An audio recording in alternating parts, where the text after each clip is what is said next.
to Summit City, home to the 260s dedicated high school athletes and fans. Each victory and celebration captured by our cameras. Treasure the highlights from the Summit Athletic Conference this season, or complete games live or on demand. After all, nobody's more proud to call Fort Wayne home than SummitCitySports.com.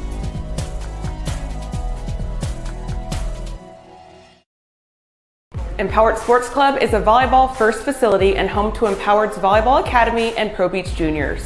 At Empowered, we focus on development and the process over outcome, and we believe our record-setting recruitment numbers, 24 athletes alone in our 2023 class, 100% college placement rate, and continued success at the highest levels by our alumni speak for themselves, confirming that Empowered is your best option for overall athlete development. This year, we have once again upgraded our club model, programming, and staff to keep us out in front as one of the country's leaders in total athlete development, mind, body, and soul.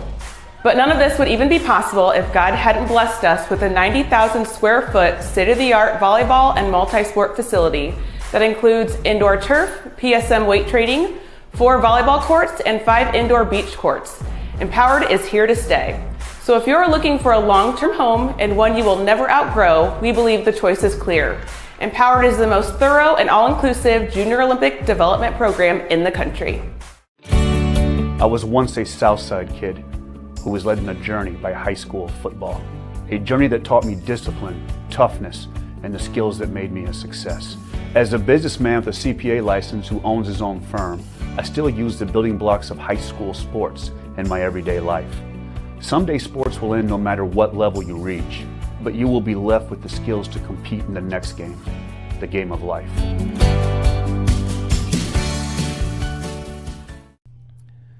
Team Pineapple Volleyball Club was established in 1997 and has become synonymous with top-level volleyball in Northeast Indiana. Lloyd Ball is the owner and director at Team Pineapple, and he's also one of the coaches. Ball is a 4-time Olympian and a gold medalist at the 2008 Beijing Olympic Games. Join the Pineapple family today. Go to their website, teampineapple.com, for all programming information. Team Pineapple trains at the brand new Ball Sports Academy. This facility has indoor volleyball courts, Parkview Sports Performance, Parkview Ortho Clinic, Olympic weight room, in-house massage therapy, and the state-of-the-art CET Cryo Spa for post-training therapy. Head north on Highway 69 towards Angola and come see how champions are made at the Ball Sports Academy. Thank you for watching Summit City Sports. To help broaden our coverage, we're asking you to become a monthly sponsor to our Patreon account. We produce weekly highlights and live video broadcasts. When the Homestead Girls Golf Team won its first state title in program history, we were there. When Fort Wayne brought back 3 state titles in cross country, we were there. We believe in sharing positive stories and setting the standard for how high school sports should be covered. Join us and donate today. In 1952, my father, Jim Kelly, opened his first dealership. Thanks to loyal customers, dedicated employees, community support, and a bit of luck, his business grew. 70 years later, that dealership has become the Kelly Automotive Group, with 14 brands in 3 locations, including our new Fort Wayne Auto Mall. Thank you for 70 amazing years. It's been the ride of a lifetime. We hope you join us for the next 70.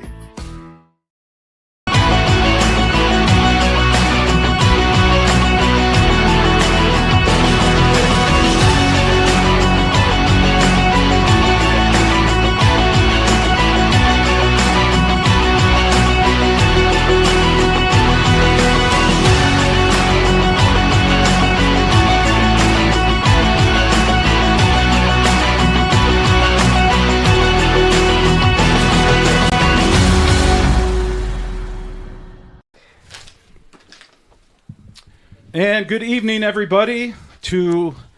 Welcome to Around the Fort. It's the season wrap-up edition from 2022. And when Jeff sent out the link for the show the other day, I don't know if you guys picked up on this or not, but we're recapping what season? 2022, 22, 2022 right? postseason show. Right? Yes, sir. And this is what issue of the shows? 22nd. 22, right? Yeah. What's today's date, guys? Today's 2-2. day is the 2nd. 2-2. 2-2.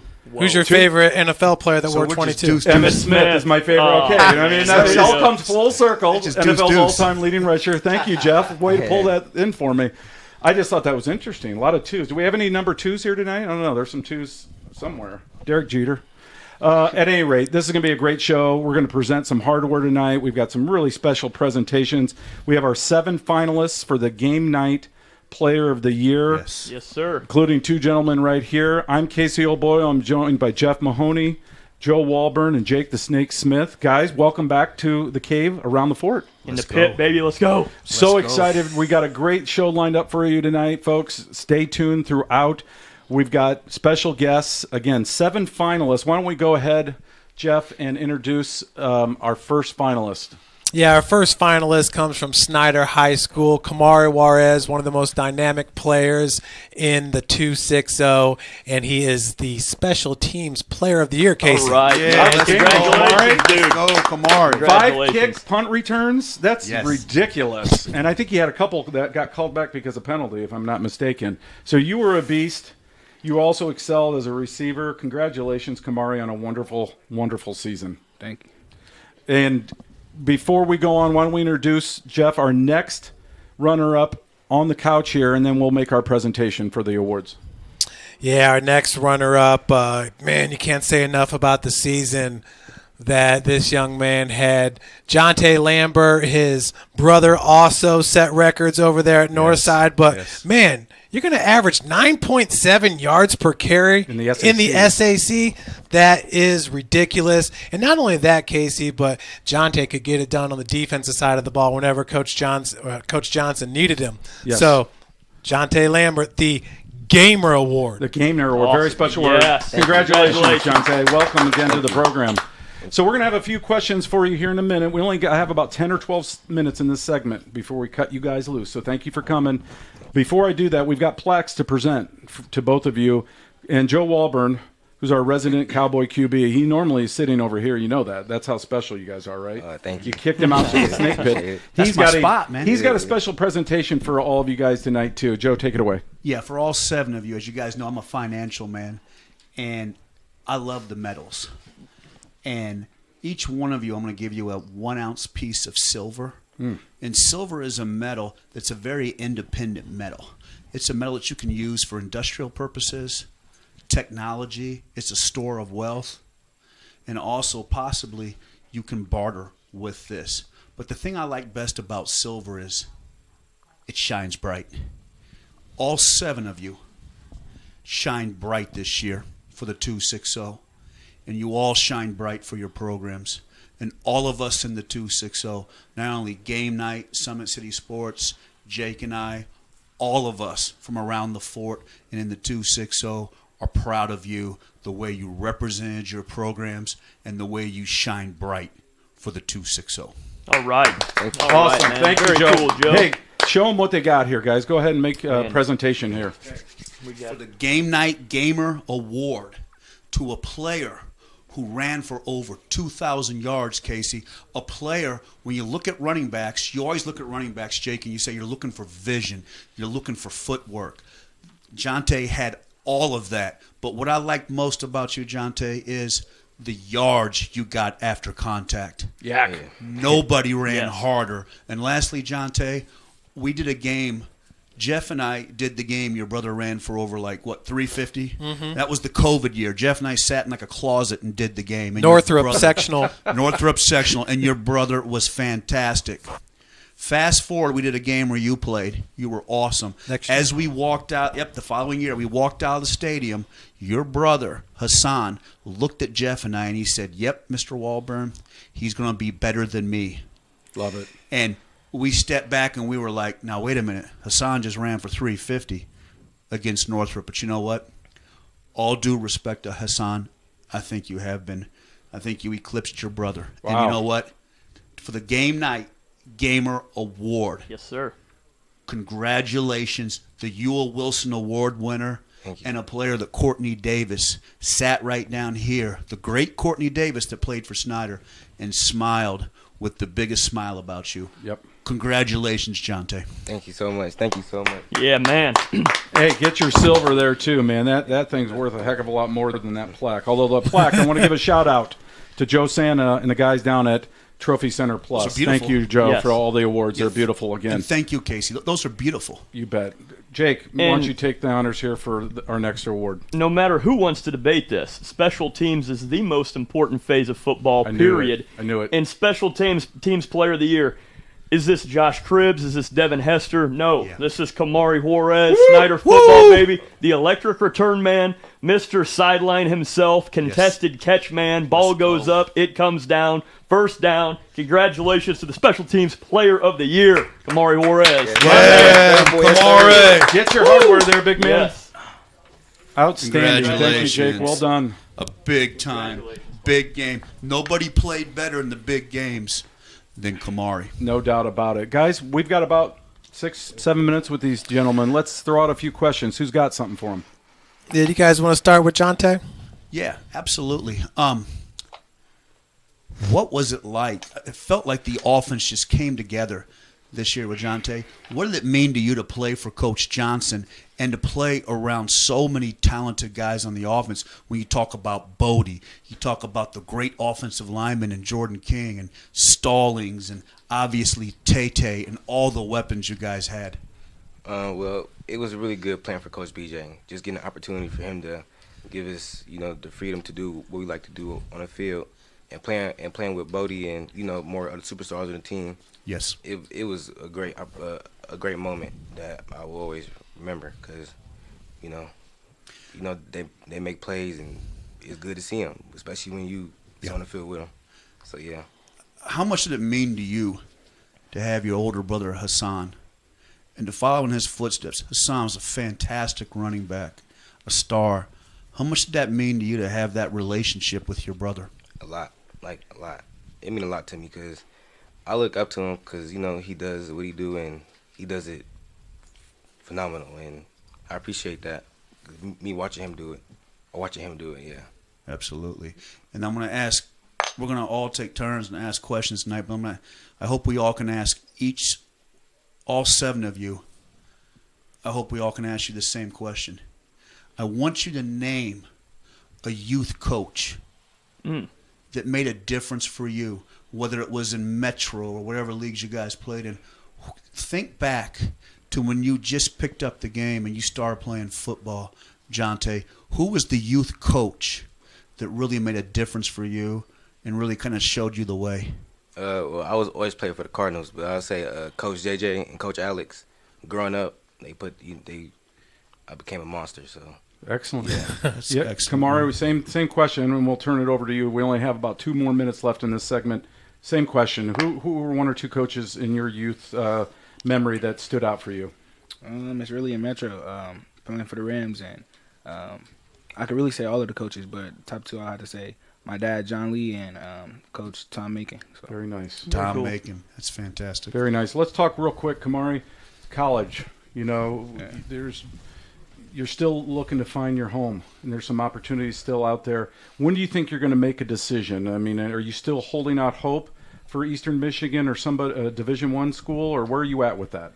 Yeah, I'm kind of still holding out, hoping something to come my way. But I'm looking forward to making a decision within the next week or so. So whatever opportunity I have. You could have done it tonight on the show. I could just put you on the spot and that's what to say now, but I'm not going to do that to you. Okay. We're excited for you. You've had a heck of a career. Jonte, we know your story. You're going to go, is it Mississippi? Yeah, Mississippi. Tell our listeners about your plans. I'll be committed to Mississippi Delta. Congratulations. That's awesome. a great Absolutely. And going JUCO for you is good because you're a running back. You're going to share reps, but that's okay. You're going to get tape and you're not going to get beat up. And Kamari, you're a star.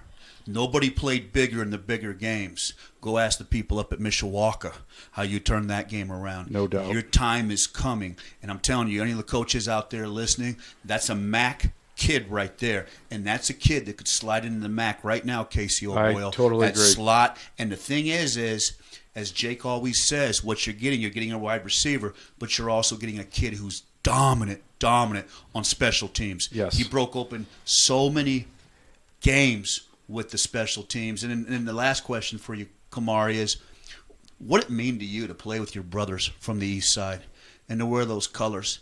I mean, Special program. Oh my gosh! I mean, what that mean to you? You played the big game against Coach Johnson and Northside, but all the big games you played in the playoffs. It really meant a lot being out there with people that I've been in high school with for the past 4 years, and all the new guys coming in and getting on the same page as us, having the same goals as us to try to make a deep run in the playoffs. Even though we didn't have the outcome we wanted, it still was successful. So it was in the successful. end, we were somewhat satisfied. So. Awesome. Well, guys, we could talk to you guys all night, honestly, but we've got some more young men to interview yet and present out some more hardware. We appreciate you coming over to the cave. Thank y'all. We congratulate you on great seasons. You're not done playing football yet, and we're going to keep our eyeballs on you, so keep going, guys, okay? Yeah. Ladies and gentlemen, Kamari Juarez and Jonte Lambert. Congratulations, Let's give it up. fellas. Let's go. Yeah, Thank good you. job. We're going to take a quick break, everybody, and when we come back, we'll have 2 more finalists for the Game Night Player of the Year, so stay tuned. Yo, what's going on? It's Antoine Taylor with Matrix QB. I'm so excited to announce our new book, The Quarterback Toolshed, strictly designed to help you slow the game down so that you can speed up. Whether you're a parent, a coach, or a player, it's jam-packed with information. We're going to help you slow the game down by giving you a mental processor so that you can speed up. This resource has all the things you need, from reading the defense, passing mechanics, pre-snap filters, coverage ID, and much, much more. I'm so excited, and I can't wait to see you on the inside.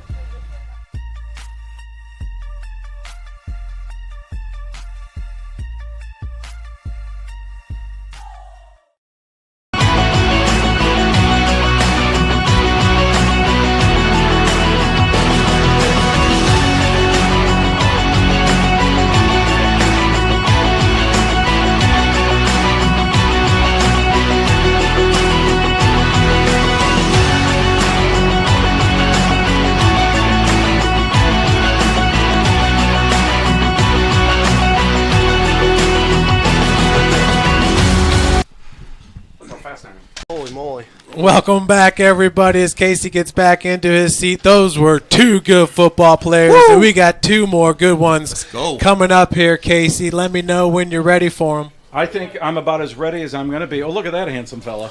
Well, we're going to start off here with Big Bad Brody Bolin, the lineman of the year. Brody's going to Bowling Green, and, man, Bowling Green got a steal with Brody Bolin. Totally agree, and not very often is there a lineman as a finalist for the Game Night Player of the Year, because I used to be a quarterback, and even though I look like a lineman, I'm partial to the skill guys. But he's a skill guy, make no mistake. A 3-sport athlete. Congratulations, Brody, on being Game Night Lineman of the Year. Yeah, thank all you guys, Joe and Jake, and thanks for opening your house, and Jeff. And how was the pizza? Was it good? Did you get enough? It was good. I don't know if I ever will get enough, but it was good enough for me. So excellent. Well, why don't we introduce our next guest, and then we'll hand out some hardware. Yeah, our next guest, the Lunch Pail Award winner. Man, Josh Arntz made a believer of all of us in that game against New Haven, playing on the defensive side at linebacker, and then to be able to come in and be kind of like the 4th weapon in the backfield for Columbia City. I mean, you start beating up a team's defense, and then you got to face Josh Arntz. So just watching the game, and of course I hear enough from Jake Smith over here, but just watching the game, it really felt like number 32 was kind of the heart of that team. No doubt about it. And just to recap before we turn it over to the Snake Pit, Josh, you were just one of those kids that, you know, when we sent out ballots and we sent out nominations, and certainly in this room, your name kept coming up.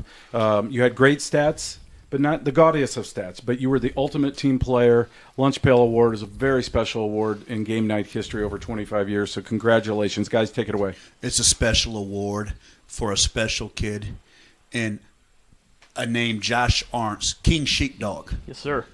A player who put a program on his back and did it for the Whitley. A player who made the big tackles, scored the big touchdowns, and really, I felt like, Jake, let you take it from here. I felt like brought the program back to life in Columbia City and really brought the pride back to Whitley.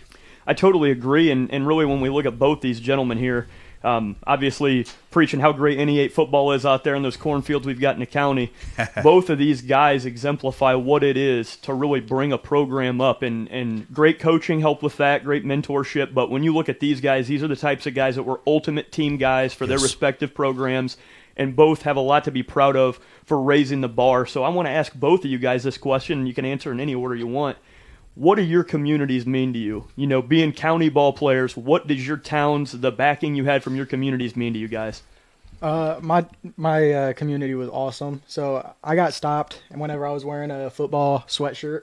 Like, were you speeding, or what do you got stopped? I got stopped when I was like walking into shops and stuff like that. I got stopped and talked to, just like saying that, you know, we brought people together. We brought everybody out to the games, and everybody saw each other, and it was awesome. Really good atmosphere out there. That is so awesome, Josh. Yeah.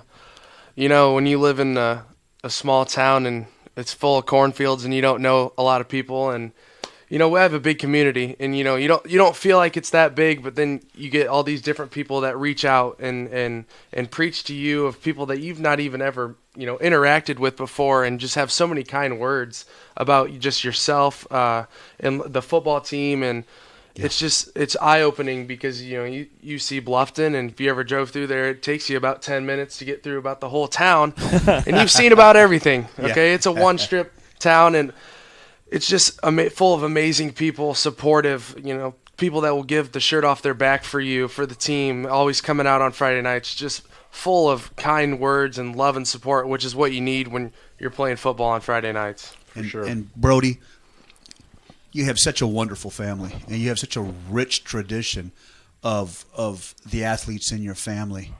Man, you did it in football, basketball, baseball. I mean, what did that mean to you, all those practices and all that hard work over the years, to have that support of your wonderful family? You know, it's a blessing. You know, it's God's blessing to me to be blessed with all the family that I have. They would even my aunts and uncles that live hours away would drive to come watch me play, and even if they didn't, they were always watching. You know, thanks to you guys, the Summit City Sports guys that come and air, because I got family all over. I got people. I got family up by Chicago, and even up by East Noble, and you know, mom and dad would do anything for me. Which at the end of the day, that's what it comes down to. You can't be a good football player unless you have committed, you know, mom and dad, grandparents. And I owe it to them at the end of the day. You know, Dad gets up at 6 in the morning. Dad and Mom taking days to take me to weights at 6:15. Yeah. You know, on a Wednesday. I know she rolled up your sleeves when you said that. Yeah. Looks good, man. Yeah, absolutely. Showing off the pipes, I love it. I see you, dog. As a real quick follow-up to that, because I feel like you guys, a lot of younger kids look up to guys like you in the local community. Your college choices, I feel like Nick, that we're going to have on a little later, that certain guys that really felt like their college choices were a perfect fit for them. And I know I got to speak with you early on in the season with your selection, and then Josh, how things worked out for you. What made you decide to go to college where you went? You go ahead. So Trine was just a great fit. The coaches made me feel at home. The community right there felt really good. It's close to home. It allowed me to do what I wanted to do and do it the way I wanted to do it. Everybody was just great and kind to me while I was out there. So it's a great fit. Did you notice that the Trine helmet was over your shoulder there? Yes, sir. Coach Jabs, I know you're listening. I love you, bro. He likes that. Coach Jabs likes that. Great fit. Congratulations. Same question to you, Brody. Talk a little bit about Bowling Green. Yeah, it's Bowling Green State, right? Yes, no one calls them that. BGSU. They changed it a couple years back, and everyone always says BGSU or BSU. They were on you whatever. early, and so you felt a certain loyalty there, didn't you? Yeah, they were my only MAC offer that I had. In, you know, I think playing in the MAC, you're just open to so many different opportunities. You know, I'll have a chance to hopefully play against Michigan my first year there, as long as I make the travel roster, which would it's not something you get the privilege to do at maybe a smaller college, and I'm not throwing any other smaller college under the bus, because at the end of the day I would have played at any level. That's right. You know, but Bowling Green was just felt like home there. It looks the same. If I were to jump from here to Bowling Green, I'd think I'm still here in Wells County. Yeah. Nice. That's a great answer. Yeah. And having you both on the couch, take us back, and you can each answer this. That was the game of the year. Mm-hmm. It was for the conference Cost me a championship. steak dinner. Yeah, Thanks. Thanks, Joe, for thank bringing you, that up. Sheepdog. But No problem. You had such a great year, Brody. Talk about that, and then Josh, I want you to comment too.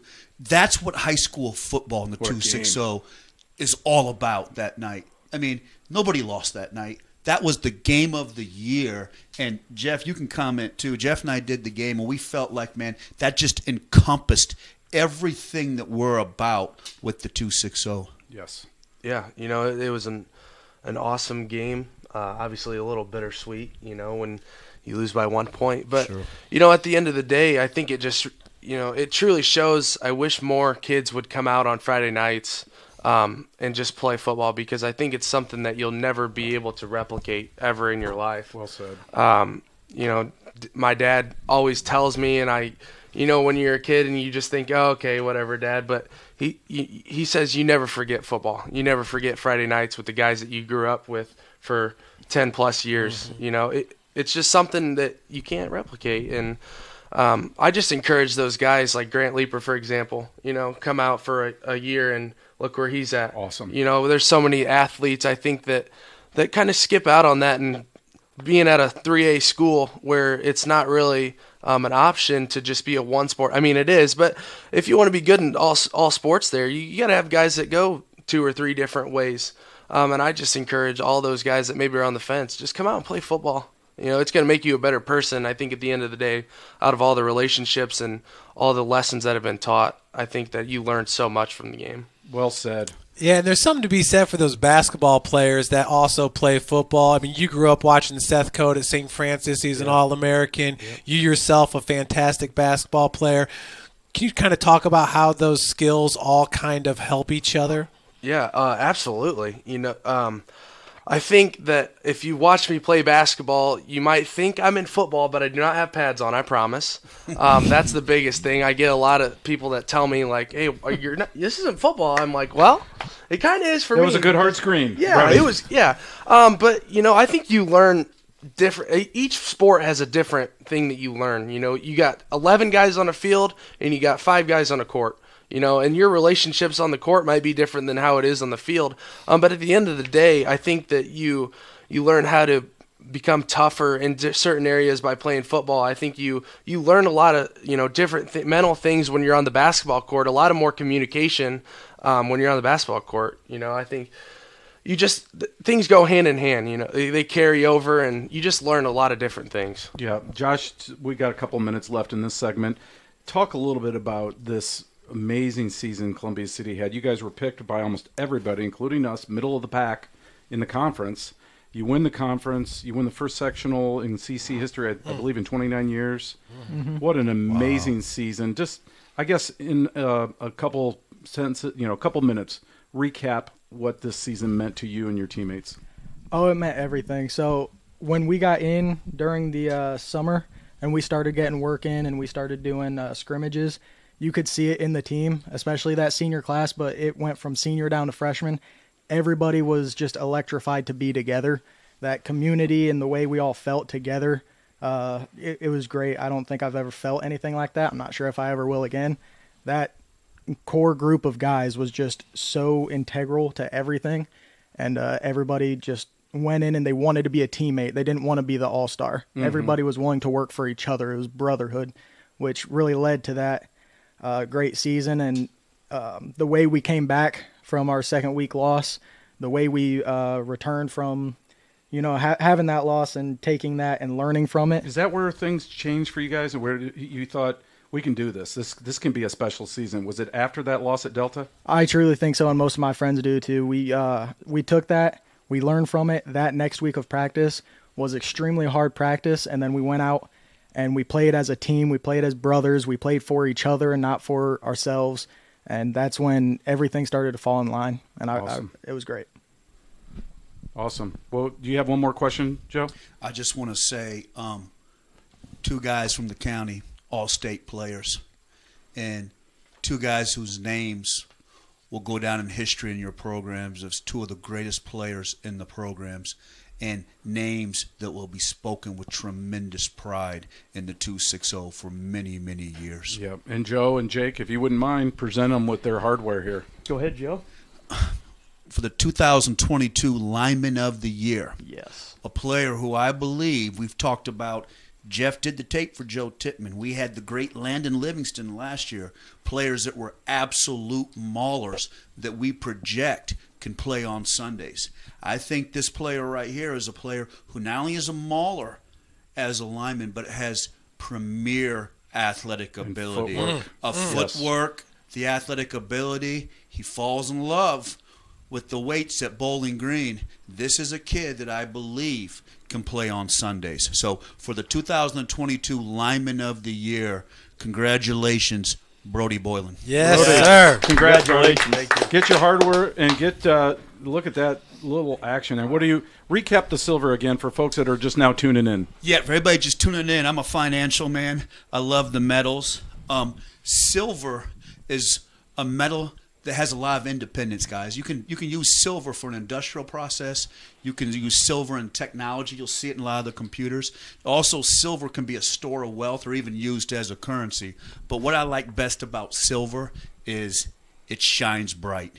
And for all of the 7 players we've had tonight, and the beautiful poster we're going to see later with your 50, Casey, all the players and everybody out there that played for the 260, you guys shine bright, and that's what the piece of silver represents. Absolutely. And folks, Brody, just so you know that, I'm sorry, flash Jeff. that silver real quick. Yeah, that came, these silver pieces, just so you know, are from Joe.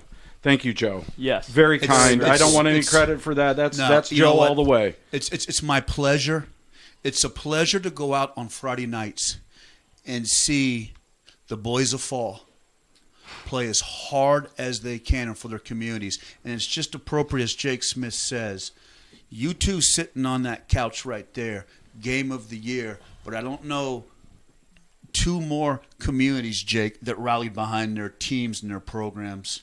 For sure. Like they did for Columbia City and Norwell. There's nothing like county ball, guys. That's right. And going to that, the 2022 Lunch Pail Award winner right here exemplifies the man that we call A-Train after Mike Allstott himself. There is no east and west. It is only north and south. There is no initiating contact. It is being the contact. The man, the myth, the legend that put Columbia City back on the map, igniting the community and his team. My man, Joshua Arndt. All right. Yeah, let's go. King Sheepdog. Congratulations, man. What, you're splitting? You're leaving us? No, you got. You know what? You sit here and take the show. No, you're good. You're good. You're You good. sit down. You look good. Look how good he I was looks. going to properly. Oh, I'm sorry. No, you're great. I think you should be sitting here. I He's need going. to go get some He was pills going to for run my- the show for you. Oh. So, without further ado, I want to thank our guests tonight from outside, from the county. as From you the guys like to county, say. County, baby. Josh Arntz from Columbia City and Brody Boland from Norwell. Thank you guys so much. Yes, sir. Congratulations. Congratulations, Thank you. fellas. On a great season. Very nice. Yes, sir. For the Whitley, baby. For the Yes, sir. Whitley. Forever Yep. for the Whitley, And Josh. for the Yes, sir. I'll Aussie. be back. Yes. For the Aussie. That's the best I could come up with. That's okay. Good luck to both of you in college. We'll be following you. Yes, we sir. might even tailgate once in a while. All right. Okay? Yes, sir. Looking forward to Absolutely. watching you. Be careful going home. Ladies and gentlemen, we'll take a quick break, and then we've got 2 more guests here in a minute. Stay tuned.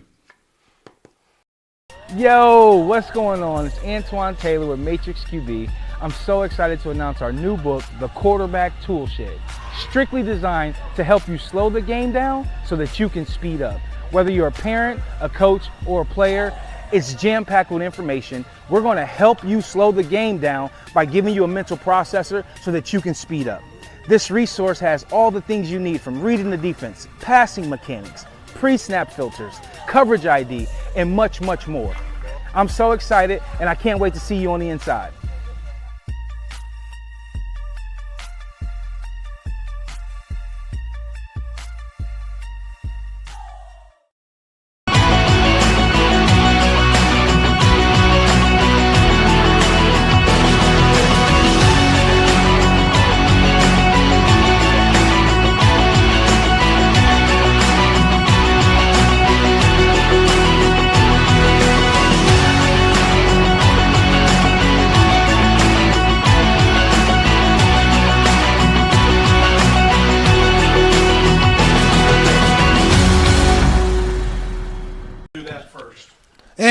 Welcome back, everybody. As we get our next set of guests in, we have Mr. Dax Holman and Mr. Nick Thompson, Studs. Mr. Versatility himself. Yeah, thank you, Jeff. As Jeff does a little work here, I'm going to turn it over to the Snake Pit. Guys, go ahead and announce these awards, and let's hand out some more hardware. For the Laser X Hitman of the Year, Ooh. no better choice. Nobody played harder. Nobody filled those holes better. Nobody ran backside than my man.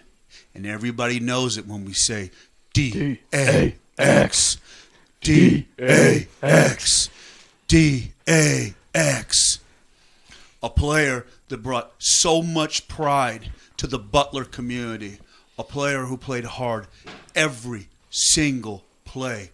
One of the best linebackers ever to play in the 2-6-0. And also remember, Casey, as you always state, a player who played both sides of the ball, played in tremendously big playoff games, had huge playoff runs, and played for the great coach and Todd Mason, and played for the great program. And he was, I wrote, audibly consistent on both sides of the ball, meaning you could hear him. You could hear him play the game.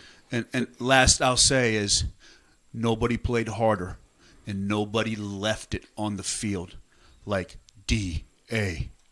No doubt. Our 2022 Laser X Hitman of the Year, Dax Holman. All right, Dax. Yes, congratulations. Hey, man. Dax, while you're getting that award real quick, I want to do a quick shout-out, spiritual shout-out if we can, for the Butler community. As everybody knows, Lane Burns, former East Side standout wrestler and football player, passed away tragically a week ago. Yes. Tonight, I believe, is his showing.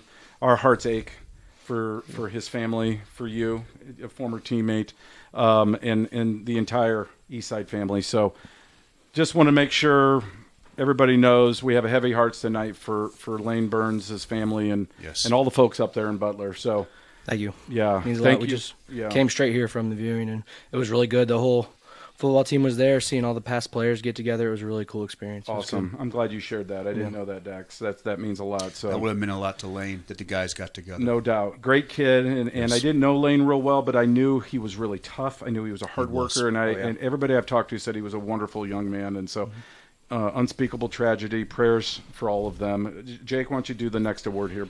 Yeah, and so we've got the 2022 Playmaker Award going to go to Bishop Lewis and Nick Thompson. And Nick, just one of these guys that when you watch film, when we watch as much tape as we do, there's always a few guys that really just pop out and you go, whoa, you can notice them. Even if you're not experienced in film study, this is a guy that contributes on both sides of the ball, that was obviously seen early on by D1 schools for very good reason. He has the measurables, he has the intangibles, but mostly it is the form, fit, and function of top-notch tackling, knowing at a high football IQ level where he's supposed to be at all times, and could honestly play anywhere in the back end on any team at any given time, and this is why Toledo was so impressed with him. So you've got your 2022 Playmaker Award, the Nick Thompson. Congratulations, man. Yeah. Toledo got a steal. Yeah, I agree. Toledo I think got a steal. I think that's a great opportunity. Dax, let's talk a little bit about what your plans are in college. I mean, are you playing at the next level, or are you? What are you going to do? So there were a couple opportunities to play, but none of them offered what I wanted to go to school for. Okay. So I didn't think it was justifiable to change my entire life plan for football. But as of right now, I think my number one option is University of Northwestern Ohio for robotics. It's a two-year technical school. Good for you. Good for you. That's awesome. And Dax, talk about some of the close relationships. And I also want to send a special shout out to Carson Jacobs. Carson Jacobs had the brutal knee injury in the game that you guys played in, Nick and you played in. But I was messaging his mother last night, and I'm happy to report, Casey, that he is healing like the Predator. That's awesome. He is well ahead of his rehab, isn't he, Dak? And he's two months out from the injury, but now the doctors are saying he's already 4 months out. So we love you, Carson Jacobs. Nothing but love. Nobody played harder. Talk about Carson Jacobs, Dak, and some of your other great teammates you played with at Eastside. Yeah, so it's been a really cool experience being in a small school area. Carson has been one of my best friends since kindergarten and preschool. We went to preschool together and just always playing football together every single year. It's been really cool, the bonds we've been building. Another couple kids that really stood out that we're really close with, Briar Muncie. Baller. Great he went coach. to the other elementary school, so I didn't know him when we were little. The only reason I knew him was because of football. Yeah, his dad was one of my Little League coaches the whole time, and just building the relationships even straight from Little League was awesome. And it's just been amazing growing closer in high school with a lot of the kids that I didn't really know that well when we were younger. It's been great. Nice. I noticed you're number 34. Who's the most famous number 34 in NFL history? Walter Payton. Very good. Nice. I asked him that at the photo shoot. Did you hesitate. get it? Did you I get it got right it, then? yeah. Okay. I hesitated. You could, Earl Campbell, the way you ran the ball would be was accessible too. I was going to say, he kind of reminds me a little more of Big Earl. Yeah, Earl Campbell. no doubt about it. Yeah. Jake, what do you want to ask Nick? I know you spent some time with him earlier this year on the recruiting profile side of things. Yeah, absolutely. One of the first guys to really come on board and speak to us. Very fortunate for that. But I love Nick because what a lot of people don't know is that you're into the arts, right? So tell us a little bit about what you like to do outside of football. Outside of football, just pretty much, I'm into doing art. That's sculpting. I've been able to weave baskets in our art classes and stuff like that. Nice. I've drawn a big picture of my little brother, one of my little twin brothers. So that would be nice for him. Once he gets older, he'll be able to see that. That's You need to super cool. sculpt a helmet for me for my collection down here. Okay, I'm just throwing that out at you. If at some point you're messing around with your clays and your pottery and stuff, and all of a sudden something looks like a helmet, and you want to take it to a new direction, think Swami. Okay, does that sound fair? I got you. Nick, where are you projected at the next level? It just seems like you can do everything. You're a utility knife, kind of like Travis Hunter is over there, will be for Colorado now. But, man, all three levels pretty much on the defensive side. I'm sure the third level, but you're big enough. It seems like you could work your way even in at a linebacker position. And are you looking to play offense as well? I'm not really looking to play offense, but they've asked me if I prefer one or the other. I've always said defense. I've always wanted to play defense. Now, when I first got recruited and first got the offer, I felt like more of a corner because of last year and playing corner, and that's the only DB position that I've been playing almost my whole life. But once I moved to safety this year and got into the run game, I feel like I was part of the play more, and I wasn't out on an island so much, and I got to get in, get some big tackles. I like safety a lot more now. You could be like Jesse Bates. There we go. Exactly. That's where you'll end up. Me personally is safety. Yeah, you're a dynamic defender, and safety is a great place for you. But also, if I'm Toledo, I could play you at the slot corner. The biggest thing with the MAC balls, everybody wants to throw the ball. You got to have a slot corner that has good feet that can cover, which you can do. But my slot corner also has to have the ability to run defend. So the versatility of your game is what really stuck out to all of us. Yes, you could play the free safety. You could be a ball hawk. You could play the strong because you're physical, and you could play the slot corner. And you're another kid that we believe. You go over to Toledo, you come from a great family. I played with your daddy, and your daddy was the MVP of our team my senior year. Nayland Thompson was a great player. You come from a great family, and your father was a fantastic high school football player. But you're another kid, a lot like a C.J. Davis, that you guys have the ability and the skill set that you work hard in college. You could play on Sundays. I honestly believe that. And I'm so proud of you, and I'm so proud that to play with your father and to see how well and how dominant, and not only that, but how you carry yourself. Tremendous pride in the Thompson name. And we are so excited to see what you can do with Toledo. Thank you. We'll make a road trip. We'll come we got so many road trips. Yeah. And it's wild having you guys both together on the couch because 2 years ago, what an upset when Eastside went to Lures and got the win. Dax, what was that game like? Yes. That was the whole week was different. Everyone was. It's not gonna sound too great, but we kind of threw school to the side for a little bit. Even you? Yeah, you could tell it was everyone Football, from right? Robotics, lures, sectional champion. The Friday night before that, won our game, and it's Lures Week now. We're ready to go. Everyone was lasering in focus. It was that week, whole entire week was completely different team, and going into that game, it was. Who cares what anyone else thinks? It doesn't matter what. Like, if we play them 10 times, they might beat us 9, but they're not going to beat us tonight. Oh, I love it. And it showed It's too. a rivalry, It's funny you Casey. said that It's a because rivalry. it is. The 3 years in a row, there was no accident. These two were on the Cowboy couch together, right? This was on purpose because they were great playoff matchups, and that's what makes high school football so wonderful in our area. Is we get two teams from different conferences. Yes. Clashing heads. And I remember Coach Mason kind of told me, I'm speaking out of school here, but he's not coaching anymore, right? He stepped aside. Yeah. So, all right, sorry, Coach, if you're watching. But he basically said, you guys started preparing for Lures like, what, week one, maybe after the loss the year before, didn't you? Yeah, I mean, Coach Mason and our old defensive coordinator, Coach Schoon, they snowmobile together all winter.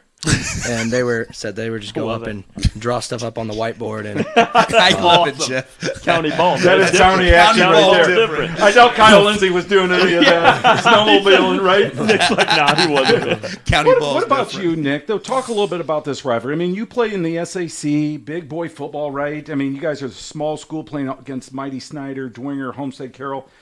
You guys respected the heck out of Eastside, didn't you? Yeah, definitely. I remember that first year. After my freshman year, I remember coming back, and once we got through the season, and we were getting into playoffs, we knew we had to go through Eastside. Mm-hmm. So I remember preparing that week, and I think our scout team going through running their plays, I think they were killing us in practice, and it was bad. And we were feeling not too sure about the game. Once we got in there, felt like our offense just took over. Our offense had a really good game that game, and that foreshadowed to the relationship between Carson and Brody and how much you could see that they had grown over that year. And as sophomores, you're right. Yeah, and that COVID year, and I remember them every day almost that during that quarantine they were together and at Homestead they were throwing routes and they're just out there running, building chemistry. It was crazy. It was crucial. For sure. And then go ahead, Jeff. Well, I was just going to say, and Nick, not many people gave Lures that much of a shot heading into this year. And, man, you guys were just fantastic, taking it all the way down to, another regional championship, then the loss to Andrean. But just talk about this year. After so much hype your junior year, you guys were kind of the underdogs and then ended up having more success. Yeah, I think that underdog feeling is much better. I feel like it's like with no expectations, all you can do is go out there and just play your hearts out. So with that being the case this year, we just wanted to go out there and just play as hard as possible, and I was going to do whatever I had to do to win. I remember that feeling after losing on Lures Field, and I'm walking to the locker room telling all my teammates that are coming back with me, I'll play anywhere as long as we're getting that win. That's right. Awesome. Man, you did we it got just a minute or two left, guys, in this segment. Dax, why don't you take us home? Talk a little bit about your time at Eastside. I mean, again, Eastside has had some success, but really, let's face it, most of it's been here lately. Yeah. And a great run, 32 wins or something, I believe. Is that right? I noticed your poster. I hate to correct you. Was it wrong? Yeah. So I started defense my freshman year, week 1. And then week 2 is when I started week 3 I started both ways. So both ways as a freshman. So both ways, 3 wins. 42 wins. 42 wins. I'll get a Sharpie out and write that on your poster. I see you. Yeah. So you were almost a 4-year starter. 4-year starter both ways except 2 games, and then this year I missed a game with injury. Well, no wonder you're the hitman of the year. Yeah, 42 and 8 as a starter. Talk about that run and what it meant for you and your brothers. I mean, you guys put Eastside football on the map. Yeah, so this year's senior class is the winningest class in Eastside history. You have 42 and 9, and definitely it was crazy because I never really got it was really cool to play with kids that were 3 years older than me my freshman year. I had a couple. My sister was a junior, and it was a lot of her friends, and I knew a lot of them. But getting really close to that older group of guys, and it was really awesome. And then just it kind of felt awkward, like I didn't know the kids that well. And then growing into my junior and senior year, it felt like I was just out there playing with my best friends again, which was really awesome. But it's been a lot of success, and it comes from it's been our coaching. I think genuinely, I believe we had junior year we had one of the best coaching staffs in the state of Indiana, and I think that our community involvement was a big deal. I think so. My freshman year, we started doing summer community service projects. So we'd do summer conditioning, and then we'd go out and mulch all the parks and Like there's like a community center for all the kids in Butler. We help do service projects there, and that just brings everybody together. And just the commitment over the summer. There wasn't a kid that was missing the summer workouts ever. It was all grades, right? Yeah, all grades. We start like 7th and 8th grade. Those kids start coming in all summer, and that commitment's been great. It's been great to play. Like one thing that I say about our East Side that's been so awesome is last year that 13-1 team, the center, so Matt Jacobs, and then Laban was quarterback. I was running back. Was the same center, running back, quarterback trio in my second grade season when they were in 3rd grade. Wow. So I've been, yeah. Wow. So Yeah. Matt, Wow. And speaking of that, can you guys each speak quickly to a youth coach that made a difference for you? Yes. Brett Muncie was probably one of the biggest ones, and Laban Davis's dad, Ben Davis. They were two of my biggest Little League coaches that made a big impact on me. Excellent. How about you, Nick? Yeah, for me, not really much on the football side, but I feel like Coach Keon Brooks shaped me the most. Oh, Keon. Playing nice. hard. Dropping a and big-time name. Yeah. Like just always playing to the best of my ability. Nick, why don't we wrap up this segment and spend a little time talking about what it meant to you to play Bishop Luers football, one of the most special programs in the entire state.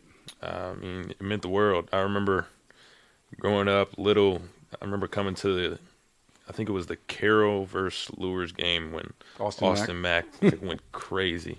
I remember being at that game and just hearing all the fans and wanting to be a part of it. And my sister was in the same class as Austin, so I was there and, back behind the stands, playing football on the sidelines and just trying to get out there.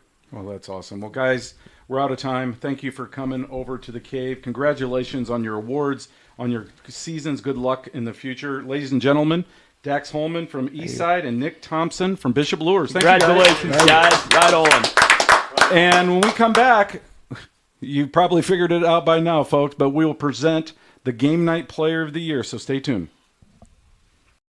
Yo, what's going on? It's Antoine Taylor with Matrix QB. I'm so excited to announce our new book, The Quarterback Tool Shed.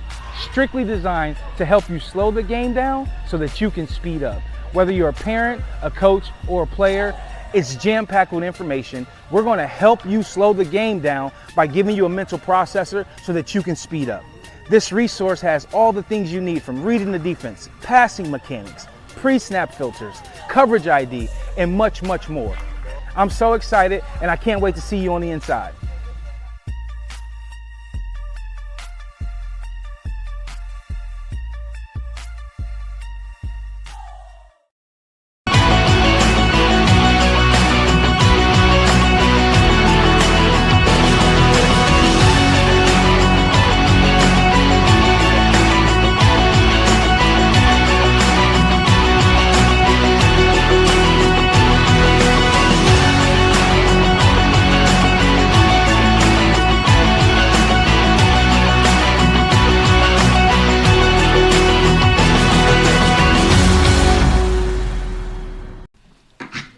And welcome back, everybody. We're all getting stationed. Another two great ones right there, and Dax Holman and Nick Thompson. So Casey done a good job getting together some of the best athletes in the 260, but now we got the best of the best on the couch. Yeah, thank you, Jeff. This is obviously what we've been waiting for all night. I want to just preface this by saying this was, in 25 years of publishing Northeast Indiana Game Night, I think the most difficult Player of the Year decision. We like to have it be a senior. I've always been partial to two-way guys, but I love my quarterbacks too.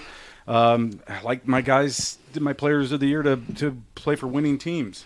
But this was a difficult decision. We had 7 legit finalists, and truthfully, there was another 5 to 7 kids that could have been here tonight in that grouping. We had an amazing selection of talent, especially senior-laden talent, but for my money, for our money, the Game Night Player of the Year from Adams Central, Mr. Ryan Black. Ryan, yeah, man. Congratulations. Here's some hard work. Jake, yeah. I don't want to break this sucker. Again, Joe Santa, you're the man. Look at this beauty. Wow, look at that. Gorgeous? Wow, look at that, Ryan. Congratulations, Ryan. Man.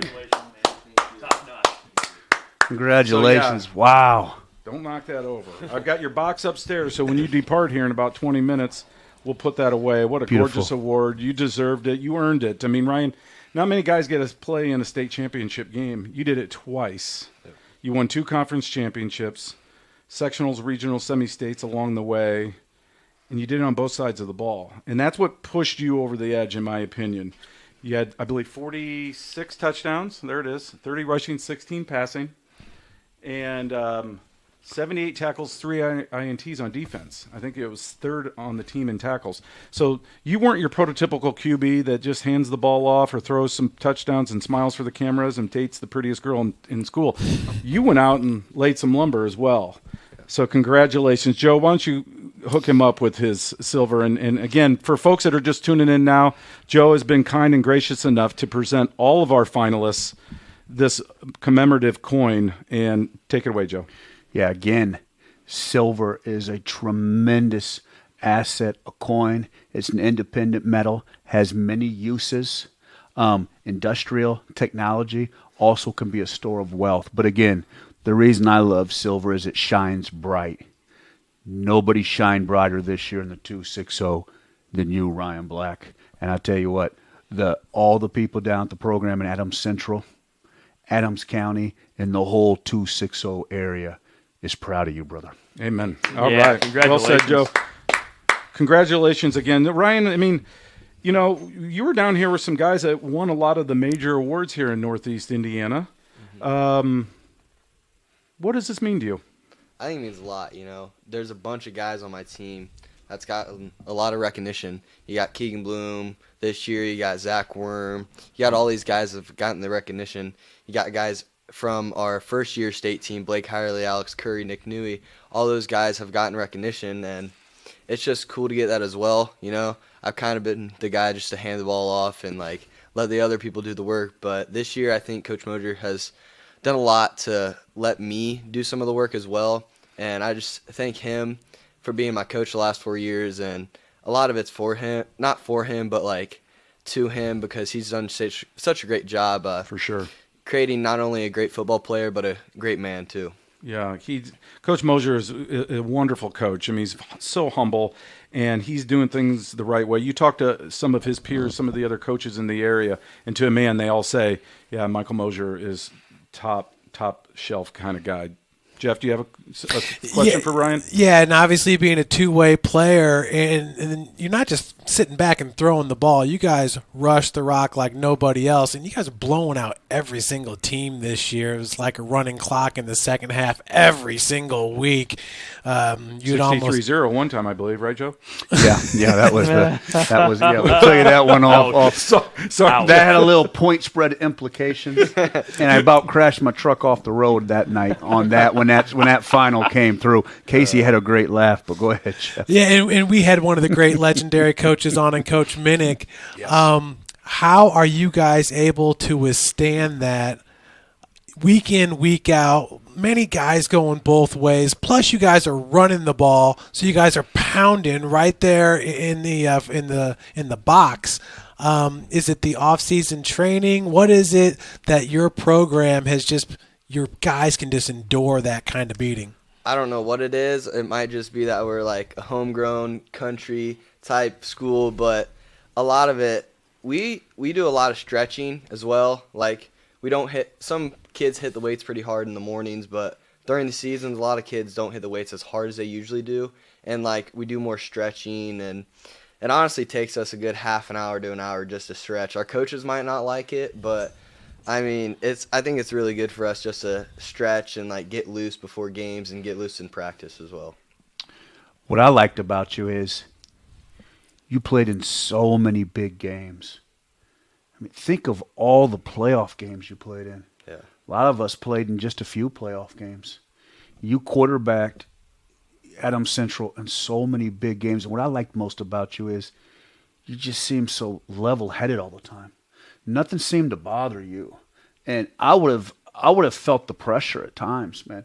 And when I played the position quarterback, I felt the pressure at times. I felt like you handled that so well, and you were able to keep the guys so calm. You always had control of your huddle, and I just felt like you were always in total control. Yeah, playing in a lot of big games helped. I've played 55 games in my career, from freshman to senior. Wow. And we've won 47 of those. So Adam Central. Wow. Yeah, take that, Dax. I think he's on the road. I can say that now. He's gone. You might have sacked you if you said that down here. But yeah, I've played in a lot of big games. Wow. I've had a lot of people help me and be able to be there and like have a lot of leaders for those games. Sure. So I've had all these people like Parker Bates, Andrew Hammond, Coach Moser, Newey, Blake. I've had all these guys in my ear since I was a freshman, like telling me how good I actually am and how like I need to be the leader of this team. And I think it's a lot of respect from the other guys is why we stayed so calm.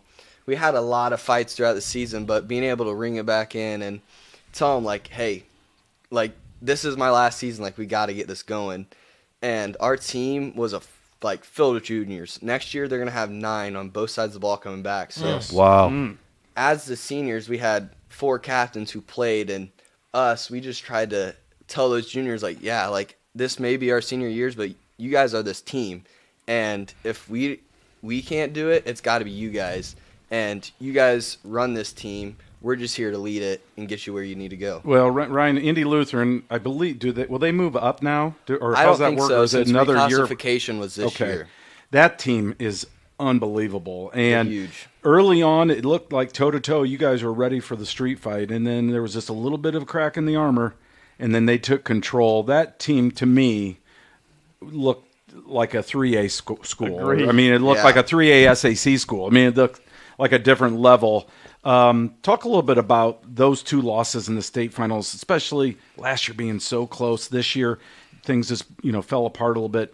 To get so close and come up empty, it's got to just gnaw at you a little bit. It does a little bit, yeah. When my junior year, when we went, what sucked was Keegan Bloom, really good linebacker. He went down first, second drive, so that means I had to go in and play defense. And like playing defense, I haven't played it all year. They try to limit me to play defense. I didn't like it. I told Coach Hammond that I didn't like it. It's a good thing that you did, or you wouldn't be getting that hardware this year. Yeah. Go ahead, buddy. I can't tell you how many times I was right beside him, be like, put me in. Come on, one more drive. But yeah, they try to limit me as much as possible. But my junior year, Keegan Bloom going down was heavy for us. Big injury, yep. Yeah, because he was our second leading tackler that year as a sophomore. And him going down, there's some calls that I might not think are really good, but they made them, and we can't. I'll say it for you. They sucked.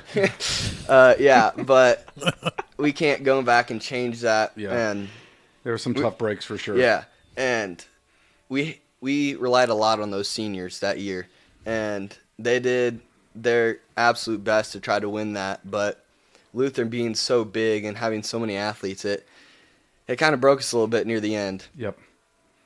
Now, you're not going to play in college, is that correct? Or are you still open to the idea? I'm about 99% sure where I'm going, yeah. Okay. Well, tell our viewers what your plans are. My plan right now is to go to IU Fort Wayne and study medical imaging. Nice. Good for you, man. Good for you. It's a 4-year degree, so it's not like a rad tech where it's only the 2, it's a 4. So I'll just be more educated and be able to do a lot more. Okay. Good for so you. You'll be up here in the fort. So if we need you to fill in for one of these guys in the snake pit, I'm going to keep you on speed dial. Is that okay? Yeah, that's good with me. All right. Guys, what questions do you have for Ryan? Yeah, with so many juniors coming back, I mean, I had the schedule up here, 55-6. I mean, the point differential here is around 45 points from last season. Do you think the team can be as successful as you guys were this year, a year from now? I think they're going to be better. Wow. I won't tell it to their faces. Hope they're not listening, huh? Yeah, they think they're up here, but no, I think they'll be better. Our line play has gotten so good over the year, and that's really to Coach Hill. Yes. He's our line coach. Good coach. He's just gotten those guys to do the dirty work and be able to pull where they need to pull, and we've got some good guys on the line. And last year I thought our line was really good, but this year our line was a lot better. And I can only see them growing from here and getting better next year. And do you see it in the younger levels, too, throughout Adams Central? I mean, do you feel like there's a real football culture there? Oh, yeah, for sure. A lot of it has to do with our Decatur League called the DFL, and that's when you're first or third, fourth, and fifth, sixth grade before middle school, and a lot of it, like Coach Moser deals with it. We're starting to deal with it more. So, and it's just getting those guys to buy into our culture and buy into our tradition. Coach Moser does a really good job of getting those kids to play for him and do their best for him. And it starts at the DFL in middle school. Quick question for in the DFL league, that third, fourth, fifth grade, they're playing tackle, right? Mm-hmm. Yeah. Yep. Okay. They're playing pass. I want to duly. I know you I'd like wanted to to duly note that's tackle they're playing down there. You wanted to probably ask also, which you asked the other guys, who was a youth coach that helped shape you? Yeah. Yep. Who was the youth coach that really made that difference and kind of got you excited about the game? I honestly think there are actually some Decatur people that they've won. I think they were part of the 2008 where Belmont won state. Oh, yeah. That was a great team. Remember that, Jeff? Yeah. It was Billy Baker and Trent Bussey. Oh, yeah. Trent Bussey. Yeah, I know both those guys. That was a great team. They were my DFL coaches. Now at Belmont. Really? Those were your DFL coaches? Wow. You know what? That's what it's all about. That makes sense. In the 260. That's right. That's that legacy. What a shout out! It that's on. That's like the enemy. I mean, that's sort of fantastic. Right? A county now. I mean, you don't play them in a bigger school, but that's awesome. It's a real shout out to those guys. Yeah, I didn't know that you had crossed paths with them. They're great football players. They really made me fall in love with football. Our team won the Super Bowl my 6th grade year, I think. Nice. And being a part of that, I had people beside me like Gavin Cook, Duke Myers. He doesn't play anymore. He's a really, really good wrestler. Sounds like it with a name like Duke. Yeah, he's a really, really good wrestler for Belmont. But playing beside my buddies, just at a young age, it made me love the game of football. Yes. And being able to win and be successful at a young age, it really helped later on. Thank you. Yeah, that's awesome. So, although you guys, didn't get to state championships, you were down there twice, which many, many kids would dream of the opportunity. Mm-hmm. You had to have a good memory or two of being down there. Tell us something that you really enjoyed, a memory that you're like, man, that's going to stick with me about one of these state title games for the rest of my life. I think this year there's going to be a couple. When we went down Wednesday for practice, before I was just throwing with our superintendent and just having some fun with the people that are playing catch with them. Yeah, just playing awesome. Catch. Yeah, well, you might as well. That's cool. Send the superintendent on a fly route. Yeah, just playing catch with them. It's super cool because how involved our school is with football and that's how much they care. And even on game day, a bunch of me and my buddies dressed up like NFL players do. Like they dress real nice and ties and the whole deal. Ties and the whole deal. Awesome, Jeff. Oh, that's cool. And we even had this pineapple. Going up to semi-state, we had to stop midway, and my friend Jackson, he bought a pineapple at Walmart, and we kept it in a fridge after we beat North Judson. In a fridge, whole week, brought it everywhere, brought it to Bluffton with us when we practiced that week. A pineapple? A pineapple. Because it just was significant. Why? Just we called special? it the party pineapple, and I love it. It's like a scene from Castaway. Yeah. And we put some glasses on it on the state game, and Nelson. My cousin, after he lost, my cousin, we were showering, and the Colts might not like this, but that's all right. They don't watch. We smashed it in the showers while after we lost or whatever, and we were just having this group has been so much fun, and they're just such a fun group. That's a great story. Yeah, I hadn't heard that before. Is it the first you've shared that publicly? I shared it in my interview after the game with Lynn and stuff. I didn't hear. That's great. Well, maybe Mr. Jim Irsay will sponsor some pineapple juice for us here on the next couple of shows. No doubt. Jim, if you're listening. The Colts in here. Hey, Ryan, if you get a chance, can you just pull that trophy up for That's you? beautiful, We'll show the camera right over here, that beautiful looking trophy, man. Player of the year in the 260, and you just rattled off all the amount of wins that you had. And I got to know, so when you and the superintendent were playing catch, did you negotiate some snow days or what? No, actually, he's actually really involved with the school too. I know him pretty well, and he's just a nice guy. He's actually from Alaska, so wow, it's pretty cool. Some of the stories he's told me about just being in high school in Alaska and all the different stuff down there. Yeah. Yeah, that's awesome, man. That's a well-deserved trophy, and it looks great, and hopefully you got a place for that on your mantle. I'll try to find a place. I mean, well, I hope so. Well, we're out of time, Ryan. It means a lot that you came up to Fort Wayne. Sounds like you're going to be up here for your collegiate years. We wish you the best of luck in the next chapter of life. Congratulations again on this award on a spectacular season. Ladies and gentlemen, Ryan Black from Adams Central High School, the game night Around the Fort Player of the Year. Player of the Year, yeah! Adams Central. And I'll, Jeff, do my best to walk upstairs quickly and say goodbye to Mr. Black. And when we come back, we'll recap the rest of the all-game night team. We've got some more work to do, so stay tuned, everybody. Welcome to the Summit City, home to the 260s dedicated high school athletes and fans. Each victory and celebration captured by our camera. Treasure the highlights from the Summit Athletic Conference this season, or complete games live or on demand. After all, nobody's more proud to call Fort Wayne home than SummitCitySports.com.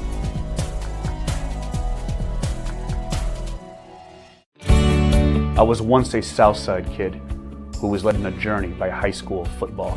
A journey that taught me discipline, toughness, and the skills that made me a success. As a businessman with a CPA license who owns his own firm, I still use the building blocks of high school sports in my everyday life.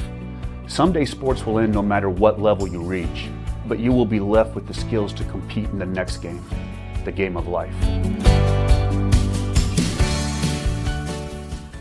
Thank you for watching Summit City Sports. To help broaden our coverage, we're asking you to become a monthly sponsor to our Patreon account. We produce weekly highlights and live video broadcast. When the Homestead girls golf team won its first state title in program history, we were there. When Fort Wayne brought back 3 state titles in cross country, we were there. We believe in sharing positive stories and setting the standard for how high school sports should be covered. Join us and donate today.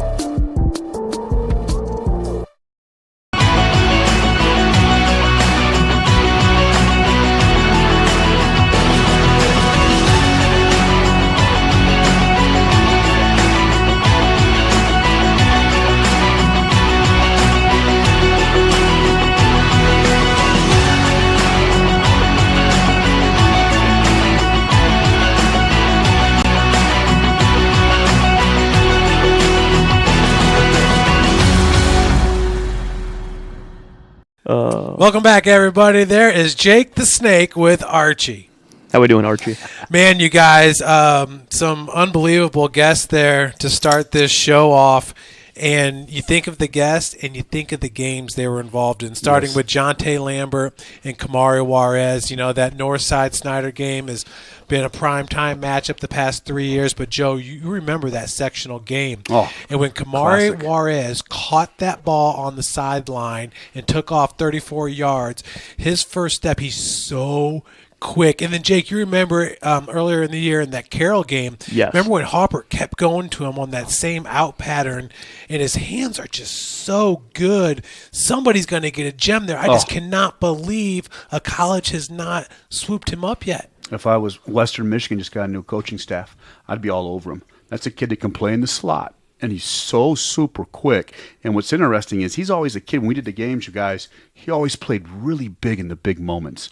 I mean, Jeff, you guys did the Mishawaka game where it felt like he single-handedly jump-started Snyder. 95-yard kickoff return for a touchdown. Yeah, you guys had the call on that game that night. But he's a kid, and in that sectional championship game, he went up and made that pass catch, too, when Luke Halpert was hanging in the pocket. But kid's a winner. Kid always played just exceptionally well in the big games, and we always came away from the big games saying, man, Kamari was the best kid on the field. So he's a sleeper. He's a kid. And when you think about it, look at what Mac Hippenhammer did down at Miami of Ohio this year. So here comes Kamari. You know, Mac had a huge year from Miami of Ohio, and of course, Mac played for Snyder. He was an East Side kid. So if I'm Miami of Ohio or I'm a Mac school, I'm looking at Mac Hippenhammer. I'm thinking, okay, let me go back up to Snyder and the east side of Fort Wayne. Let me find a dog. And that's a dog. And that's a kid that fights for the ball. And more importantly, as Jake always says, that is a kid that can do tremendous damage on the special teams. I mean, that's your punt return man, and that's your kick return man. That's your slot receiver, Jeff Mahoney. Yeah, and like I told him, he reminds me of Austin Coleman, the great from Harding. Austin Coleman holds the record for most kickoff returns for a touchdown in the NAIA, career kickoff returns for a touchdown. And the biggest thing that I noticed between the two are how big their lower body is, Yes. which means they can be in that traffic. They can be in that closet, and arms can be hitting them, and they're not going to go down. Yeah, you're absolutely right. And that's a great comparison with Austin Coleman. But Kamari will be able to develop his body with a nutrition program, too, on a MAC level. Woo, look at that. Wow. This is the greatest thing I've That's for phenomenal. Jake. Well, that's a Baker Mayfield in the house, but you're absolutely right. That is a player, they can develop his body, Jake Smith, and I think Kamari Juarez, if I was a MAC school, I'd say, oh my gosh, he's still available.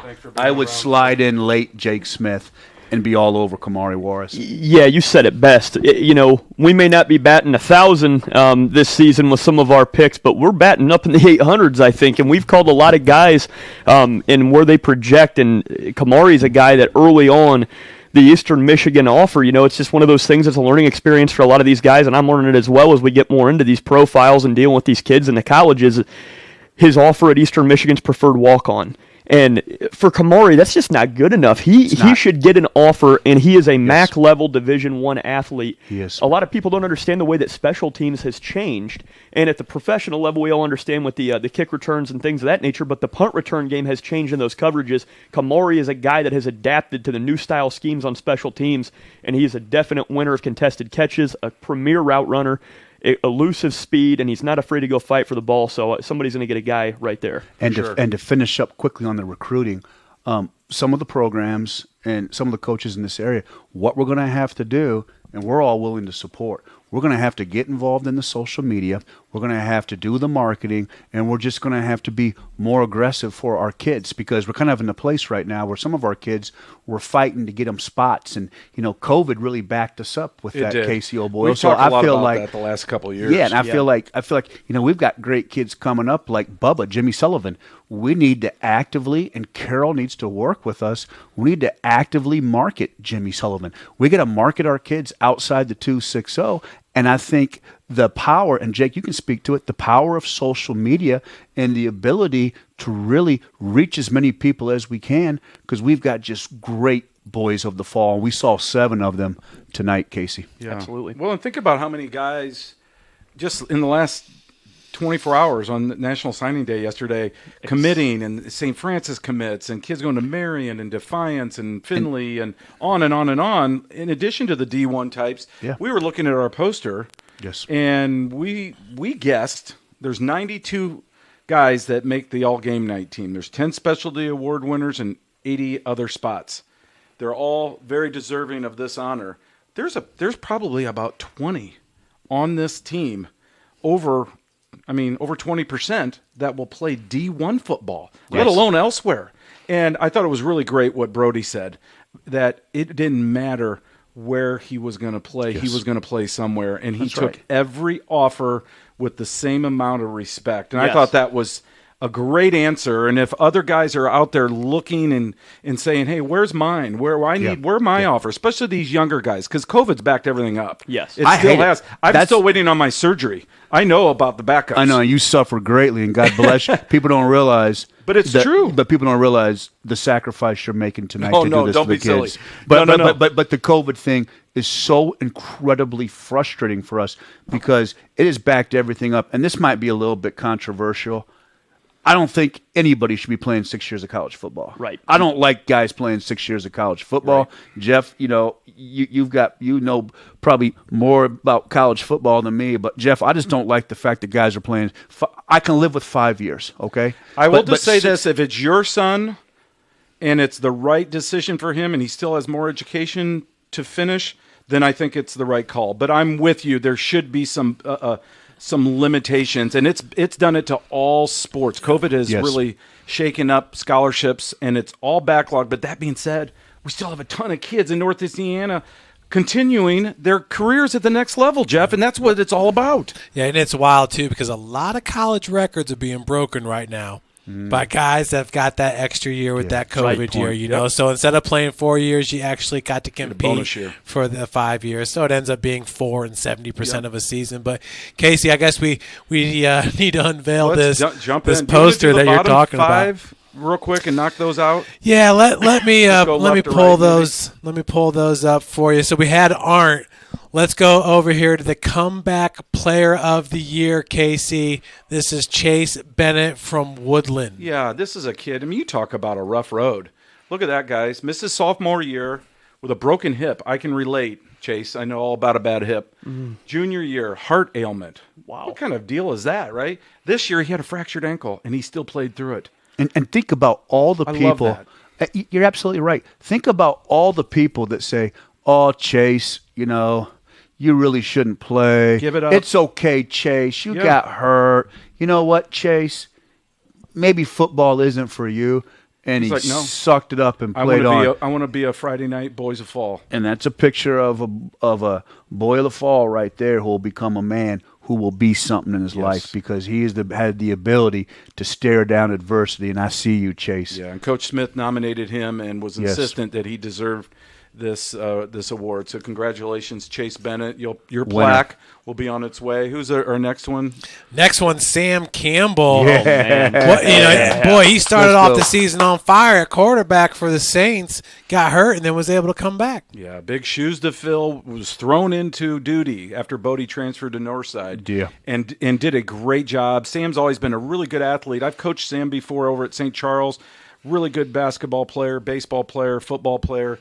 He probably would have made this team as a defensive back if it wasn't for him moving to quarterback. Sure. Oh, yeah. Very, very deserving. That nasty injury out at Carroll, I was out at that game, and it was just gruesome to see. To work his tail off, to come back, knowing they were long shots to win the sectional, and he's a basketball player. He did it anyways for his team. Yeah, he's I a thought winner. it showed a lot of guts. And Joe invited him up to the booth for the Dwenger-Snyder game. Great interview. Do you remember how sick to his stomach he got? He had to leave the booth. Yep. Yeah. Because his team was losing. I think he couldn't do anything to help him. It know. bothered him. He's such a winner.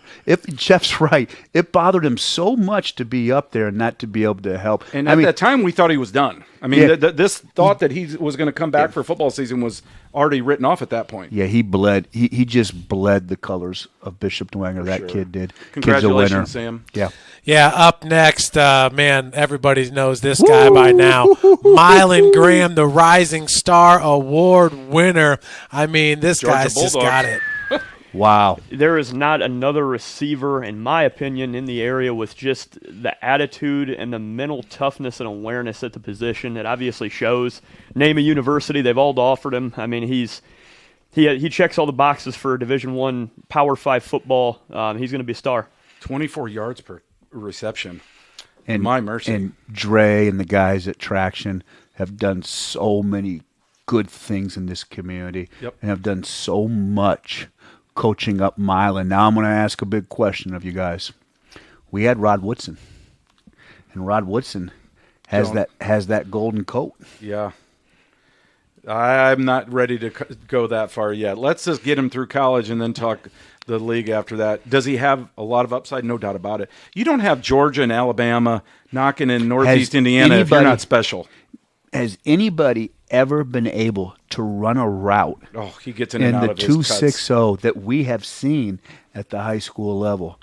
He's like pretty Mylan special. Graham. The thing I'll say about Mylan is he makes it look so easy, effortless. So fluid. He's so fluid. And remember, guys, this junior class is loaded. We got Tay Johnson. We've got Braden Steele. Yes. Yeah. We got Dane Siebert. Throwing a lineman in there. I'm partial to the lineman now after Brody was in the basement, right? The Rising Star Award is the top junior, and Mylan is deserved of this recognition. Mylan, you'll get your plaque this week, my man. Congratulations. Up next, it's the X Factor Award, and Joe go. and I witnessed this one over at Zollner Stadium, Landon Kaczynski. Let's go. I'll tell you what, Columbia City and Norwell was the game of the year. That Concordia Wayne game, Jeff. So much fun. Remember you had the great call on the ice cream cone? Remember the ice cream cone catch? And Landon just came out behind Casey's guy, Big Bubba, and they just ran between the tackles. tremendous high school football player. Yeah, I don't think he had a carry for like 2 years. No. They just threw him in there and he rushes for 259. I love it. That's I love it. Manigal, you know. But that's also the history of the Concordia players. Will do anything for the program, anything for the coach. He just rolls out on senior night and runs all over. The starting running back had 2 fumbles, and then he didn't even know he was going to play running back. No, he had no clue. And I he don't know if he looked like took any reps or anything, but he ran so hard that game. And he was our player of the week in Game 9 Summit City Sports on where it was one of these covers. I tell you what, the high school football can be so entertaining. Oh, yeah. Jeff's like, we're going to go do Concordia and Wayne. I'm like, okay, that'll be fun. It was fantastic, wasn't it? I mean, it was one of the greater games we did this year. It was a Jeff Mahoney Classic. It was a Jeff Mahoney Classic, and it was so much talent. Bubba looked great that night. Landon ran all over. I mean, The defensive end, Grant. Oh my God, Grant Hayworth. Oh, Hayworth. Oh, I went yeah, down and I tell you what, I went down and interviewed after the game. He's huge. He was huge. His wingspan. No boots for him either. And it's funny because, no boots like I have, but it's funny. I talked to Coach Abs after that. He says, man, he says, Joe, who do you think is a really under the radar player that we should be looking at? Boom. I fired right back, man. Grant Hayworth. He's like, yep. Yeah, I'll tell you what. I hope Grant's watching this because he's going to Wheaton College to play for Coach Swider. And when I was covering the CCIW, they had a defensive end by the name of Andy Studebaker who got drafted by the Philadelphia Eagles. Grant could be next. I'm telling you. It's a heck of a program. I'm telling you, man. He just started playing 6'6". He went about 240, 245. He was much bigger than me. Put together, I'm telling you, man, I could envision about 265, 270 on Grant. And Jeff, tell him, Wheaton's a great school. Look out, man. He has just barely scratched the surface. Well, we're sorry, Landon Kuszynski. We kind of just stole your thunder there for the X Factor Award. Landon, you are getting a plaque, I promise you. And last but not least, let me bring him up. It's your newcomer of the year. Oh, big Jimmy, big Of course Bubba. it is. Bubba! I tell you what, Jimmy could have won a Mr. few awards this Smooth. year. Yeah. As awesome as he was this year. Yeah. We've talked to upstairs guys. There's a lot of sophomores on this poster. I think probably more than any other year. Jimmy's right at the top of the list. And there are some sophomores that didn't make it that probably could have or should have. That sophomore class, guys, is loaded. Jimmy's right there. What a season he had. Not only the wins and leading that team to state and an unbeaten record during the season, SAC championship, but playing in the wake of that tragic loss of Owen Shealy's passing. They were friends. I'm sure that was he was carrying a huge burden, I'm sure, for a young man, and he handled it with such dignity. And Jimmy, you had a great season. After about 4 or 5 weeks, this award was already done. He was newcomer of the year in my eyes. And I think, as kind of being part of the fraternity, you too, Casey, all of us old quarterbacks of the 260, I really loved what Jeffrey Becker could do and what Deuce could do. We've had great quarterbacks over the years. Zach Terrell. Yeah, absolutely. On and on. On and on. Yeah. Casey, you can go on and on. They're all over your beautiful posters down here. That, I believe, will be QB1. He might. Okay? He might very well be. And I am asking respectfully of Carroll, let's market this kid. Let's get after it. Jimmy Sullivan should have multiple offers this spring of D1 schools. I think he will. He is that good. And let's do what we have to do. And it's something I was going to ask you, Jake, this next couple of – I want to put a challenge out there on Twitter, Jake, where I'd like to, with our underclassmen, you guys, pick an underclassman and then maybe have 5 days of the great Bubba, Jimmy Sullivan. And Carol and all of us, maybe Jeff, we all put up a clip of where he makes a big play in a game. And for 5 days, we celebrate him. We tweet out. We send that to colleges. We do everything we have. And then we go on to maybe a kid that I got a great nickname tonight for, maybe the Purple Lamborghini, Landon Hepner. Maybe we celebrate him for 5 days. Maybe Josh, I Must Tackle You, Masu. Maybe we celebrate him for 5 days. But we take that social media and we try to market these kids. But you're right, Casey. Tremendous high school football player, but the reason I think he will be QB1 is I think he is one of the toughest mentally, Jeff, kids that we have seen come up in the 260. He reads defenses like a sophomore in college, not a sophomore in high school. I mean, he's really advanced.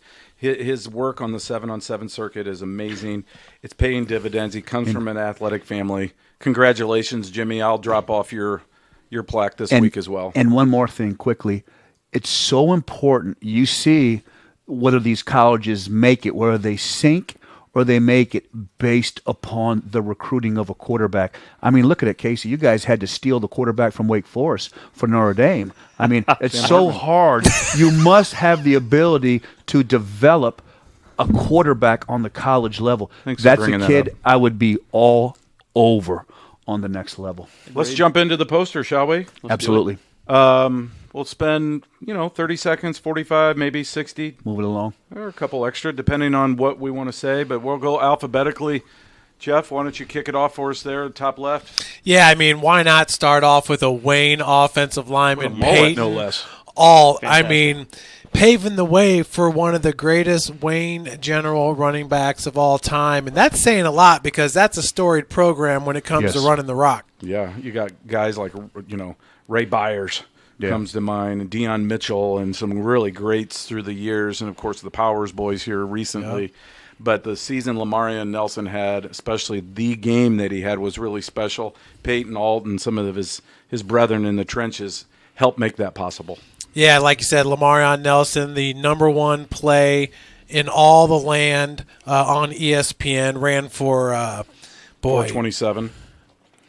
Yeah, and then ran for 1,600 on the season. Yeah, with 16 touchdowns. Yep. Yeah. And then Casey's poster right there, the all-time Whoa Nelly, number one in the area. That was the best. Yeah, but it doesn't happen without guys like Peyton Alt. Yeah, right. Yeah. Oh, real quick, another spiritual shout out. We have to throw some prayers towards Coach Sherwood Haydock. We mentioned him last week. Amen. Didn't know that it was kind of dire straits there. It was really touch and go for a while. His family's been texting me and others with updates. Coach, it sounds like you're getting better. I wouldn't be surprised if he's watching right now because they're moving him out of ICU into another room, and I believe he can't have visitors, I think, till Monday. But he's heading in the right direction, so God is good. Thank you for all the prayers. I mean, a lot of outpouring of support there. Coach, we love you. We need you back in here for a few more episodes of Around the Fort. And Jake got to see it up close and personal at that Columbia City Wayne game. He was standing right next to Coach Haydock, and you just said, like, masterful wizard with it was fun, wasn't it? The mad scientist is an understatement for that guy. I'm an immediate fan. Yeah. 2 times the talking to that man, huge fan. Yeah. Get well, Coach. Coach, yeah, we're praying for you. Yeah, get well. Had surgery, had some complications, for lack of a better word, afterwards, and was a scary spot. And it sounds like he's definitely trending upward, but he's not out of the woods yet. So please keep praying for Coach Sherwood Haydock. Thank you, Jeff. It's hard to imagine that Carroll's defense is going to be better than it was last year, but with a guy like Justin Anderson a dog. and Shealy coming back, Yes. I mean, yeah, That's a D1 kid there, Justin Big time. Anderson. Big yeah, time. 100%. Like you said, first team All SAC, and The numbers for all those Carroll kids are so pedestrian, even though they played 15 games. Because they shared and because the front three just demolished everything. And Justin, but he was so good. He was so good. And what makes Justin so great is just the instincts, the ability to immediately read and react. And he's just fantastic this year. So just the instincts and just a dog at that linebacker position. Just a junior. And then this is a kid that I think we'll start seeing the recruiting buzz pick up here in the next few months. And just the way it has been in 6A for our teams, when Hamilton Southeastern came in, you just kind of felt like, we're just going to be smaller than Hamilton Southeastern. Can't match up. Man, no, that defense is big, man. And it starts with guys like him. They just got dude-type frames. No doubt. Drew Baker from Leo, Love the this. linebacker. I mean, Leo's defense towards the end of the year. Johnny Z. And then Jake and Joe was at the Leo game. No, excuse me, that was Jake and. But anyways, they called that Leo and Columbia City game, and that was an unbelievable game. It was a great game. Yeah, Tim and I were over there, man, and Drew is, in my opinion, really underrated at the position. Great form tackler. Had a pick 6 there. I'm glad that we had that posted. But yeah, Drew, great player. Exemplifies what it is to be on that Johnny Z defense, man. St. Francis, right? I believe St. Francis, yep. Yeah, I think another one of those great gets for A USF great here get. locally. Yes. Great kid, hard worker. he's the kind of kid that can play special teams probably almost right away at St. Yes. Francis because he's that kind of a hard worker. Brady Beal from South Adams. I mean, they had a great passing offense over there with Owen Warner. Yep. And he was a big reason why 54 receptions, 660 yards, 11 touchdowns, Casey, as you have right here. And the great defensive numbers as well. A lot of these smaller schools, they rely on two-way guys. Yes. And when you post numbers like that on a winning team, you get a spot on the all-game night team. So, Brady Beal, congratulations. Keydrell Billingsley from Snyder, Drell. just absolutely electric. Great basketball player as well. Both he and his brother are so huge to that program. And didn't he block kicks and extra points and field goals It and was everything to start crazy. the year?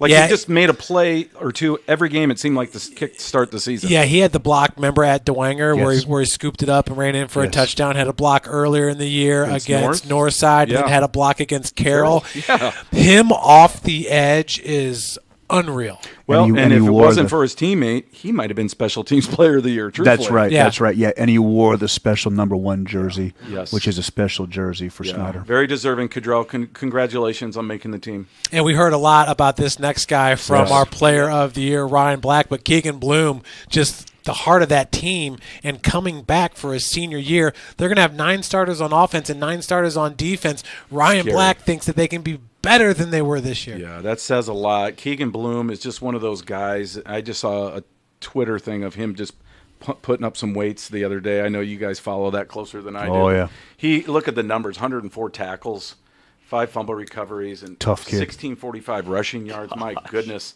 And just a junior, and like Ryan alluded to, he may have been one of their best players as a sophomore. This could be a sleeper D1 pick, in my opinion. This is a kid that has the body type that I think could play in the MAC. Yeah, yeah. I like Keegan totally Bloom a agree. lot. I totally agree. Trey Bodenheimer from Norwell. I mean, Great hair. That Norwell team was so dominant, and it started with that defensive front 3 with Bodenheimer at one end and Brody at the other. And, man, they really weren't tested all year until that Columbia City game. When they over-pursued. And that's one of the things that Coach Fox said gave them the edge, gave Columbia City the edge. Yep, they That was a started it on great film. point. Yep. That was a great point. And what's Bodenheimer and the sheepdog Jack Maley went at it that night in that game. There were tremendous matchups along the line of scrimmage in the trenches, but Bodenheimer is a tough kid, and Bodenheimer was double-teamed in many games, and that's a kid, Bodenheimer, that could play on the next level. He could slide into an outside linebacker position and be a dominant player. Lincoln Booth from We the Heights. We the Heights. Did you see the helmet back there? Yeah, we did see Yeah, it. We the Heights. Coach Yeah. McCray, shout out to Coach for the helmet. Yeah, And tough kid, first man. ever Prairie Heights player to make the all-game night team. How about that, very man? Awesome. Yeah, tough kid, played hard at the point of attack, and really led them. And I tell you what, We the Heights, we're coming. Yeah. We're coming. Great kid, man. Proud of Lincoln. For sure. I mean, I'm sure his parents, as they were talking, last name Booth. They named his son Lincoln. I mean, in that I know. I thought of it. I didn't look that up. Is my Only history you. right? Yeah, it's like naming only you. I It's like skimmed naming over your daughter Kennedy if your last name's Oswald. I love it. I love it. Great Lincoln, kid. congratulations. Proud of had you, a Lincoln. Great season. You're representing. I tell you what, I love a lot of these young coaches in outside the area, like at Lakeland, Prairie Heights, and some of those 260. schools. They're hard workers. They're energetic. And I want to see these programs turn the corner, and I believe they can. I want to be able to broadcast up there. At That We would the be Heights. awesome. County game of the week. Do a county game of the week with We the Heights hosting Fremont. Wear your boots that have poop stains on them from horses and stuff. You can't wear the good stuff. You can't wear the good stuff up there, right? That's so bad. Awesome. That's awesome. All right, sorry. Yeah. Lincoln, We the congratulations. Prairie I'm Heights. just saying. Right. Prairie Heights That's actually. kickers, right? That's what they call them? Yeah. Oh, So man. Prairie Heights getting the win at Fremont this year, 25-6. One of two. We'll be there next two year. wins. Yep. Riley Burhoff, you gotta love this Yeah. kid right here. He Let's is go. hard-nosed quarterback DB, and I Yes. believe he's going to Indiana State. Is that right? Nope. Indianapolis. U of Indy. And, Oh, and U of Indy. Let Great that be a pickup. lesson to all these younger kids watching, that when you're looking to try to get these offers, and everybody wants to continue to think that, D1, it's the only way. run track. Yes. Play another sport. Yes. Because there's more Play all money three available. phases of the game, yes, too. play all 3 phases of the game. I tell everybody this in our weight program, guys, run track. Be a dual sport athlete because there's more money available. And Yes. Riley's a prime example. That is a track star, one of the fastest kids ever out of our county. Long legs. And he will be able to contribute in football and track, Yep. and there'll be more money available for him that way. It's fantastic. Hang on, Joe, real quick. I just want to point out, when we put this team together, I put punters on the ballot, I put kickers on the ballot, and if somebody doesn't separate on the voting, right, I had over 100 ballots come in. Wow, Over 100 ballots. really? Wow. And some of them, like for you guys that watch a lot of film, I give extra credence to, okay? I thought if we need to punt, I've got Riley Burroff. He averaged 40.6 yards per punt. I feel like we can do it. Right? Yeah, and Brody Bolin. Right. Yeah. I mean, You got Joseph it. Moran from Dwinger, Yeah. Great punter. great. I mean, there's a lot of kids. Sebastian Lopez from Carroll, great kicker. Yeah, Roel great Pineda. We just didn't go with them because they just didn't separate on the ballot. Yeah. But and I feel horrible. Yeah. And That's my quickly- first of probably 5 disclaimers tonight about feeling horrible because there's so many kids not so on many there. great kids. And just quickly, to finish up on Riley, 0 to 100, real quick. Real quick. For And sure. he just looks for contact. Oh yeah. Yeah. I He just can feel like roll. he's going to be an amazing safety no matter where he goes. Indy's got a steal there. He can play about anywhere. Oh, yeah, He's going to have a great career down they there. got a big time steal. Yeah, and St. Francis got an anchor right here in Colin Butler. Man. All NEA, played on those great offensive lines. I think he's a starter since his sophomore year, playing next to DJ Allen, Landon Livingston, all those great linemen right there. I really feel like he's going to get inserted into that offensive line real quick at St. Francis and be a leadership type guy for him. Yeah, tough kid, a kid who really worked hard at his craft. I think the tutoring from Landon Livingston and playing along with Landon Livingston helped a lot, but just a tough kid. That's a kid right there, Colin Butler. I can pencil in at right guard, and that's going to allow me to do a lot of different things. That, to me, St. Francis got a tremendous player there, Agreed. and you guys know how key it is along those offensive fronts. But when you can get a kid like that who's big and strong and has the feet that he can get to the next level, he's a mauler. And seasoned. I mean, like you said, Jeff, a sophomore 3-year starter, played in a lot of big great games. program. And played in practice against two D1 Power 5 guys in DJ Allen and Landon Livingston. You can't tell me that didn't help prepare him, too. I'm with you guys. St. Francis got another steal here. And Dominic Chacon, I mean, I'm love all Dom. in on this Columbia City team, and him and Arntz, as those linebackers. What made them so special, Jake? Well, you love to hear just the brotherhood that those two guys specifically on the squad had, and really played for each other. Selfless gameplay by both, and the more success one had, the other one was happy for, and it just built that relationship up. And just read and react skills, just Tremendous. gap filling, Yes. great intangibles, great form tacklers, 119 tackles, school Wow. record. I mean, it was a year for Columbia City, but that was, That's awesome. in my opinion, the best linebacking core we've had in 30 years. Yeah, It and what was. a great stat. And his, for and him. I like, and his first name should have been Dynamic. Right. He's got great tats, too. He's got an eagle, doesn't he? Yeah, he does. On his, I mean, He should we've got a have picture he from needs to- game he night. needs to It's get one it- of my faves. He needs to get a sheepdog, too, because I tell you what, that's what he was this year. Yeah, 11 Jake's- tackles for a loss, too. Yeah, tremendous From high the school linebacker football player. position. Very deserving. Congratulations, Dom. Jackson Chrisman, I mean, this guy has been one of the quickest defensive linemen in the SAC for the last 2 years now. 8.5 QB sacks, 15 tackles for a loss. Yeah, Jackson Chrisman, again, a repeat selection to the all-game night team. Just another kid that I think, for whatever reason, flew under the radar a little bit. But this year, he saw so many double teams. He got And doubled. he still had great numbers. He got doubled, and they played that Cracker Jack 3-man front. You're not a big fan of that, are you? Now, I don't know if you guys know that about I've never heard that about you, but I kind of heard it. But that's a kid, and you guys nailed it. That may be the best first step from a defensive line position we have in here. Yep. That's a kid that, man, I could see him going to a school, playing a couple years, then bouncing up to a bigger school. He can put some more weight on. He has a tremendous first step. I'm curious if he could even play a little bit of outside backer where you have the ability to rush him, Jeff, or maybe drop him in coverage. Tremendous upside, tremendous potential. Just played on the 3-man front and got doubled all the time, and I would have doubled him too. But great ball skills too. He's always around the ball, deflections, you name it. I'm with you, Joe. This is a kid I think that definitely can play at the next level. If I remember correctly, he's the only person that returned on that defense this year, so all eyes were on him. He was triple teamed probably most nights. You're right. At the next level, you could use him kind of like Northside used Devon Doty this year. Yes, you could. He is that kind of player. That is tremendous upside to finish up with him. I can play with him on my defense if I'm a college defensive coordinator. Yeah, very deserving. Congratulations, Jackson, again on making the all-game night team. Gavin Cook, Adams Central. Casey, you're saying he is the toughest player in Game Night Nation. One of them. Wow. Got to be. Pound for pound, he's not a real big kid.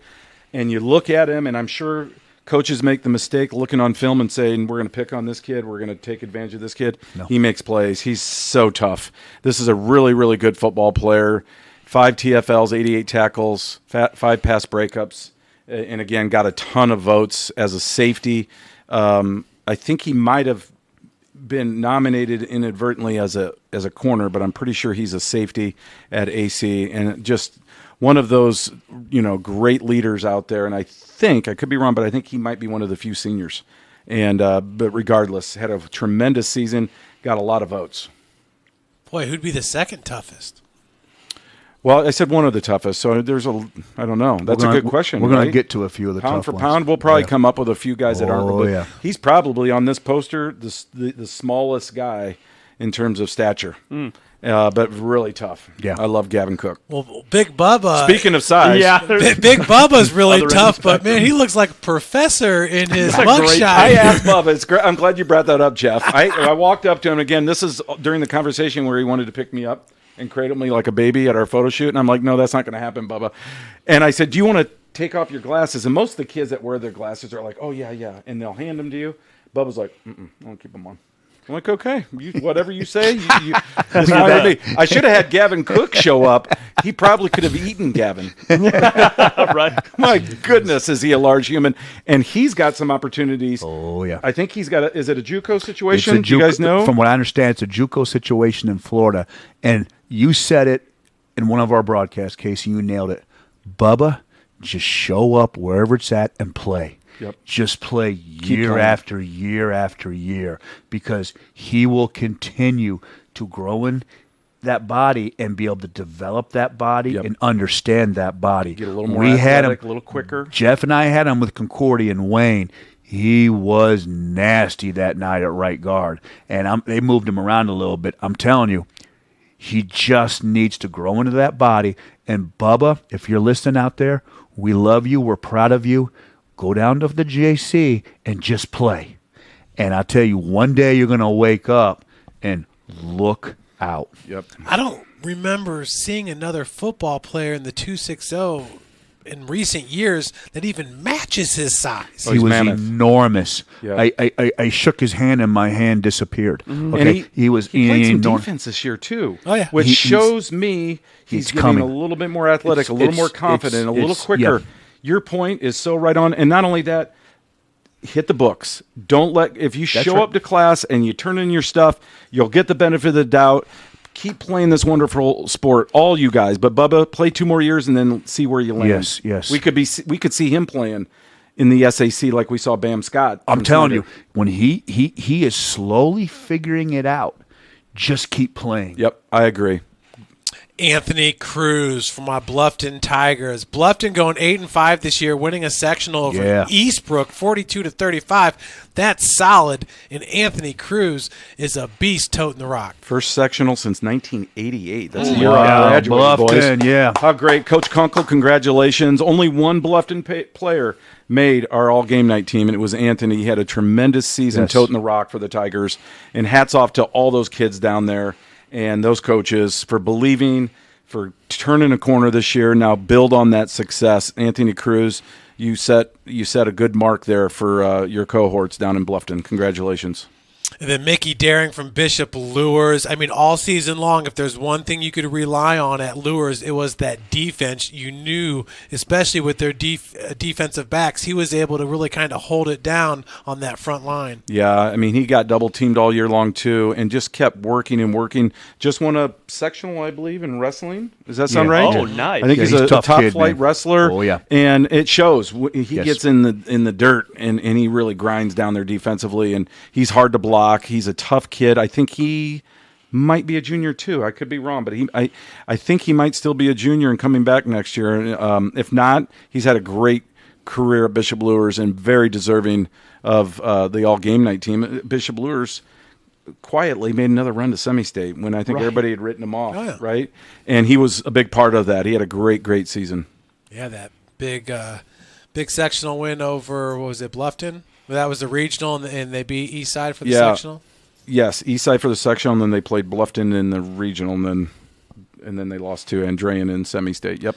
So Aiden Hunley for Carroll. I mean, Carroll lost probably more than any other SAC school in offensive line from a year ago, and a lot of guys stepped up this year. That was supposed to be a weak point or a point of concern, and I think early on they had some question marks, but as this season went on, this unit I thought gelled together beautifully. Aiden Hunley certainly at that list. I mean, you look at a kid like Caden Abbs as a sophomore who did not make our team. Caden's a great player, and was one of those about 7 or 8 sophomores. There's a few more names I'll drop on you guys later that didn't get enough votes. Yeah, but he was every bit as good, I think, as Aiden Hunley physically, and helped push Aiden Hunley to help Aiden Hunley become all conference and all game night. And this is another kid that helped that offense just stabilize and give Bubba enough time, Jimmy Sullivan at quarterback, and those receivers to get open, because they never really had that game breaker deep, right? Everything was underneath, it seemed like. And their running game was good with Nate Starks. Again, speaking of another sophomore that ended up not making our team. Very deserving. Carroll's loaded. I've said it for 2 years. They're going to be even better, I think, next year. But Aiden Hunley, congratulations. 4,300 yards almost amassed offensively for Coach Andy Papagiannis' offense. Ooh. They did some great things this year. And 11 Carroll Chargers made this poster. 11. Wow. That's a lot. Most ever in Carroll history. Yeah, and up next is Alex Holcomb. We had him in the East Noble sectional game in round number 2, and Alex Holcomb was all over the field with 13 tackles and a sack in that game, and man, well-deserved. For sure. Look at that. Second in the conference with 114 tackles, and he missed a game. Yeah, he was dominant. He was just good. Really fit in nice, that Johnny Z defense, that attacking defense, very multiple. And Alex had a huge season. Just felt like every game Alex had double-digit tackles. Yeah, you can see how the Leo players defensively are really rising up because they can play so loose in that system. Baker and Holcomb definitely, they show that. Up next, Jelante Hinton. I mean, a familiar face to this list here. Yes, Jules. I know this year was tough, much like Jackson Chrisman, where all eyes were on Jelante Hinton, and they got a new coach over there. But much like Mickey, he won another sectional in wrestling. Yeah, another beast. He's a great wrestler, and again, a kid that got a lot of attention this year from opposing offensive lines. Played some running back, too. I think he was number 22, if I remember correctly, because I remember seeing him at the photo shoot, and I'm sure I tested him on who was the greatest number 22 in NFL history. But Jelante's a great kid. He's going to either wrestle or play football in college. I hope it's football. I think he's got a ton of upside. I think it's on the defensive side of the ball, personally. I don't know what you think about, Joe. He's definitely a defender. I was a little bit disappointed with the way Northrop used him. He needs to be moved around. He needs to be put in different positions, because when he lines up in the same position, if I'm an offensive coordinator, I'm going to double him. I'm going to scheme. When I play Northrop, I put the tape on. I'm scheming against Jelante Hinton. So the way you combat that is you have to move him around. He's a kid that I can put it in. He's a kid that I could play at strong side linebacker, Jake Smith, but I must move him around. And I want to roll the dice and blitz and attack more. And that is a kid, Jelante Hinton, that I could see him playing for a MAC school, and he would be playing a strong side linebacker position. You cannot underestimate the ability of the wrestling background, and I could play him. I could play him at a small end, or I could play at a strong side linebacker, Jeff, and I could blitz him on third downs. I can move him all over. He can tackle in space. I think his football, his best football is ahead of him, in my opinion. Totally agree. Yeah, what's nice about him is when you use that three-man front, Joe, like you said, if you had him off the line, he could be that fourth lineman for you. You could roll him all around the formation because he's so athletic, and he's a wrestler, so he understands leverage. Yes. I would even bring him in the middle sometimes. He could whoop a guard. He can get around the edge. There's so many things that he can do that you have to get really creative. Throw him down at nose guard in a goal line. I totally agree, but I think that he is a kid that projecting the next level that could play the outside linebacker or slide into a rush position. But I think his best football is ahead of him. He's a tremendous athlete with tremendous upside. This might be a nice recruiting opportunity profile for you next year. Yes, Jake. If you're I'd like to market him too, because I think this is a kid that needs to play the next level. Yes. Okay, congrats, Jules. I like to call him Jules. I don't know why this gets funny. Cam Hirschberger, it's plug and play over there with the wide receivers, and Cam definitely rose to the occasion this year. It was a big year for that Carroll offense again. Yeah, he caught everything, and again, I always felt like when Carroll needed a first down, a stick move, he would just find a spot just past the sticks and always wound up with the ball, and just was a reliable receiver for Jimmy Sullivan, and one of really four really solid receivers out there. Congratulations, Cam, on a great season, and he got a ton of votes too at the wide receiver position. Always flashed open, was reliable, tremendous hands, and very tough catching the ball over the middle. And he's a big fan of Cam Hirschberger, as you can hear upstairs. Yeah, number 4 in the conference was 7. Or the show would have been over. So thank you, Jeff, for getting us back. Where were we at? Grant Hayworth, I believe, right? We were at Grant Hayworth. Talk about him, Joe. I mean, we all were high on him early on as he started to emerge this season, but I know you were especially impressed. Yeah, I really liked him because we had him in the Concordia Wayne game, and he just dominated. He almost had that Reggie White bull rush. Remember how Reggie White in the NFL would kind of hook a guy and just kind of toss him? Mm-hmm. That's what Hayworth did at the end of that game and dominated that game. 6'6", goes about 230, 240. Again, I can get him up to 265. Just started playing football a couple of years ago. Think about that. And was just dominant. Wheaton's a great school. Grant Hayworth is a great kid. And it was interesting when we had Coach Manigault on, he talked about how they really limited practice and didn't try to keep practice limited because they wanted to stay fresh. So think about that with Grant Hayworth, a kid that just started playing football a couple of years ago. Mm-hmm. He just really hasn't had a lot of practice time or a lot of games. But I'm telling you, the sky is the limit with Grant Hayworth. For sure. Congratulations, Grant. Very deserving. Next guy up on the list, Luke Hoppert. I mean, one of my favorites. First ever 3-year starter at QB. That's impressive. For Snyder. That's saying something. I mean, that's pretty remarkable. This is a kid that I thought, could make a lot of those intermediate throws. I know he's still, I believe, looking to find where he's going to play at the next level. Jeff, you heard something, I think he talked to his father, Brent, didn't you? Or somebody did. Yeah, last time I heard maybe a preferred walk-on at IU and maybe Michael joining him for his 5th year. Michael's like a grad student thing for Michael? Yeah, Michael's got one more year eligibility.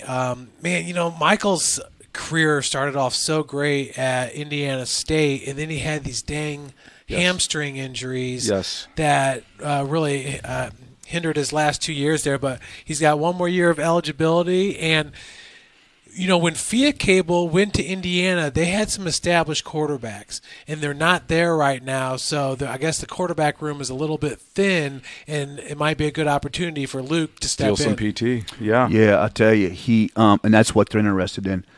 Of all the kids I've saw play the quarterback position over the years, he had the quickest release. Yes. And if you went and watched the 7-on-7 traction, he was always the quarterback for the black team, the number 1 team, because his release was so good.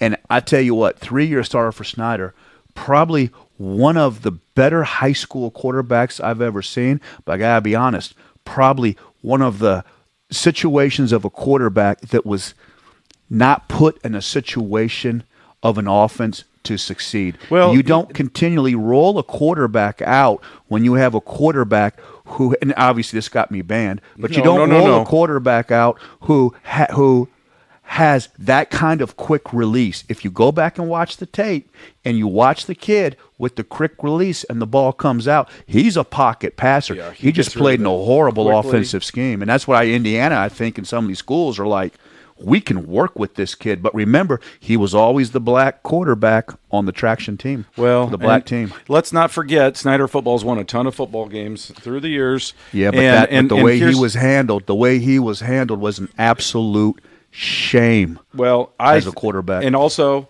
it's always been a run-first program. They've never had prolific passers. That's just how they do but things. Think about it this year. You had Kamari, you had Jordan Lee, you had probably the best quarterback you've ever had with the quickest release. Ferks and Kedrell Billingsley.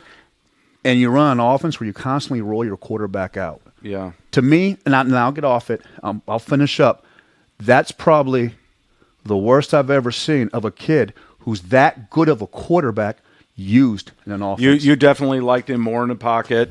I saw some value of him, especially rolling to his right sometimes, because he's not the tallest of fellas, to create passing lanes. So there were times that I would see him roll to create some passing lanes, because the outside of Brandon Stuckey, the offensive line at times struggled, especially with guys coming right through the A-gap. So I think that was part of the thinking. I don't know that for a fact, but to your point, great quick release, and I hope he plays somewhere. If not a walk-on situation at IU, I'd love to see him go somewhere else here locally. Oh, he's definitely playing. Go ask Antoine Taylor. Yeah. And speaking of Antoine Taylor, good news with that. The QB Matrix, Antoine Taylor is going to get invited and participate, Jeff, on a lot of the podcasts on the NFL Week with the NFL alumni. Oh, Marcus Ogden has a podcast, and it's kind of a historic because it's our first Super Bowl where we have two black quarterbacks with Mahomes and Jalen Hurts. Yeah. So I'm so happy for Antoine. With here we are on the 260. We got the QB Matrix, Jeff. And Jeff, you were kind enough. You put so much of his stuff on Summit City. Here comes Antoine Taylor, and he's participating on these podcasts with all these NFL guys, and he's going to really talk about the historical moment of having two black quarterbacks with Hurts and Mahomes. Antoine is the best of the best. He knows the position. If I had a young son who played quarterback, and I did once upon a time, I'd be he'd be the one. Time we can Antoine agree on sure. that. So he's still got a full field. Jordan Lee, University of Indianapolis. Yes. Good for him. Yep. Jordan, great player. Quickly didn't make the list, but another great kid. Yeah. Only got one ball a game. Yeah. So University of Indianapolis got a great player in Jordan Lee. So congratulations, Jordan. Another kid that's worked really hard on the 7-on-7 circuit to make himself available. Next guy in line, Devon Haney. Devon Haney, north side. I mean, in my mind, if I need one defensive tackle in the SAC, I'm picking him first. I agree. Great Jeff dreads. was on him early. Tough, hard-nosed kid. Played both ways a lot, too, didn't he? Yeah, had to play a lot of O-line. Yeah, tough kid, man. Yeah, great numbers. Again, Devon, one of two Devons on the team. Really quiet kid, but I loved his motor, and he played really, really hard for Northside. I know Coach Johnson was really excited. I think Northside might have had 8 guys make the team, I believe. I think Snyder had 9 and Carroll 11. Yeah. So wow. Those were the top 3 teams, I think we all agree, in the SAC, and they were well represented. Absolutely. Yeah, deservedly so for sure. Hanson Hafner being one of those Carroll guys making up that 11. And once again, these guys have such great hands. He may have the best hands of the group. He reminds me of Spider-Man. He just, the ability to climb in traffic and comes up with the ball every time. I mean, he is, I think, emerged this year and definitely will be next year. He'll be Jimmy's security blanket in the red zone. He's going to be the kind of kid that when he needs a big play or certainly a touchdown, he knows he's going to go up and get it. I've watched him work out over at Iron Society, and he's very twitchy, very strong, and you're right. So I think he's another kid that could play some major college football too. I do too. With the right exposure and the right opportunities, he's worked hard, comes from an athletic family. I think Hanson has got, definitely more ceiling there for sure. Yeah. And this kid's absolutely hard-nosed. Luke Graff, the running back, Let's linebacker. Go. Let's Joe, go. You remember that Columbia City game? Luke, in a goal line situation, had the perfect form tackle. Oh, man. Yeah. He's going to Taylor. What a pickup for Taylor. Great for Taylor. Yeah. How Taylor pulled that? Taylor Did they had buy to him a car? I mean, I know we shouldn't say that. Was I mean, that is NIL? he get a new Hey, ride? does Taylor have NIL money? No, he's got Casey? I don't know. He's got a lifetime supply of or a free ride at Ivanhoe's for all the ice cream he can eat. But when I saw that, first thing I thought about, because you had mentioned this, Joe, in the broadcast, I'm thinking, oh, he's going to Taylor to play baseball. Well, too. I was told by a lot of scouts and stuff that they loved him, but they thought he was going to play baseball. Yeah, because he's right. such. Wasn't that right, Jake? So I think they backed off a little bit. Yep. But it's a great spot for him. Taylor definitely came away with a big one. Yeah, I love Luke Grafton. Again, just a tough, hard-nosed football player. We talked to his teammate Brody down here tonight in the cave about those kind of program players in those small county communities, how they just rally around these kids. And Luke was certainly one of those kids for 4 years. Oh, yeah. And then Stratton Fuller from Columbia City. I'm telling you what, Jonte got the Gamer Award. He was probably runner-up on Gamer. Oh, man, it's almost – he's a multi-sport athlete, and it's just almost getting ridiculous that people are just tweeting now. He's got, like, his own hashtag. It's like he saves the city. So it's – He'll be mayor someday. On the basketball side, if you guys have seen some of these videos at actually Summit City, I think some folks have called some of those games. It takes that – with seconds to go, runs down the court, contests a ball, flips it up, and 3/4 way down the court, makes it. Then a couple of weeks later, Coach Fox shoots me a text, and he's like, look. And I'm like, oh, what is he sending me? I click on it. Stratton dunks the other night. Yeah, first dunk ever in game. And I'm like, man, it's like, what can this kid not do? And just the way he played through the sectionals, and man, he really left his mark this season. And he still has 2 more years to play. That's the block kick against Leo. I got to find the photo somewhere of that block kick, because I need to frame that for my office. That was incredible. Dad was a star at USF? Yes. Yeah, Lewis was really a good football player there. Lewis made the All-Game Night team back in the day. Lewis was a baller, man. It runs in the genes. And now there's another one. Yeah, Fuller 3's coming up. Yeah, that's scary. Yeah, Stratz, what a great season. What a great leader for a young kid. And Coach Fox spoke to it, asking those younger guys, namely Stratton Fuller, you lead your guys, your area here, and it's preparing him for that leadership role here next year and the year after. This is a kid, and we talked about this, I think he is a MAC slot receiver. Yeah, and right? to Don't that, you, Joe? talking to Alan at 24/7 Sports, now that National Signing Day is over, I would suspect in the next couple of months that he'll get his star grade. That'll go a long way with him, but obviously the offers will start rolling in, and it'll definitely be Division I. Awesome. Where does he open up at? 3 stars? I would think. I mean, I don't have a ton of familiarity with it, but what I've read and some of the folks that I've talked to, I think he'd be a 3-star for sure. I would, if I was a Big Ten West team like Nebraska, Iowa's so limited on offense. But if I was a Northwestern or Nebraska, I would say, I would offer and put him in the slot, and he would be my third down Julian Edelman slot receiver. Brandon Stokely. Nebraska's got a new coach. Nebraska has a new coach. Nebraska wants to get out more this way and do more recruiting. But he is a kid that he's either a MAC kid or I think he could be second-tier Big Ten. I think he could be a second-tier Big Ten kid that could really do a lot of damage in the slot. Yeah, Minnesota. He'd be great for Minnesota because really the game at the college level, you've got to have a dynamic slot receiver, but you have to have a player who's so quick and he has to be so precise with the cuts and the routes. And he catches everything. Oh, he catches everything. And that little move that Jake talks about down by the goal line, that little like move? Yeah. Talk about that little twitch. And I don't know it's anything that anybody's taught him. He just naturally has that quick twitch, but his head fake is something to watch when you watch him in 7-on-7s. And I just love how personal he takes things and not in a negative way. He turns a negative into a positive. A lot of people, even in our own community, are like, man, he doesn't want to come downhill and play defense. And a lot of folks are like, man, he's an offensive guy. He's an offensive guy. And he played 2 ways this year. And not only young.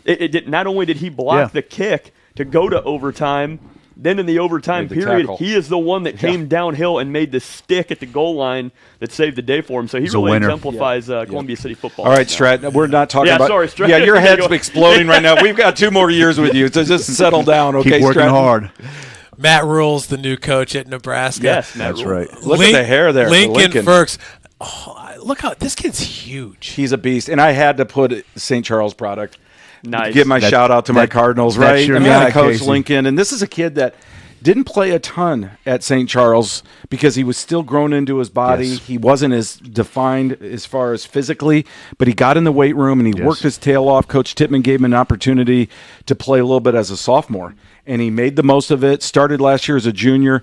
I don't know what his college decision is yet, but I would love to see Lincoln Firks play at the next level because I think he is a prototypical small school tight end, like at a St. Francis or a Trine or a Marion, something like that. Well, but he's really bright too. Even with his size, you could work him into a O-tackle position. Certainly. And maybe DePaul or Wabash, even something, one of those academic type schools would be a good fit for him. He's a good prospect. I totally agree.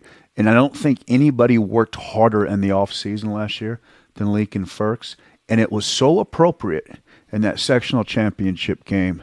The kid who worked the hardest, the kid who just grinded himself into a tight end, catches the winning touchdown pass. What and a it's great funny. grab. God is good, and it's funny how things work. But no disrespect to Grant Leeper, because I think Grant Leeper, we are so excited at him for Iowa. That was the all-conference tight end right there, Lincoln Firks. Because Lincoln Firks could play H-back tight end. He could block. He could catch. You could move him Very around physical. the formation. And what he did was, with Snyder, he was almost like a sixth offensive lineman at times because he could block so good. That's a kid that you guys talk about, maybe a D2 school, that I'm all over, because that's a kid who's a physical, tough, rugged kid that comes from a great family who Grades just will not be an issue. he absolutely willed himself into being a great high school tight end.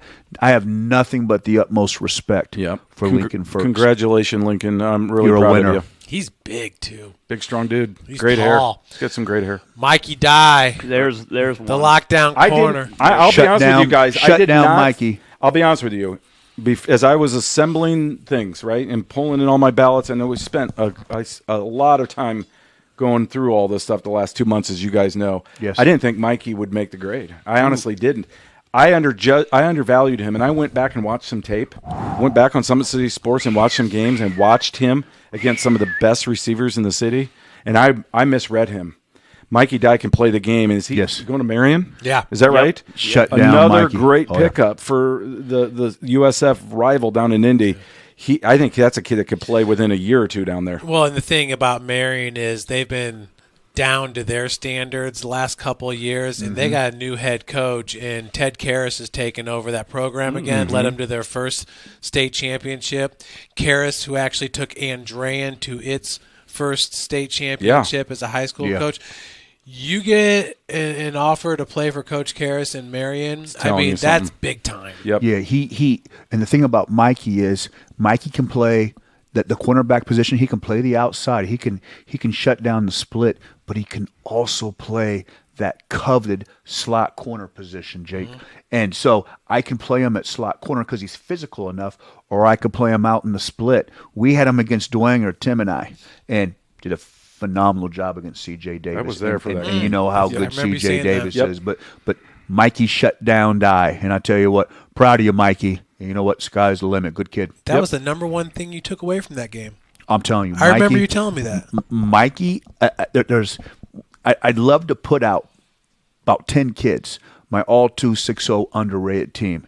He would be on it. Mikey is a tremendous player. At the end of the show, we're going to rattle off a handful of names, and we won't even do it justice. There's going to be some guys so on many that of them. list. Yeah. And again, disclaimer number 2, I absolutely hate this part of putting this team together because there are so many deserving kids that aren't on here. But And you did a great job. Well, I know. You have. You know what? With the busted hip. No, I don't want that. I don't want that. I know, just but you've done a great I want to job. shout out to those other kids because I don't want any of them seeing this or tomorrow or whatever and saying, "Man, I deserve that," because you did deserve it, young man. Yeah. And keep playing, prove people wrong, whatever. Play with a chip on your shoulder. It doesn't mean that you're not appreciated by all of us because we love the players here in the 260. Sure.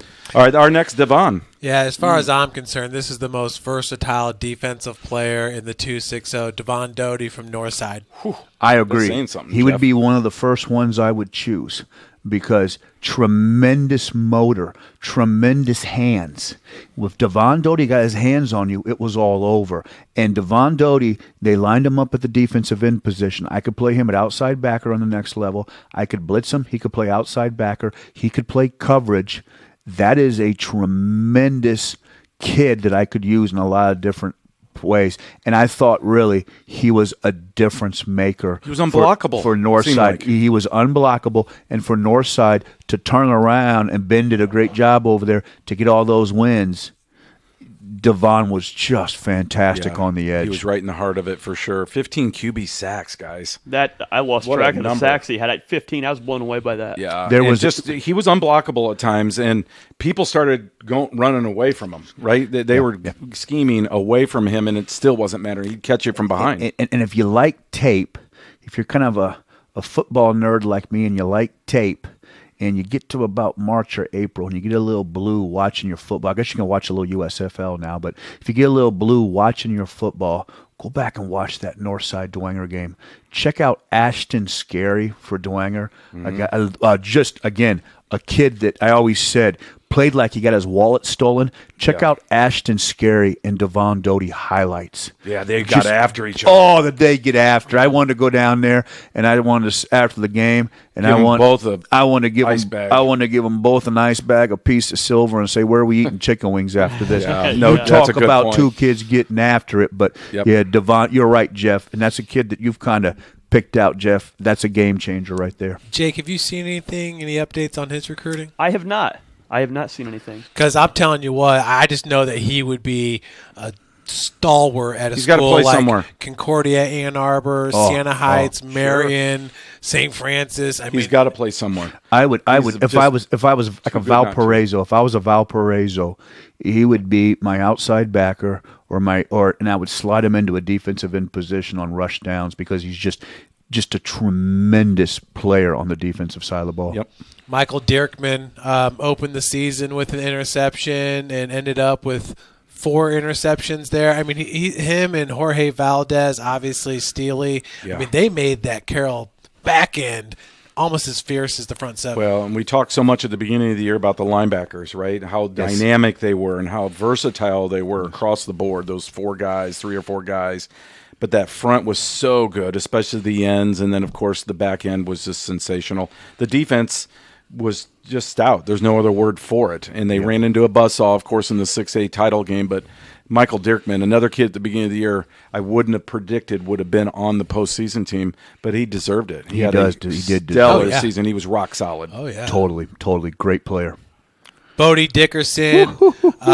He was my preseason pick for the SAC Player of the Year, and I know a lot of people kind of maybe thought that was a little silly, but he ended up with having a great season. Yeah. And he's going to the University of St. Francis. Crowded QB room there, but I mean, Bodie has all the tools when you look at 6'4". size, arm, speed, Athletic ability. can just do it all.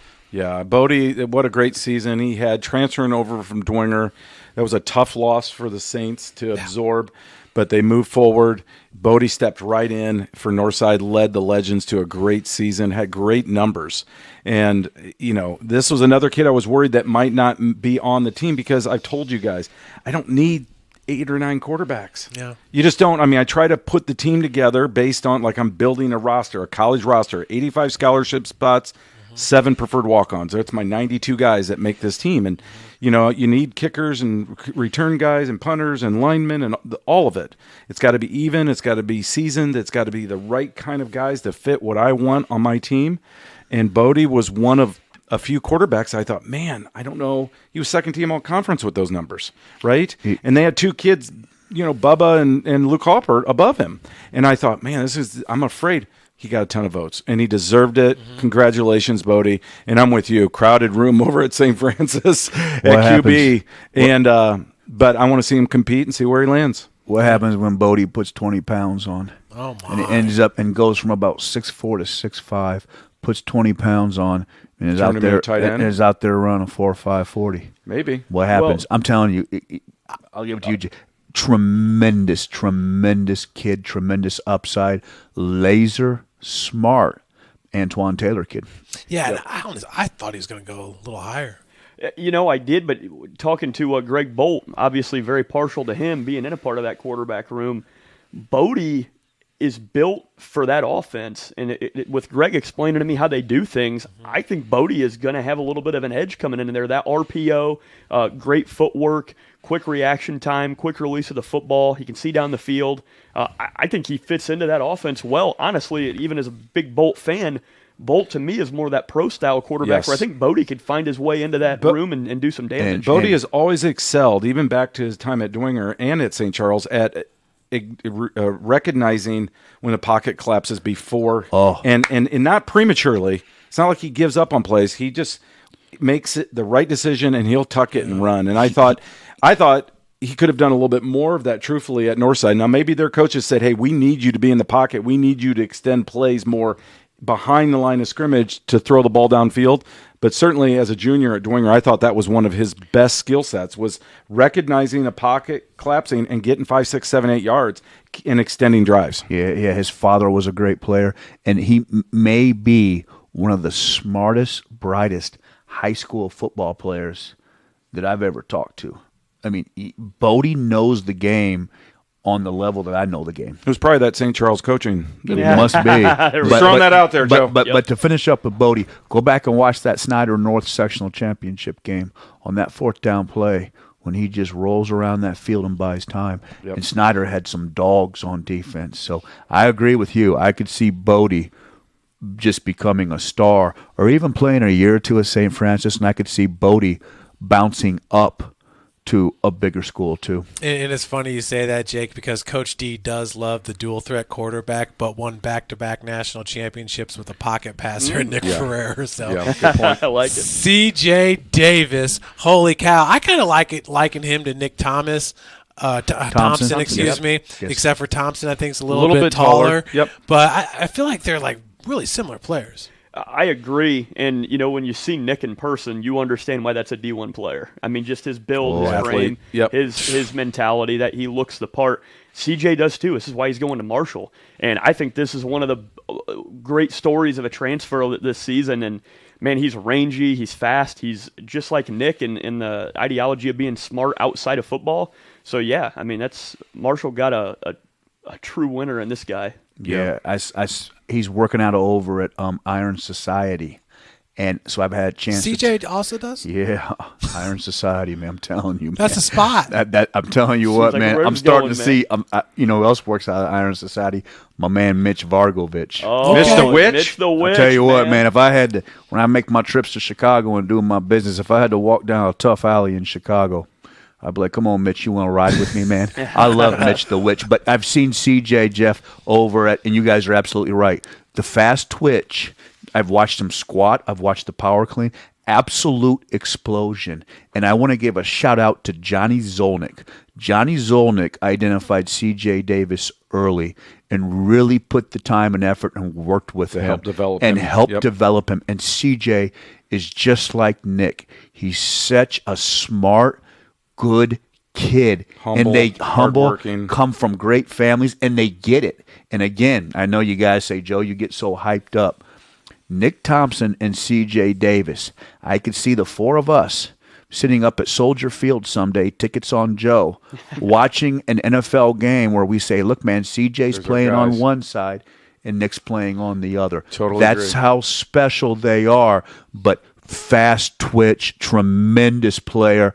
Marshall got a steal. I think so, too. I wouldn't be surprised at all if he starts in their secondary next year. Oh, he's phenomenal. When you look at the SAC, I think the hardest thing to do is to build your starting defense on the back end. Yeah. Who in the heck do you throw back there? They're so talented, but yeah. Didn't he have he's intercepted every team in the SAC now? Is that yes. right? Yeah. What a statistic. That's yeah. What a stat, man. Yeah.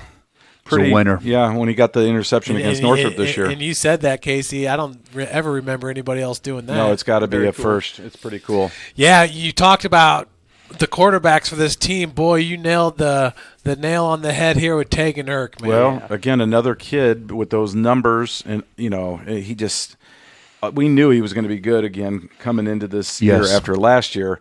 But, Tegan, had a great campaign. Really smart kid. I don't know if he's made up his mind yet on his college whereabouts. I heard he's not playing football. I don't think he is either. I think he's an academic guy. Yeah. Okay.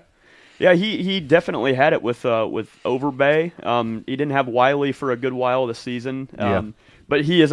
So when we went up and played DeKalb with our 7th grade team, and I got to watch him warm up and go through some drills, and I'm like, man, he looks the part of a pro-style quarterback. I mean, he can spin it.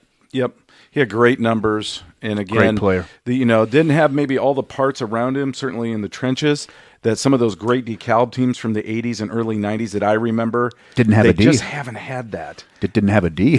And the defense was pretty poor. Yeah, that's impressive. I mean, they're doing 7-8 touchdowns a game to stay in it. Yeah, for sure. And I'm not going to lie. I mean, just from the East Side, was a team that was just thrown in your face the last 2 years because of how good they were and the success they had. And Carson Jacobs, became one of my most favorite players. Yeah, baby. Yeah, absolutely. And proud of you, Carson. And you know what?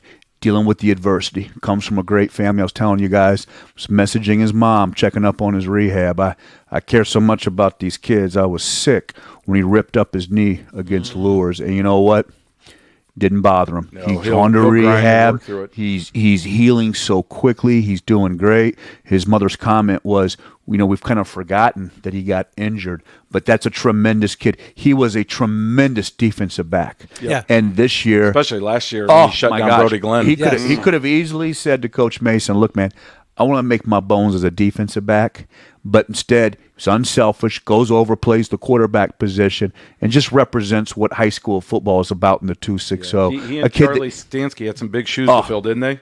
Laban Davis and Carson Clark. And Carson Jacobs will always be a winner, and that's a name that's always going to be mentioned with pride for East Side, and just gave you everything he had. Yeah, another kid that had to be on this team, probably, maybe not as dynamic as some of our other quarterbacks that made the team, but to your point, what a good defensive back he was. Even though the numbers maybe weren't as solid as last year, they were still good. 4 picks, 34 tackles, and had to be on this team. Congratulations, Carson.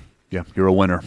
Tay, enough said. Yeah. Whenever you're that player and people just know you by your first name. Or you just go to a nickname. It's Bronte. Yeah, he's like Madonna. Tay. I mean, I'm just waiting for him to drop Johnson, and we're just going to be like Prince. We're just going to call him Tay. Yeah, my son's always like, "You going to interview Tay tonight?" My 10-year-old son knows that. That's it. But now I got something for you for recruiting. And Casey, you can kick me out of here and tell me I'm nuts, and it's okay. I won't. I still love you. I would never. It's my basement, damn it! But go ahead, Joe. It is absolutely your basement, and I can be evicted at any moment. Okay, Purdue just got a new coach, Coach Walters, and Jeff. I'm hearing nothing but great things. Talked to Antoine Taylor this week, and Antoine Taylor knows football. Couldn't say enough great things about Coach Walters. What about this? What if I come over here and I say, "Look, I want Jordan King bad," okay? And I said, "I'll tell you what, Tay. Casey and Notre Dame want you. Dre wants you to play wide receiver. Ohio State wants you to play defense. Tennessee would like you to play wide receiver. Michigan wants you to play defense. What about this? There was a guy that came from your community many years ago, Tay. His name was Rod Woodson. I knew where this was headed. And he has a golden coat. But when Rod came over to Purdue, at times, Rod played both ways. Elite speed Rod had. Now, Tay, forget about Notre Dame. Forget about Ohio State. Don't forget about Notre Dame. And you go tell Dre Muhammad that you come on over here, I'll offer you. I want Jordan King, and you got to talk to your boy Brock Schott. I want him too. Yeah. But Tay, how about you come over here and be a Boilermaker and play both ways? Yeah, and they were supposed to do that 2 years ago. Get out of here, Joe. Get out of my basement, damn it. Why not? If I'm Coach Walter, I say, look, I'm taking Jordan King. Now, hey, I'll take Mylan Graham too, but I'm probably not going to get Mylan. But Tay, are you hinting that he's going to play defense? What I'm saying is, I think he's a receiver, and I think Dre thinks so too. You're absolutely right. Dre wants him to be a receiver, and I agree. Rondale Moore, but there's But there's some schools that are recruiting them for defense. I tell you what, if I'm Coach Walter, if I want an edge in everybody, I say, look, give me Big Jordan King. I love you, Big J King. Proud of you, dog. Hey, Tay-Tay, why don't you come over and play both ways? All right, Boilermaker. Hey, how about this? Tay can play offense and Steely can play defense over at Purdue. Well, I'll take Steely. We can get into Steely. Well, we're going alphabetical. We'll get to him. We'll get to him. I love Steely. Kyle Jolis. Colin Jolis, man. This is, again, another kid that I think going into the season, a lot of people didn't know a lot about, but he worked his tail off. Senior just put up great numbers and just made tackle after tackle after tackle as they marched through the tournament. And, another kid that kind of just slipped in towards the end and kind of that prototypical Bishop Luers linebacker that just hard nose. Winner. He'll stick his nose in there, winner. Yes. And, again, great numbers all through and through. Got the votes, deserved it. Congratulations, Colin Jolis, for sure deserved it. Yeah, they developed linebackers there. Remember, Doty played there as a junior. Yeah. Absolutely. I mean, you go back through the years when you've got Kiermaier comes to mind, and Brian Kurtz, and on and on and on. They've had some great linebackers at Bishop Luers. For sure. Yeah, and Jordan King probably would have been the lineman of the year if it wasn't for Brody Bolin. He's a junior. I think for me it's going to be a 2-horse race next year or a 2-hippo race between Jordan King. Do you guys like that play on words? I saw that. Instead of Jordan, so I think Jordan King and Dane Siebert are my front runners for lineman of the year next year. And there'll be other guys that will emerge, but Jordan's just a beast. And Purdue would be a great fit for him, but there are some other schools too. Say that a little louder. What was that? Purdue. I think it'd be a great fit for him, but there are some other suitors that he should consider. So Jordan, just pump the brakes. Don't listen to the Cowboy Joe over here. There's other opportunities out there. Remember too, an exceptional track athlete throwing the shot. Oh, he can throw it. Powerful kid. I think, and I love Siebert too. I think they had a poll the other day on Twitter, Jake. We'll talk about who's the best offensive lineman coming back in Indiana. Jordan King, repeat. Jordan King, repeat. Jordan King, repeat. I mean, I think he's absolutely fantastic. I'd like to see my Bearcats get on that, but I think Purdue's got the inside road. Coach Walters all over that. But a tremendous kid. Jeff, remember we had him when he was a freshman playing the offensive line? That's what I was going to say. I just love seeing him grow. Oh, he's a beast. Jeff said it. We had him as a freshman, and Jeff said, now watch, Joe. This kid's going to develop and grow. He's a track kid.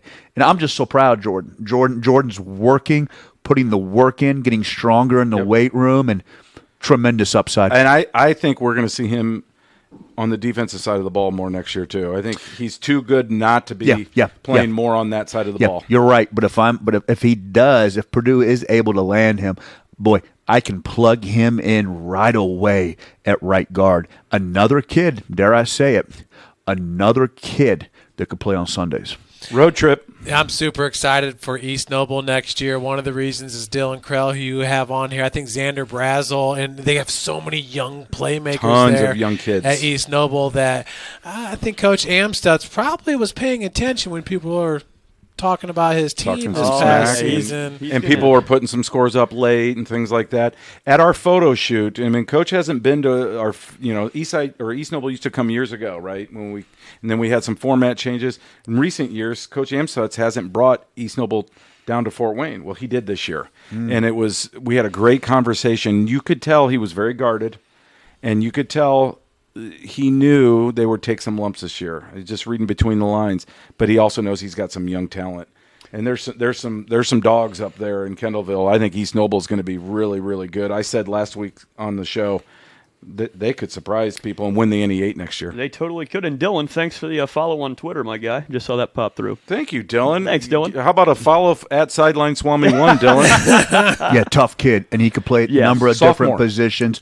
Only a sophomore, and East Noble also had a really dominant 8th grade class too. So you guys are right, and pieces I think are there. Yeah, the pieces are there, and we did some of those games this year, and I really came away impressed with Dylan, and I felt like he popped on tape too. Yeah, and Coach Amstutz, you guys have said it a million times. Great innovator, great coach. great leader of men. He'll Actually- have that program humming again real soon. Coach Amstutz is so good. What you guys should do at Notre Dame is hire him as your offensive coordinator. Did you not see the bowl beating that they put on an SEC school? Did that not count for anything? Well, I was excited when you guys won the. All right, you just guys the- won the the ACC, ACC? and then you stole Wake Forest's quarterback. Thank goodness. I But, like but our I'm telling you, I tell you what, next year they're going to win national championship in the next 3 years, and you're going to be eating your words.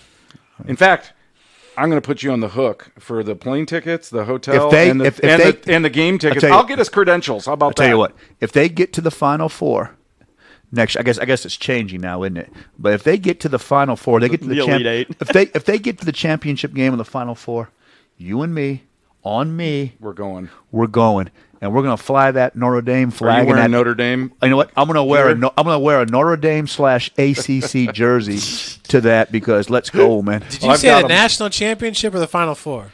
Final Four. That's that's it. They throw Notre Dame in the Final Four. Thank you, Jeff. I mean, Notre Dame could have 4 losses. They're like, you in the Final Four, dog. Now he's got to get out of your basement now. All right, here we go. All right, I'm keeping it real. All right, a-holes. On to the next guy. Who's the next player? Langston Lavelle. Start saying, instead of this shirt I got here, I'm going to start cursing in my basement. Hey, Langston Level's a beast. Woo, Had some 20-inch tires spin, baby. Yeah, he had some injuries throughout the season that slowed him up a little bit. But, man, in that game against Valpo, he shined. 18 carries, 215 yards, and a touchdown. And he's going to St. Francis. Yeah. And he's just flat out going to play because he's a mauler. Yeah, he's a winner, that's exactly and he runs so hard. And Coach Tippmann said, quote, played his best in our biggest games. It's true. In the big games, Langston showed up, didn't he? And he ran hard. He did. And he remember that breakaway, that call you had, Jeff? The 3 of us were there for the first game of the year, Northside Snyder. Yep. Langston always ran hard in the holes and was a punishing back. But when you put that tape on and we saw those 20-inch tires spin, and he ran away from Mikey and Tay and all those guys, whoo! I was like, wow. We always knew he was strong and run between the holes. We saw breakaway speed that night, and you're right, Jeff. I think he plays early for St. Francis. Huge pickup for St. Francis. Another kid could bounce up. Another kid could bounce up too. A lot of local kids that have had St. Francis picked up. Yeah. That you're like, wow. I thought maybe he was thinking something differently. They totally raked yesterday. Did the Cougars? I thought Langston was going D2, maybe not GLIAC, but one of those Ohio schools like a Tiffin or something. I thought for sure or he was. GLIAC, like a Davenport or somebody like that, for sure. Yeah. They've recruited down here. But don't be surprised. Some of these kids bounce up with the way it is nowadays with the portals and and if the COVID stuff keeps going on and they keep giving people 6 and 7 years, like my son here, Dalton, who should come out with a doctorate, and instead he's just got great hair. Grant, and a great fiance. I love you, Dalton. Grant Leeper Marrying here up, baby. from Homestead. I think he's the best tight end. I disagree. Upside-wise. I'm just talking. I'm talking upside. Can I be honest? Sure. I watched the tape and did the games. I was disappointed because at times he didn't fight for the ball. And I didn't like the fact that they spread him out. I did not like him on the outside. Fair. That's a different we conversation. begged, Jeff and I begged all year long, you must attach him to the line of scrimmage and run him down the seam. We begun to see that. Yeah. But what I want to see out of Grant, now first of all, congratulations to Grant. Awesome. You get an offer from Iowa. That's huge, man. We love you, baby. But now that's what Grant's got to do. And it's all fair because he just started playing the game. 1 year. So you got to say, he's got to fight for the ball, and he just has to really immense himself in the game. Yep. Tremendous athlete. Great athlete. Tremendous family. Tremendous kid. And great but he's size gonna and frame. really have to just absorb it and live it and stay close with Dre, Muhammad, and those guys, and just work.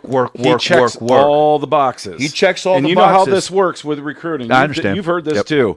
You caught a kid that's 6'6 and a half, 6'7", who throws down like he does on the basketball floor, who once he learns how to run routes, compete for jump balls, and get a little more physical as a blocker, Iowa develops tight ends. Exactly. You're going to TEU. And if anybody can make this kid tough and get his hand in the dirt when it's time to down block or try to flare out, they're going to do Kirk it. Ferentz and company. So is it maybe a flyer? Sure, but man, 6'7". Yeah, I think they'll build him up. I think in 3 or 4 years we're going to look back and be like, He's projecting to play on Sundays. But how this could be awesome! one of those kids. But again, how awesome is it for us in the 260 to have a great kid from a great family, a tight end, go to Iowa and never played before? I mean, so. Wow. That speaks to this wonderful sport and why more of these kids need to keep playing. Yeah, what great about point. Preston Ross from Bishop Dwenger just got offered by Ball State? Yeah. I mean, but I tell you what. Preston's a great kid, 6'8". His dad played basketball at Notre Dame. Do you remember when he caught that ball across the middle against Snyder and it looked like a tree swallowed the ball? And you called it, Jeff. You're like, man, Joe, if somebody can get him, because you could see with Preston, you could see the athletic ability and the lights start to come on to understand how to play the game. Grant Leaper needs to sleep, eat, breathe with Dre Muhammad and just learn and get that light bulb to pop on because if it does, wow. I think tons of upside. It's going to be great. Got the size. Preston Ross's catch radius is something like it's ridiculous. But I want to go back to something Brody Bolin was talking, about, hey, some of those basketball kids just need to go out and play football. You saw what it did for Grant Leaper. Johnny Washington. Brody was playing against Grant as an 8th grader when Brody's team was undefeated at Norwell, and they were taking on West. What's the Homestead West Side or the Homestead West? Woodside. Woodside. Yeah. And then playing the Memorial Park and stuff like that. Yeah, Luke McBride and tell you what, crew. Yeah. That was the best thing Homestead did this year was talking Grant to come out and play for football. No doubt. This will be our first hate mail we get, though, be from Wake Forest. Since you took their quarterback, that's why I probably didn't go over there and play for them. So.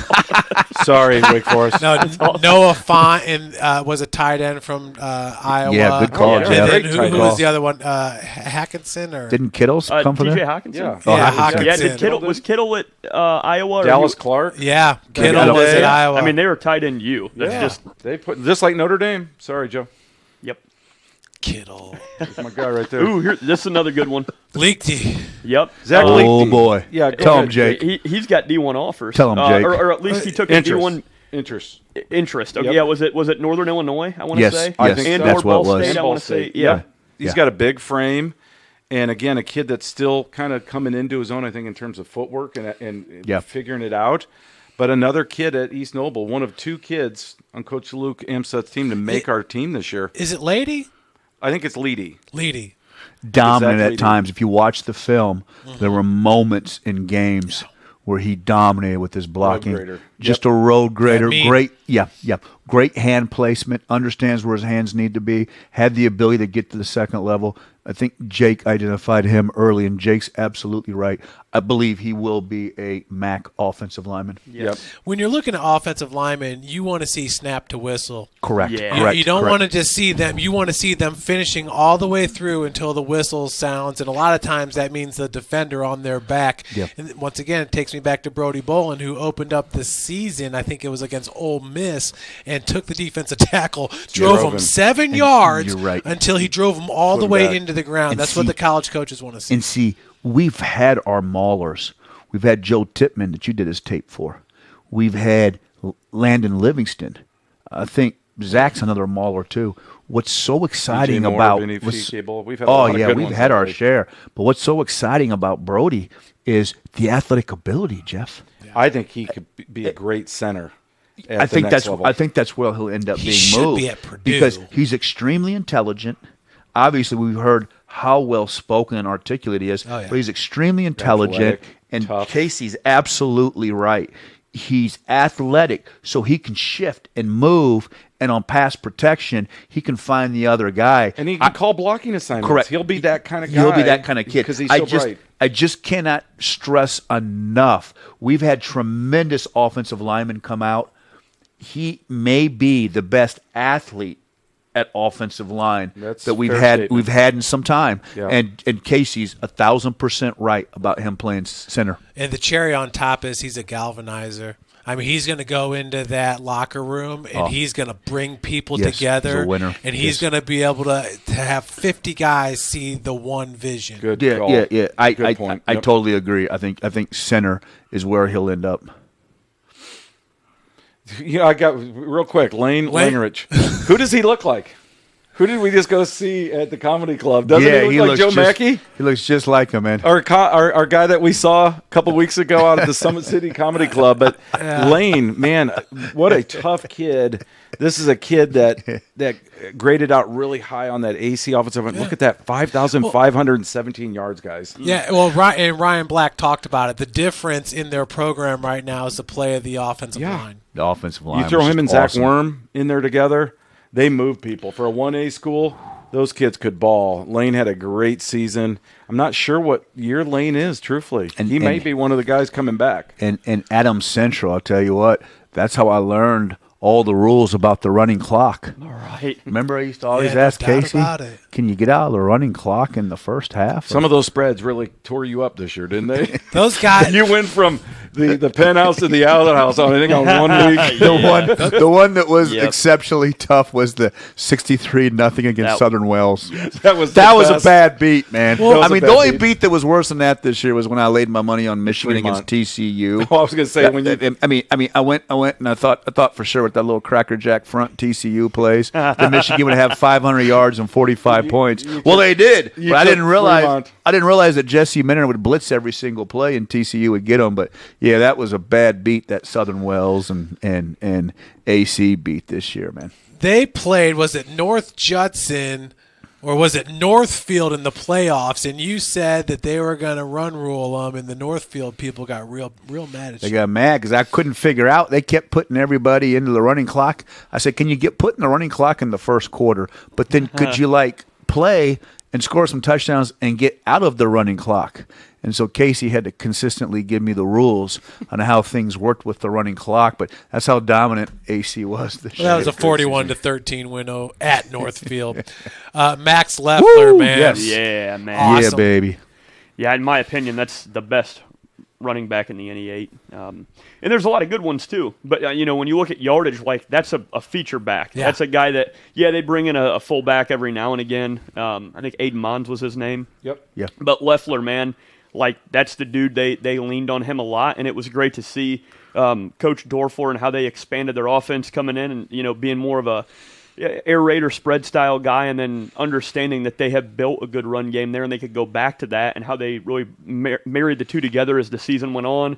They end up going in the pistol full house later in the season. I about have a panic attack. Smartest thing they ever did. Coach, if you're listening, top notch. He's a great player. And the Pitchfork rivalry game next year is going to be top notch. Columbia City Leo again battling it out. 219 yards, 3 touchdowns, averaging 9.1 yards a carry against East Noble in that sectional win. So that's impressive.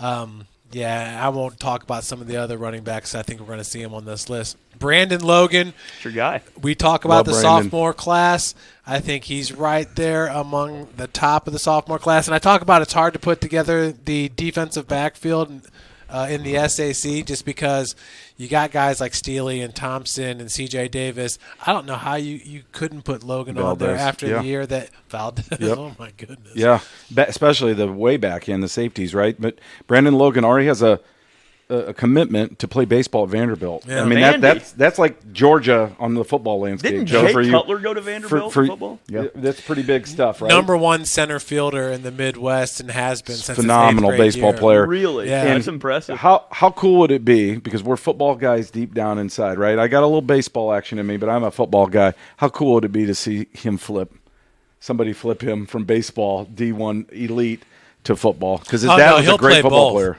He should go to Florida State, just like Jameis Winston, and play football Deion Sanders. and baseball like Deion Sanders. There you go. Coach Prime. That's Coach my Prime. coach. Yeah. Maybe. It's so hard to do. We just saw Mac Hippenhammer try to do it at Penn State. It's very, very challenging. Yeah, Mac One Hippenhammer. sport's enough. I'd love to see him flip, but he's a great baseball player. Yeah, and like Jeff Shamarja did it, and then he ended up making $100 million in the MLB. Yeah. Yep. Barely working. I mean, pitch every once in a while. Okay, Harold Mack, another part of these super sophomores over at Wayne.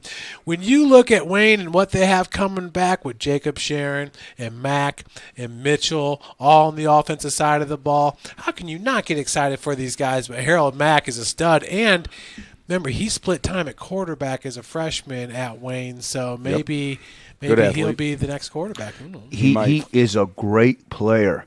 And if you're out there listening, Harold, I'm willing to kick in some money for him to work with Dre Muhammad or any of the Traction guys.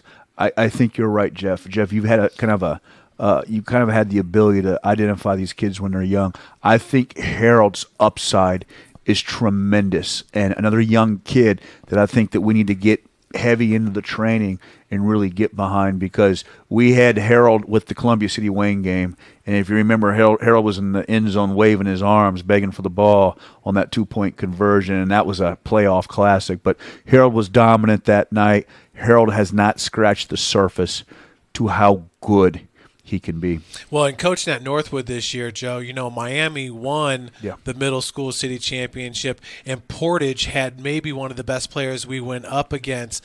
And these kids are feeding into Wayne, and the future is just so bright there for Coach Haydock. He's going to get himself 100% back on the field, and these guys are going to be scary next year on offense. I agree. Tremendous upside. Harold needs to get with Dre, and Harold needs to commit to really making himself into a player. Maley, the Mauler, Jake. Mauler, man, that's a Joe Walburn right there. That's a Joe Walburn special. And the thing is, when you watched Columbia City, that's what popped in your mind. They maul people.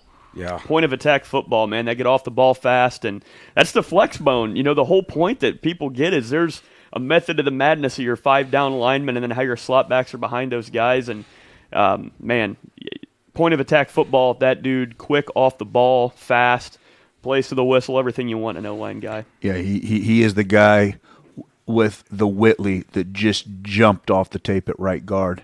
Nasty, mean. He'd block you, and he'd put you in the ground, too. I loved him. I tell you what, Jack Maley's a sheepdog. He'll always be a sheepdog. Just won the 285-pound wrestling title at the Carroll Sectional. Is he a senior? He's a senior. Yeah, I believe so. He's a senior, and I'm wondering about what his plans are. Because I'm telling you, when you have a kid that can wrestle at 285, I believe he pinned about everybody along the way. Strong. Right guard, strong, country strong, kind of one of those sheepdogs, those sheepdogs that have been on the chain a long time, kind of beginning to lose their fur a little bit. Those tough country sheepdogs you see. That's him right there. Abuse. Bring those animals in, like my deaf puppy and Archie. Somebody needs to send Archie down. I love this one right here. Max Malone. Yeah. Oh, yeah. I don't even know that he started the season at defensive I don't think he end did. for Snyder. He put out position all year because they had to. He's got great hair, He is too. a tremendous player, put on a great defense, and Snyder, as critical as I am of their offense, they defensively were fantastic. And they had so many injuries. And remember, we gave out the duct tape award to the assistant coach. They did a great job holding it together with their Max was defensive part of line. that when he And came Max back. was a part of that. Max played D-line, D-end, but what Max could play, and again, I don't know what has gone on with his recruiting, I would take Maxwell Malone at the next level, and I would plug him in the middle as my linebacker. He would be my thumper. And I'm telling you, Valparaiso, Missouri State, a lot of these Missouri Valley schools, that's a kid that he's going to probably roll in about 225. I can get him up to about 235, 240. Cut, strong, tough, east side dog. I would put him at the middle, and he would be my thumper. Tremendous kid. Didn't complain, put out position all year. Had a great season. Yeah, congrats, Max. And then, Jake, Wyatt Marks at times would just take over games for Columbia City in that running game. Yeah, you called it with Wyatt early on, and when you run the gun tee like Busco does, that's the most important guy on the field right there. And, man, he exemplifies county football. There's been so many that he's followed in their footsteps at Busco, and when you look at how they run the ball there and how they run their offense, he fits right in. That's a solid goatee for a high school kid. It's not bad. Well, hang on, Jeff. I also remember we heard some rumors that Coach Sade might be stepping aside. Yeah. My understanding, he's sticking around, right? By is that what you're I've hearing? heard, and this is all just nothing confirmed, just speculation, that he's coming back, and Hayden Kilgore is also coming on as an assistant. Wow, leaving Central Noble. Wow. Left Central Noble. Well, he's to come got on as an ties assistant. to Busco. He does have Hayden, ties to right? Busco, and I think that'd be great if he could get involved with the running backs or the quarterbacks and as assistant. I mean, they have got a fantastic coaching staff that, one of those county coaching staffs that rivals an East Side or something. That comes back year after year after year. That's Coach Sade is a wonderful man, and I'm happy for Cherubusco that he's coming back. They got a great program. And that I tell you what, and that magic wand. Oh, I love it. Their cheeseburgers are so special. With that pork tenderloin as big as your head, man, I'm telling you what, man. You got Paul Slade. You got the magic wand. You got a tenderloin big as your head. You're rolling, man, if you're Cherubusco. Sling Slade blade. So Jake, it sounds like it might be an easy transition whenever Coach Say decides to step away. Yes, I think that could be part of this. There are so many awesome assistants on that staff. So my good buddy Lee Blake, Lee, if you're listening, shout to you. Yes. He is the full offensive line coach. Interesting thing, not to get too far off topic, when they run gun tee, they would actually split where you had 2 O-line coaches, so you would coach half and half. Really? Lee's taken over to coach the entire thing now. They've got great fluidity there. Living in Busco for 6 years like I did, absolutely phenomenal program who embodies the small-town vibes that we've talked about. I'm actually going up it'll be tomorrow night to donate some money. They've got a softball player up there that has like a 4-something batting average that is going to play for Team USA in Spain from Cherubusco. Oh, Indiana. let's go. Can't remember her name, I'm sorry, but we are bringing some donation money from the non-for-profit. Awesome, man. Very Nice. Very cool. Cherubusco's always good in high school football, too. And Paul is my stepdaughter's favorite teacher she's ever had. Transferred back to Columbia City, but Paul Sade is a phenomenal teacher, great guy. Good man. Yep. Good man. Teddy Steele, another great Steele Teddy, football I see you, Teddy. player. I see you, Teddy. Teddy easily could have been. I mean, he could plug so many holes for you, which is nice about him. Anywhere on the defensive backfield, anywhere on the offense, really outside of maybe offensive line. Yeah, Teddy had a great career there, St. Vincent's product, and his folks are good friends of ours. Just a quick shout-out, my last of my 3 spiritual shout-outs. His uncle, Neil Harold, passed away a week or so ago. Oh, man. In a fire in Chicago. Tragic beyond belief. 56 years old, I believe. I didn't know Neil real well, but I did know of him. He was a funny guy, good Irishman.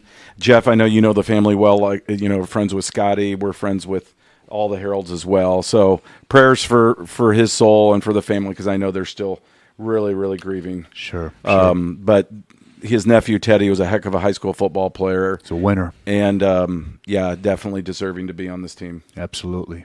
Charlie Stansky going to Trine, I believe. Yes. Coach Abs just knows how to time it right, sneak in and attack. And I need to stop wearing that Trine shirt so much because people are starting to ask me if I'm on the staff. And, Coach, if you need like a hype man or something, unqualified hype man, let me know. I'll wear more gear, send it down, whatever you need. No, you got to wear my game night gear I give you, too. Don't be selling yourself off yet. There's kids coming in the weight room like, you would try football? And I'm like, nah, I wish. I'm not, but I wish. But to get Charlie Stansky, that was one of the most hyped signings that I saw on National Signing Day at our local level. Yeah. That's a great pickup for Trine. This is another kid, again, talking about quarterbacks and having not filling it up with quarterbacks. I didn't think Charlie would get the votes, but he got put on the ballot, and he raked in some serious votes, and I'm super excited for him because he had huge shoes to fill in. Oh, yeah. I mean, I think most people wrote Bishop Lures off just because Carson Clark was no longer there. And to be the offensive coordinator's son, to be a 4-year program player, to have the weight of the world on your shoulders, and to come out and have the year that he had leading them to semi-state, Charlie, I am so proud of you. Congratulations. Absolutely. Well said. Just took his play to a whole nother level. He can play in the pocket, has a live arm, and just tremendous student of the game. And I couldn't be any happier for his daddy, Jeff. Yep. I know Jeff Stansky may be one of the best play callers Totally we've seen great in the offensive mind 260. through So the years. Yep. I'm excited for Charlie to go to Trine, and I'm going to send this challenge out to Jeff. Cornhole Saturday, man. I'll tell you what. Oh, mercy. I'll tell you what, when we go up there and we tailgate, Jeff, I'm going to whoop you in some cornhole. I'm going to go watch your boy play. I get it. Okay. It's a Trine I thought you were thing. talking about something else. I was like, Tailgate, Jeff, man. what you do in your, or Joe, what you do in your personal life is your business. Boy, Sorry, let's get back on track. We are off the rail. You talking about, you worried about me. Hey, Daddy Jeff, he wants me to stick to script. He's worried about what I'm going to say. Joe, Jeff, it's my basement. I thought it was called bags, and you guys are talking about cornhole. Quarterback sacks. That's Quarterback a Chicago thing. You know that, Joe. I thought it was. I'm looking Jake, forward. help us out here with the next one, please. Martin Smith. Martin Smith. Love this because not to say that Martin is necessarily like overlooked in some of these things, but Martin Smith was a huge piece at Columbia City football this year. For sure. Man, and when you look at the other pieces on that side of the ball, he kind of was overlooked a little bit, so I'm glad to see him on the list. 48 tackles, man. 3 TFLs. That's awesome. First team all-conference. He's a great player. Casey, great player. How many Columbia City guys on the... What did I say earlier? I think 7 or 8? So, 7, maybe 8. Yeah. I'll look it up again. What a year! What a year for the Whitley. Oh, just honestly, when it nowhere. comes to Columbia City, this 7. guy, 7 guys. This Wow, guy, that's amazing. is the Who one would that sticks out to me. I mean, you want to talk about a PT peer? This kid right here stepped up. It seemed like every single time they needed something, and from what I understand, he's very quiet. We did get him for a Player of the Week interview. So he was really quiet. Thank God he talked to Noah. Those runs he had against Norwell, especially the first one, were awesome. And then Wayne. Yeah, just a teamer, and another one of those guys that like his dad is the running backs coach, so you could easily say, "Oh man, is he getting some type of favoritism?" Trust me, that boy runs his tail off, works his tail off, earns everything that he's been given. Yep. And is he the all-time leading rusher in Columbia City, Jet? I don't think so, but I know he's had. I think he may have the single season, the single Last year, game right? against Belmont, maybe. Okay, because it seemed like he ran for. It seemed like he ran for a ton of yards in his career. In going back to my argument, so many running backs too. Yeah, that's Gorey my thing. this Going year, back to Arntz the argument with Leffler, that's so why many. I give Leffler the edge, Sure, just because sure. he was a featured back. Yes. But when Gotcha. you look at it, having Sievers, having Arntz, having Gorey, and Getz and all those guys, Sievers, heck of a ball player, heck of a running back. Absolutely. Yeah, and Cade Shelton is up next. And Cade had an interception, I believe, in that Columbia City game. He did. And we were talking to Pearson Harnish, the St. Francis, 4-time All-American linebacker, 2-time national champion. And I believe this is his wife's brother. That's exactly what it is. Yeah, Good and bloodlines. Pearson works for Cade's father's financial firm. So we love those financial firms. I tell you what, though, I felt bad, though, for Pearson because he was so good doing the game with us.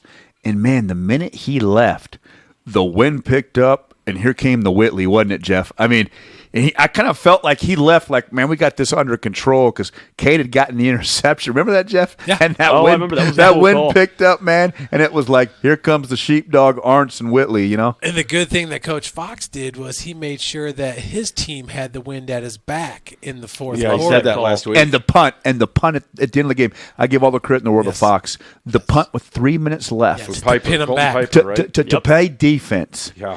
to believe in your defense, and then to get the ball back and win the game. What That a was- great game. That was The- a great game. the But wind- Shelton's a great player. The wind just howls. cost me a steak at the dinner. They should call that place the graveyard the way the wind comes. I thought through you there. guys were going to – I was listening. You could hear it howling through You the could. TV, and I was like, these guys aren't making it out of there alive. Oh, man, it was. I had the tripod anchored down. Oh, well, It was I'm a glad you class. survived It was a Jeff Mahoney We got to get classic. that steak dinner. Let's I do know it we before do. my surgery. I Let's know just what- knock it out I next know. week. I'm most excited about Jacob Sharon. Oh, yeah. Almost more than any other sophomore yeah. Stud. in the area. I'm telling you, that Next year. injury late, and Coach Fox may not have wanted to hear this last week, but I really believe if he doesn't get injured, Wayne finds a way to beat Columbia City because he was so valuable on both sides of the ball. I think it was that big of a loss. Yeah, I think he wanted to could be out be. there, being on There's the no way to sideline know. for that You, game. nah, but you know what? You could be right about that because, man, did Wayne show up that night. Yeah. And, man, did we just Yeah, see, he did. God What a bless game. Sherwood, wherever he's laying and resting. Boy, did you go deep in the bag that night. Wasn't that fun? I mean, That was that my was favorite vintage game. Sherwood. That was like, That was Jeff my favorite like, game, I Jeff think. turns around, looks at me, he says, what is next? I said, he'll have something else. And then was as so Wayne fun. drove to the end, poor Jake's like, oh my gosh. And I looked at Jeff and I looked at Jake and I said, Left when too they much score, time. you know he's going for two. Because, this is Sherwood, Well, and then to run the vintage. ball with a minute and a half to Columbia City to be like, no, we know we can run the ball. We're going to be just fine. They were just That so was something gassed. else. They couldn't line up. Yeah. But quickly on that game, again, shouts out to Nehemiah Young. He played that game Yeah. on one leg. He just committed I saw today he to St. signed. Francis. I tell you what, man. I mean, that's a kid that if he doesn't get injured, I think he's probably looking much bigger. But we talked a lot about St. Francis stealing guys. That may be the biggest coup of all of them. Yeah, very cool. That could be huge upside. And just to clarify, Pearson's married to a Mosier. It was Trace Mosier who had the interception. Okay, this is just fake news over here. Thank you, all Jeff. right. Shelton also had a pick in that game. Yeah, but his father does have the financial fake terms. news. Hopefully Coach Haydock isn't laid What's up going too on long. over here? At least you corrected it, you know. I just make stuff up and just trust that people aren't going to research it. Love Jacob Sharon won the 300-meter hurdles as a freshman at the SAC. Yep. Dane Siebert. I mean, the hair, and then you got this like lightning thing going on in the background. Like Dane that better just show works. up at the photo shoot this year so we can get him. I'm going to cut his hair. Tell you what. Was he just benching 405 the other day? Did you see it on? I didn't see that. I think he put up 405. He is a monster. That's an offensive lineman that if he gets a hold of you, you're not going. You might as well drop. You know what I mean? Because tremendous strength. Another kid that will be a Division I player. I think maybe the first East Side, Casey. Yeah, tremendous. I think he and Jordan King are the two guys next year in the trenches. They are the two guys. Tremendous length, tremendous reach, phenomenal with the leverage with his hips. And when he fires off and gets a hold of you, he could play guard, he could play tackle. A tremendous offensive lineman and a kid that if I'm a MAC school, I'm all over. Have to. Yeah, I know a lot of the area college coaches picked him up right away as a sophomore. Like, this kid's the real deal. He just tossed guys on film. You would see him fire off and get a hold of a guy, and now hand placement was right. He'd get a hold of a guy at the hand placement. It was all over. The play was over. Yeah. And just super strong, Casey. These MAC schools, if they're smart, they need to offer sooner than later. I would be because he strikes me as the kind of kid like Brody Bolin who will be loyal to that first one. He will. If I'm Toledo, because Toledo likes to throw the ball a little bit, I'm offering because I like him. He's a mauler in the run game that Jake talks about. But in pass sets and pass pro, he has the ability that if the defensive lineman comes off a little high and those hands get locked out in that pass pro, it's all over. If I'm Toledo, I'm offering now. I'm on him. And then my only problem with him, if I'm Toledo, do I play him at tackle or guard? I think he's a guard. I think Casey's probably right. He'll probably ultimately be a guard. But again, another kid. Don't be surprised if he got into the MAC and with the strength already. I mean, this is man. I know where you're going with this. You're so right. Oh, could be a Sunday kid that we look back and be like, "Thank you, Casey. You're absolutely right." Yep. The strength, the raw strength at this age now is freakish. Okay. Project that at 22. Yes, is freakish, and still moves really well. Oh, Toledo or I think Western, I think even Purdue and IU in the Big Ten schools. I would be on him because the freakish strength. If he was in Fort Wayne, he'd have offers to those schools. Well, already. and the thing is, we hear NFL. Well, per capita, Fort Wayne's right up there with anybody. The number one cities in the country for putting guys in the league. Yep. Well, we've had tremendous youth programs, and I thought it was a nice touch when the guys kind of talked about some of their youth coaches tonight. But we've had, OPS, Traction, the work Summit City you've done, Jake's work for Columbia City, Game Night, all these forces coming together are just, I feel like our football continues to just synergy. It's the synergy. It has it. Promotion, but I'm telling you, man. I agree. I'm telling you, man. I'm a MAC recruiter. That's my dog right there. Get in there. Yep. Get in there because he can play at the next level. Purdue needs to hop on. No, but seriously. You guys in your Purdue stuff, are you guys 330,000 Fort Wayne area. Houston's what, 8 million, 10 million? Yeah. Sure. Okay, so then 6. Yeah, so you do the math. You're That's right. We're putting guys out. You're Houston absolutely right. Houston would have to put like 240 guys. Well, I thought it was awesome too when we did the Snyder Northside game. Who was standing down in the end zone? Jalen. Now he had an Earth, Wind, and Fire outfit on. Oh, he had that white jacket. Remember that Earth, Wind, and Fire outfit he had? Yeah. Boy, did he look great. But I let him borrow it. But how cool was that for Jalen to come out and represent and be there at that game? Jesse Bates came out this year. Jesse, we got guys. That's great. You interviewed guys. Lawrence Johnson, and now he's at Oklahoma. Where'd he go? I think he went on to Auburn. SEC. Auburn. He went on to Auburn. And you know, right, Auburn. Jeff? That's a kid. He could play some time in the NFL too. So we got great kids, and we've just had great programs, and guys are coming up. But I'm telling you, woo-wee. We'll get Dane recruited and get him a haircut. That's right. Sounds good. And remember, Jalen Smith left the Cowboys and Green Bay. He led New York in tackles this year. Yeah. The Giants. Yeah. No doubt. Okay, next is Jonathan Scott. Again, another guy that, certainly Coach Dinan lobbied for, a senior. One of these guys that I think at the beginning of the year we didn't know a lot about, but worked hard, developed, and they just, again, like Aiden Hunley, they tackle. Those two seniors were just guys they could count on, and they were steady as a rock all year long, and you got to have those guys to make the run that you made, that Carroll made. Yeah, absolutely. And I think Jonathan Scott, I don't know what his plans are. Yeah. Would love to see him play at a Trine. Sure. Or Manchester or St. Francis or somewhere, because he's got a nice, big, strong frame. I think he's probably 6'2", 6'2.5", 250-ish. And you nailed it. We said before the year, Casey, the question for Carroll, would the offensive line gel? Yeah. My land, did it gel? Yep. Would it hold up? Would the chemistry come? And it did. Give credit to those coaches and to those kids for working and working and working, because they had all the parts. We felt like they had all the parts. And then with Jimmy coming in to the mix at QB, we all felt this could be a really special team, but the question mark was that O-line, and they delivered. Braden Steele ended up number 3 in rushing touchdowns in the SAC. Something. What a playmaker. Behind Jonte. Yeah, we'll get to him here in a second. He And needs more offers, I believe, too. Absolutely. We need to market him, too. Brock Schott might be the biggest sophomore name in the 260 right now. There's a lot of good ones. Yeah, and will be continually recruited for tight end.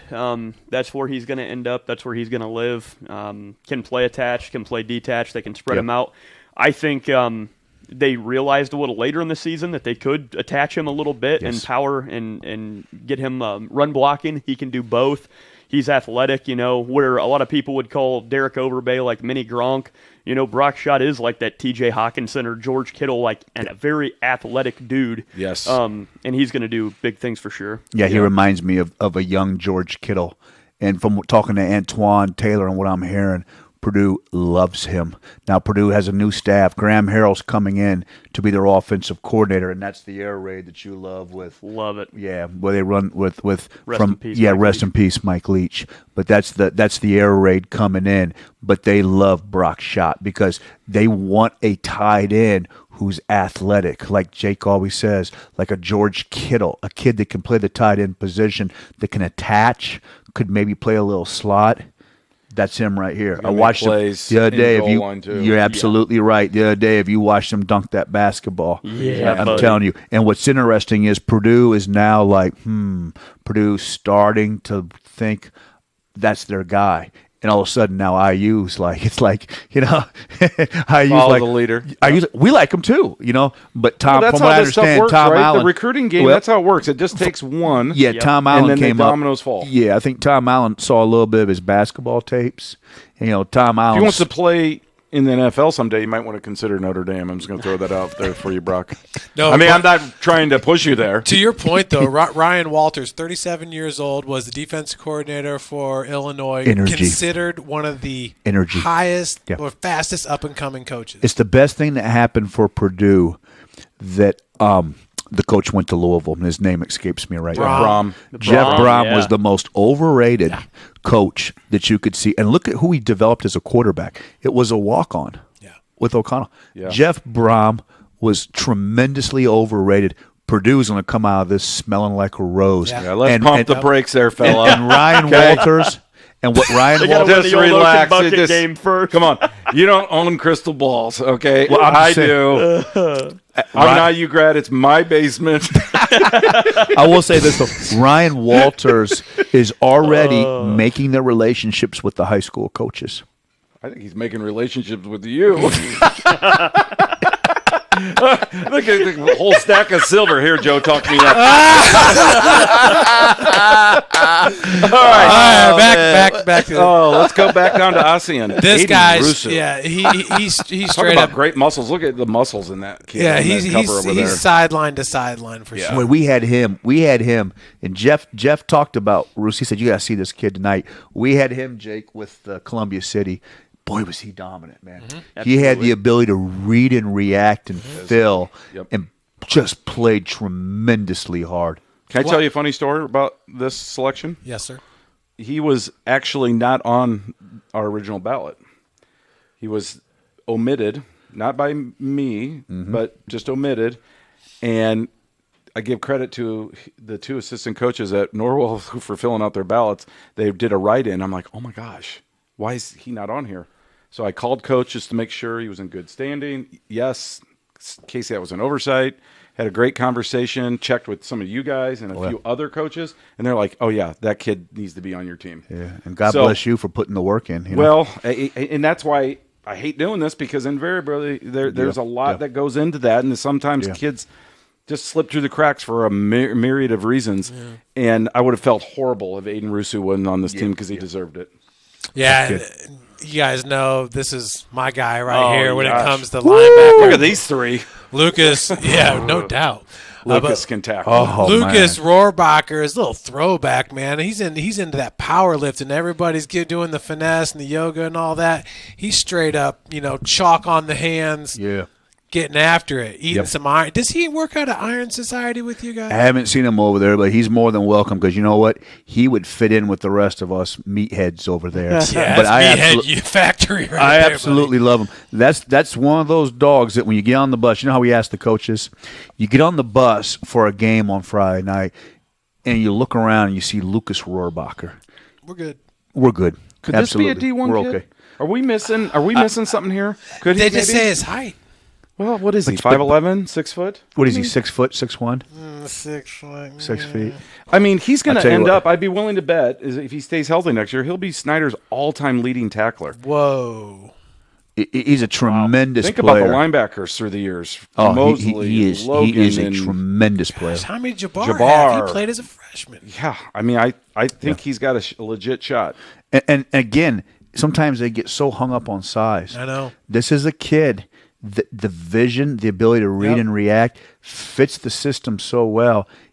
Jake always says, play the 4-3 cover 2.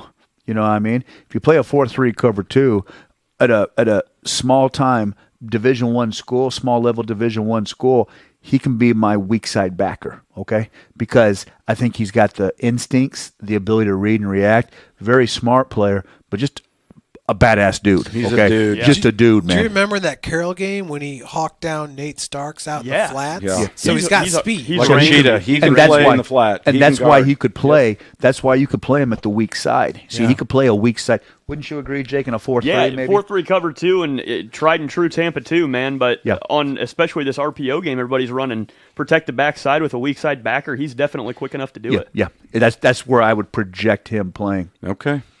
And just a junior. We'll keep an eye on him for next year. Oh, yeah. Dakota Reed. It's pronounced Dakota. It looks like Dakotia. That is... Or Dakosha. Or Dakosha. That's his correct spelling. I've checked like 17 times. And that's how you spell his name. Tough I just kid. like to call him Dak. Dak and Dax. Yeah. Right? Yep. What great names. Another kid, I think he had some injuries this year, but he still had good, solid numbers. Yeah. And got a ton of support in terms of voting.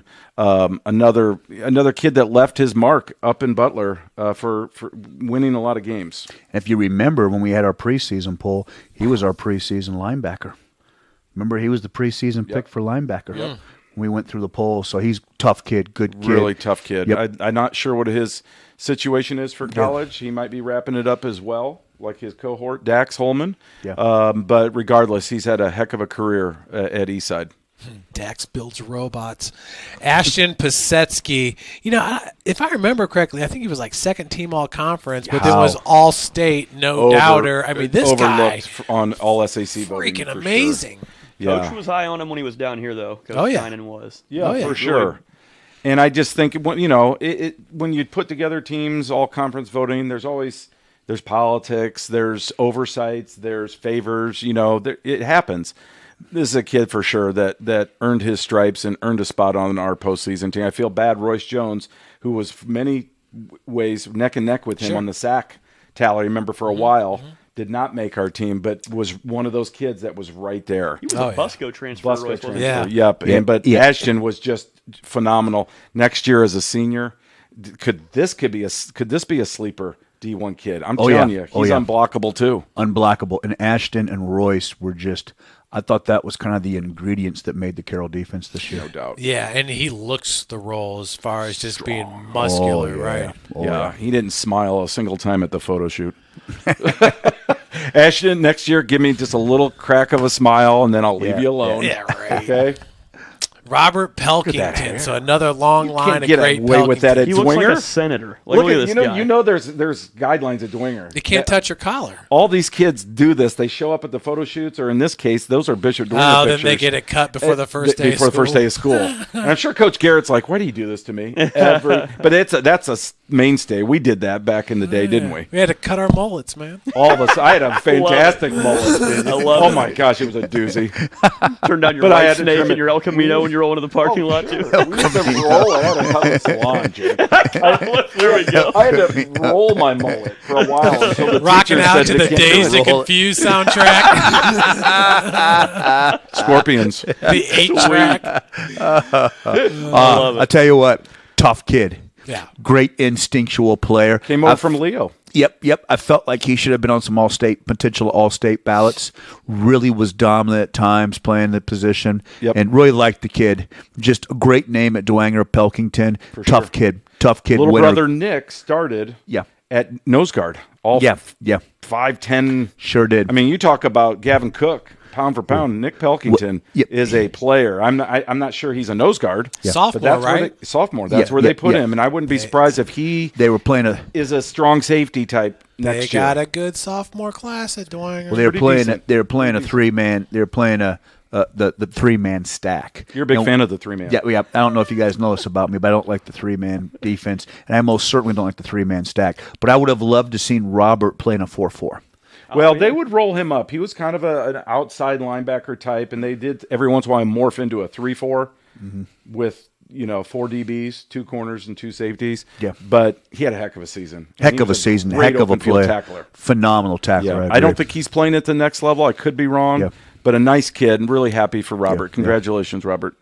Lamarion Nelson. Well, one of our guys, the boots. You have got The boots. to love it. I love Lamarion. I want to see this kid excel at the next level so bad. I'd love to see him go to Mississippi Delta, or like you guys said, if it's got to be the JC route, just do it. Go. Just go do it. And the thing like I'm telling Jonte is, it's okay. Go to JC, get your academics, and the thing is, you're going to get tape, and you're not going to get beat up. Okay, you're going to share reps, you're going to share carries, you're going to get the tape, so it's going to save your body. But I'm telling you, that's a kid that all of the Power 5 schools were on.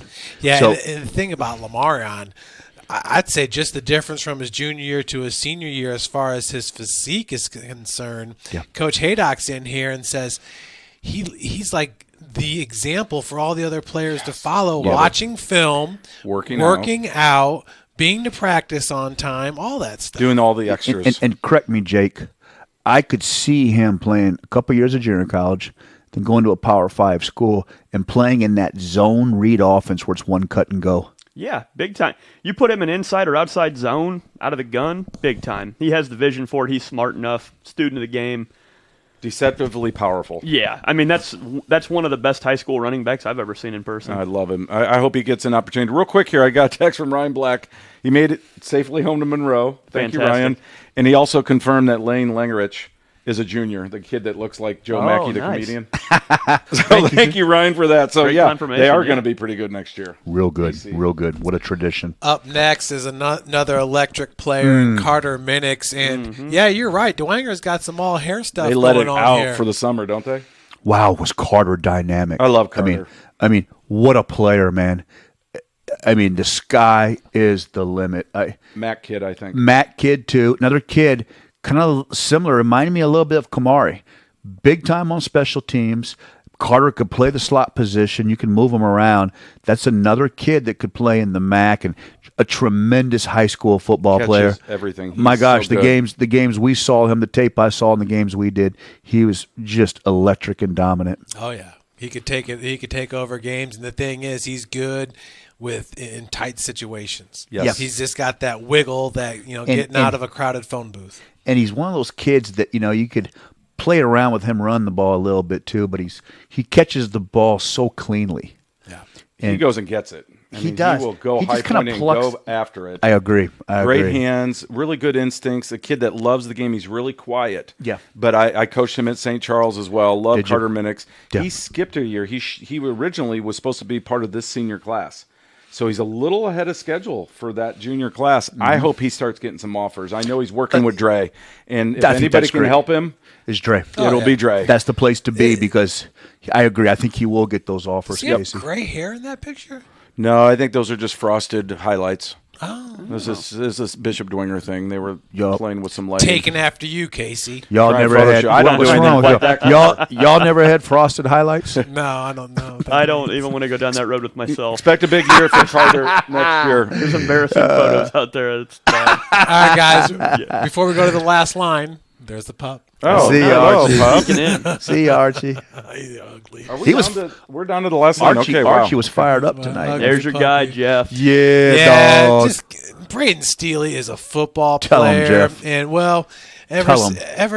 he's one of those kids. Okay, because remember Tucker, his older brother, right? Yep. He's one of those kids that grew up playing with the older guys. Yep. So it just made him better than everybody else his age. And man, you just got that sick feeling in your stomach when he went down in the state championship. Oh, Joe, yeah. you were That there. You finished made him. the drive. That finished there. him. I will say this though, I've never been more prouder. We chanted 2-6-0 as we walked in the state championship game of 6A football. That's awesome. But, I mean, so that was so awesome. So first of all, so awesome for Carroll. But in that state championship game before he went down, he was a kid that was one of the more dominant kids on the field. Okay, so I'm telling you, he has an injury. He's rehabbing. He's going to get back. That's a Big Ten kid right there. Yes, Big Ten. And you asked for a prediction. Carroll gets back to the state championship. We talked about that last week. I threw that out. Do they get back and potentially win it? And I think they at least get back. I mean, I tell you what, it would be. Ton. I love Starks, but it would be tempting to have him on defense like they did this year and split the carries and let him run the ball a little bit. He's got to get more touches, I think, He's for them to gotta maximize that that's- side of the ball. I Starks totally- is fantastic. He had 13 rushing touchdowns. I totally agree. On very few attempts. With Jimmy? With Steely, for me, that's a guy, and I love what they're doing, mixing him in on offense too. But that's a dude that you're going to have wide receivers from other teams 10 years from now that are eating dinner with their families, and they're going to shiver and just remember how Him he lighting 'em up. smoked them back in the day and literally took years off their life. Yeah. I mean, Yeah. this dude is the best tackler in the 2-6-0. But look at him, Jeff. Certainly look on at the him. back end. Yes, Does he on the not? back end. Jake is so right. Look at that picture. Does he not look like a Michigan State defender? Oh, yeah. And I like just the few times I've gotten to talk But he to the should go guy, to Purdue. I agree. If I'm Right? Coach Walter, I tell you what, with the seal of Jim Casey Leonard. O'Boyle. Man.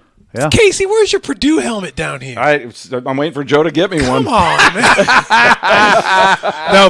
And I've got to disagree. Burn my fingers. I've got to disagree with you guys, though. I mean, I think the way they played Steely this year, okay, you get 5 carries, you get 7, then towards the end of the regular season, you're around 9 or 11. Then in the playoffs, you're jumping up to 15, 17. I think that's Get a him little there bit sooner. I like what they're doing with that. You know, let other guys get some reps in. You know what you got with Steely, and try to save fresh. him. Yeah. He's a dog. He's yeah. a dog. He's a dog, man. Well, yeah, when another he end went is- down, that was definitely, that felt like, this is probably too Yeah. tall of a task. Yeah. Stuckey, going to you, Indy, finishing up. Another long line of great offensive linemen. If he's an inch or two taller, he's I'm going telling to you, man. IU or Purdue I tell or you, Ball State. I agree. I thought he was a MAC kid. U of Indy I got do steal too. because he has not developed his strength yet either. And he can play any position on the offensive line. He could play tackle. He could play guard. He could play center. I agree. Tremendous technique, but still hasn't grown into his body and developed his strength. U of Indy got a steal. He's a natural. Don't be surprised if that's a kid that plays 2 years at U of Indy with the portal. and bounces up and ends up playing some major Division I football. I can see it. 3-year Beast up. starter. Yeah, tremendous player. Yeah. I think he might have been, for seniors, the best senior lineman in the SAC. Yeah. This past year. Yeah. Mav Somerset from South Adams. He's like the poster boy for the poster, if you will. Right. Yeah. He and Brady Beal both had the same haircut at our photo shoot. I could hardly tell them apart, but Mav is a great football player. This is another kid beast. that both sides of beast. the ball, 3-year guy that tough, great numbers, just a football player. And the thing is, he does that, and they don't have much of an offensive line at South Adams. No, they were really That's where they depleted in struggle. that area for sure, and he still put up ridiculous numbers on both sides of the ball. And yeah, just a football player. Again, I don't know what Mav's college plans are. It's the thing about some of these schools. I mean, we complain or we bicker about the Fort Wayne schools not getting their kids opportunities.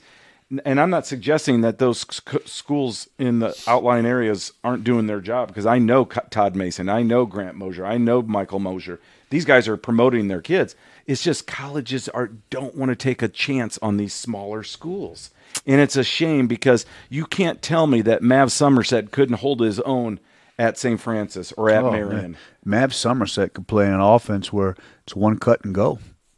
He's going to run downhill. And you're right. This year when you watched his tape, my gosh, was there anybody who had to break more tackles?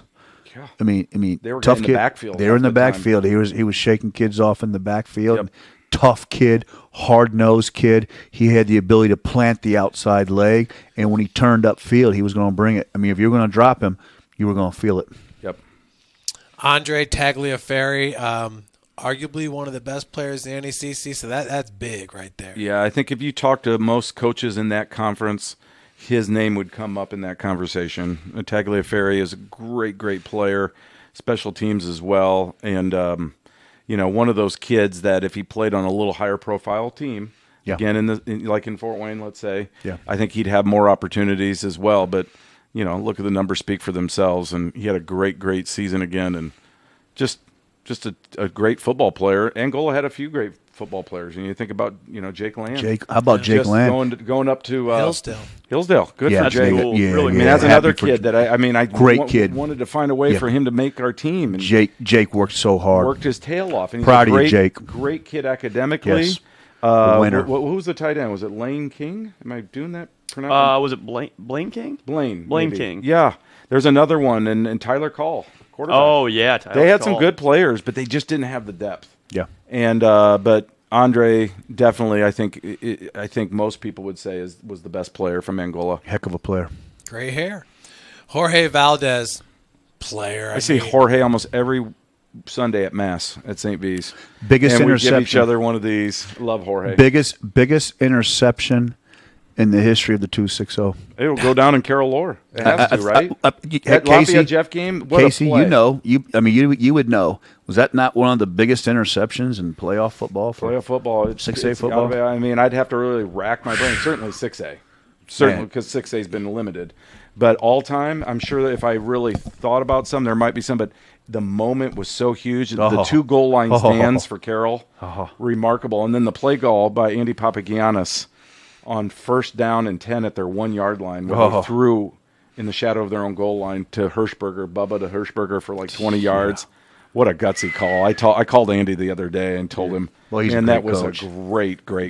Great he coach, kind of said, "Oh, thanks, Casey." I'm like, I'm telling you, man, I think that was the call of the year. Jorge, to me, represents everything that's great with high school football. For sure. He just does. He won the Mental Attitude Award, and rightfully so. He's a great kid. Indiana State, is that right? Oh yeah, they got a player. Great pickup. They got and great that's a kid that toiled, working out at traction, and paying his dues, put the time in, and it's great to see him have the success as a senior and now get an opportunity to play at the next level. He's just a wonderful young man. Yeah, very proud of you, Jorge.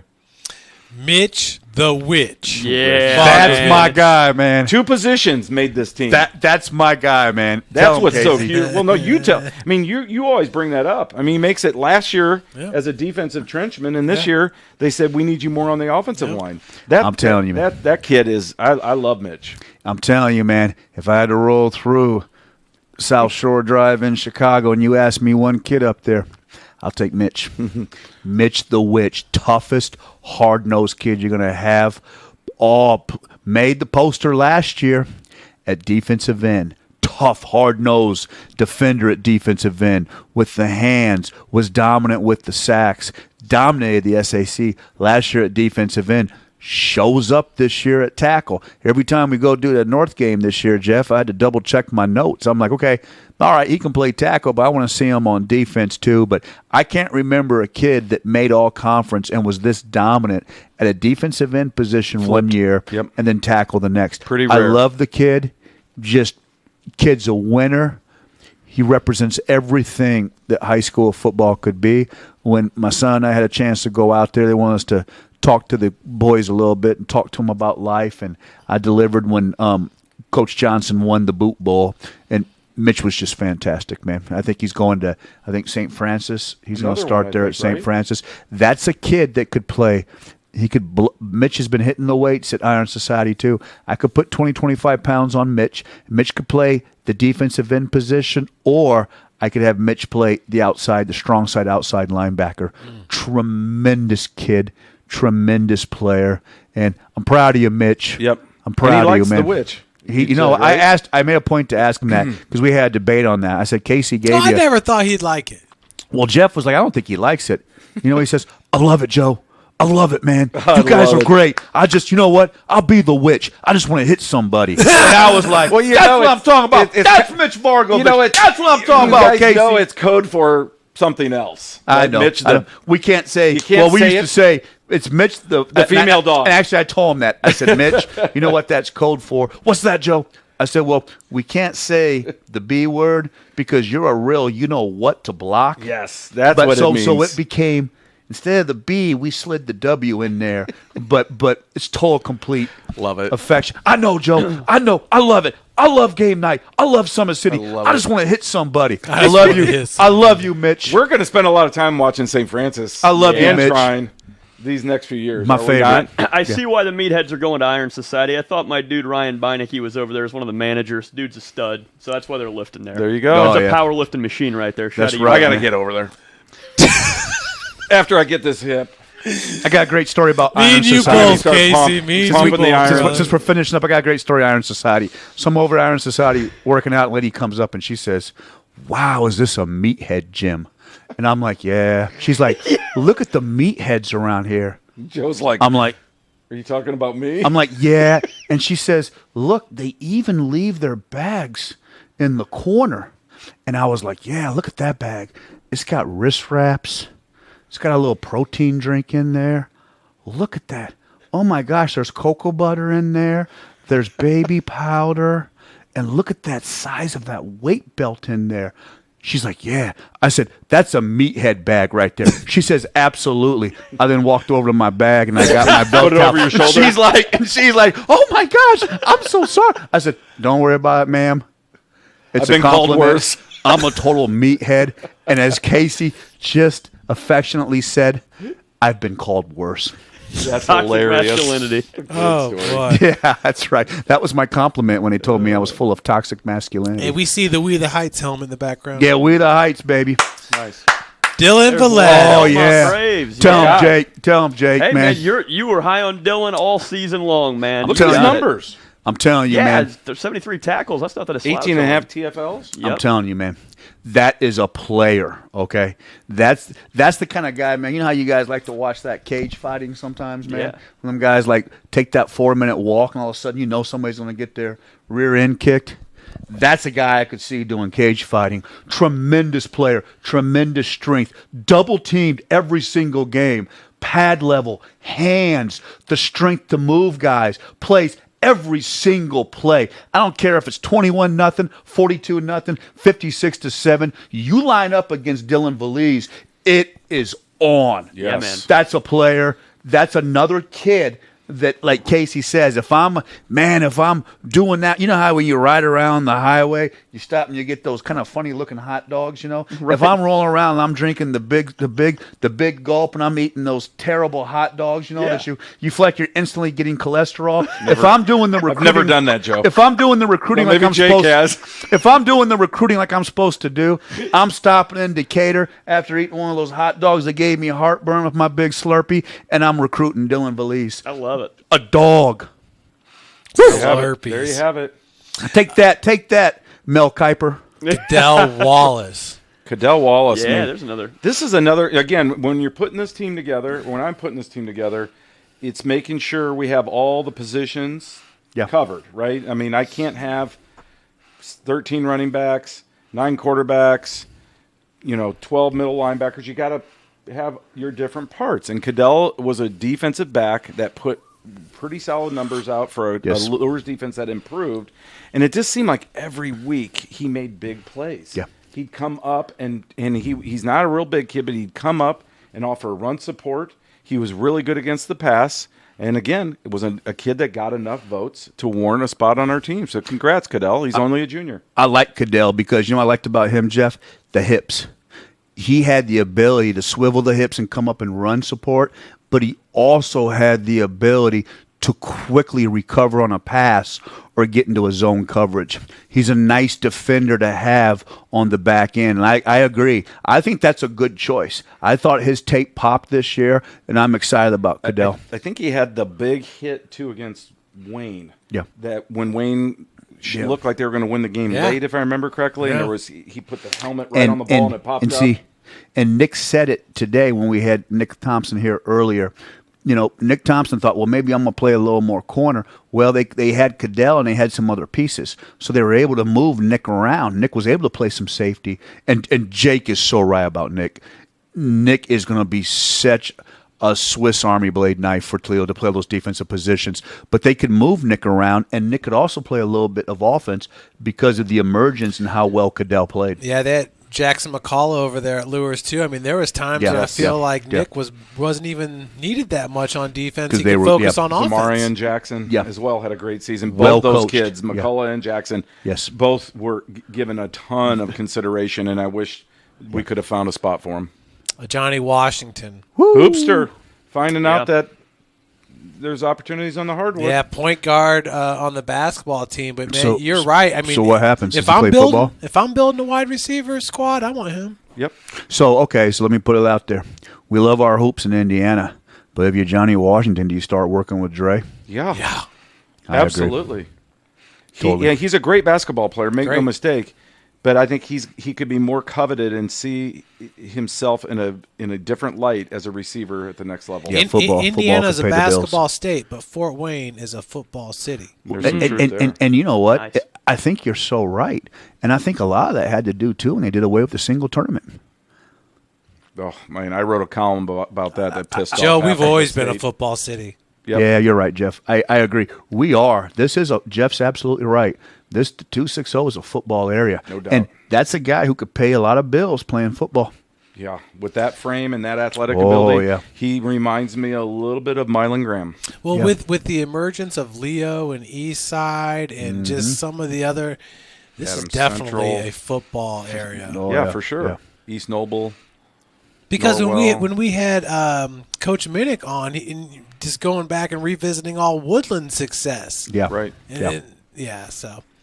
Ryland Whitaker Heritage. Another kid, all-time leading tackler in Heritage history for Coach Good for Coltman. him. Again, just a kid. I think he's a 3-time selection on the game night poster. Sophomore, junior, senior year. Ryland is just great tackler. Another one of those kids. I'm not sure what his whereabouts will be at the next level, but I hope he's still playing. Yeah, plug and play. Kid, you plug in, and he'll play and make tackle after tackle for you, a tackle machine. So those are the kind of kids. Ryland Whitaker is the kind of kid that if you want to have a program, if you want to have a high school program, you got to have a dog like that. I can plug him in. I can plug him in at DN. I can plug him in at different linebacker positions. I can move him all over, and he's going to compete, and he's going to make plays and make tackles. And we'll see. I hope that's a kid that considers continuing, to go on and play at the next I level. do too. And speaking of heritage, Coach Kolkman, I think's got some parts coming back. I think that could be a sleeper team next year. Yeah, they're trending up, and I'd love to see people talk about Blackhawk Christian joining the SAC. I think the ACAC is a perfect fit for them. The ACC makes sense.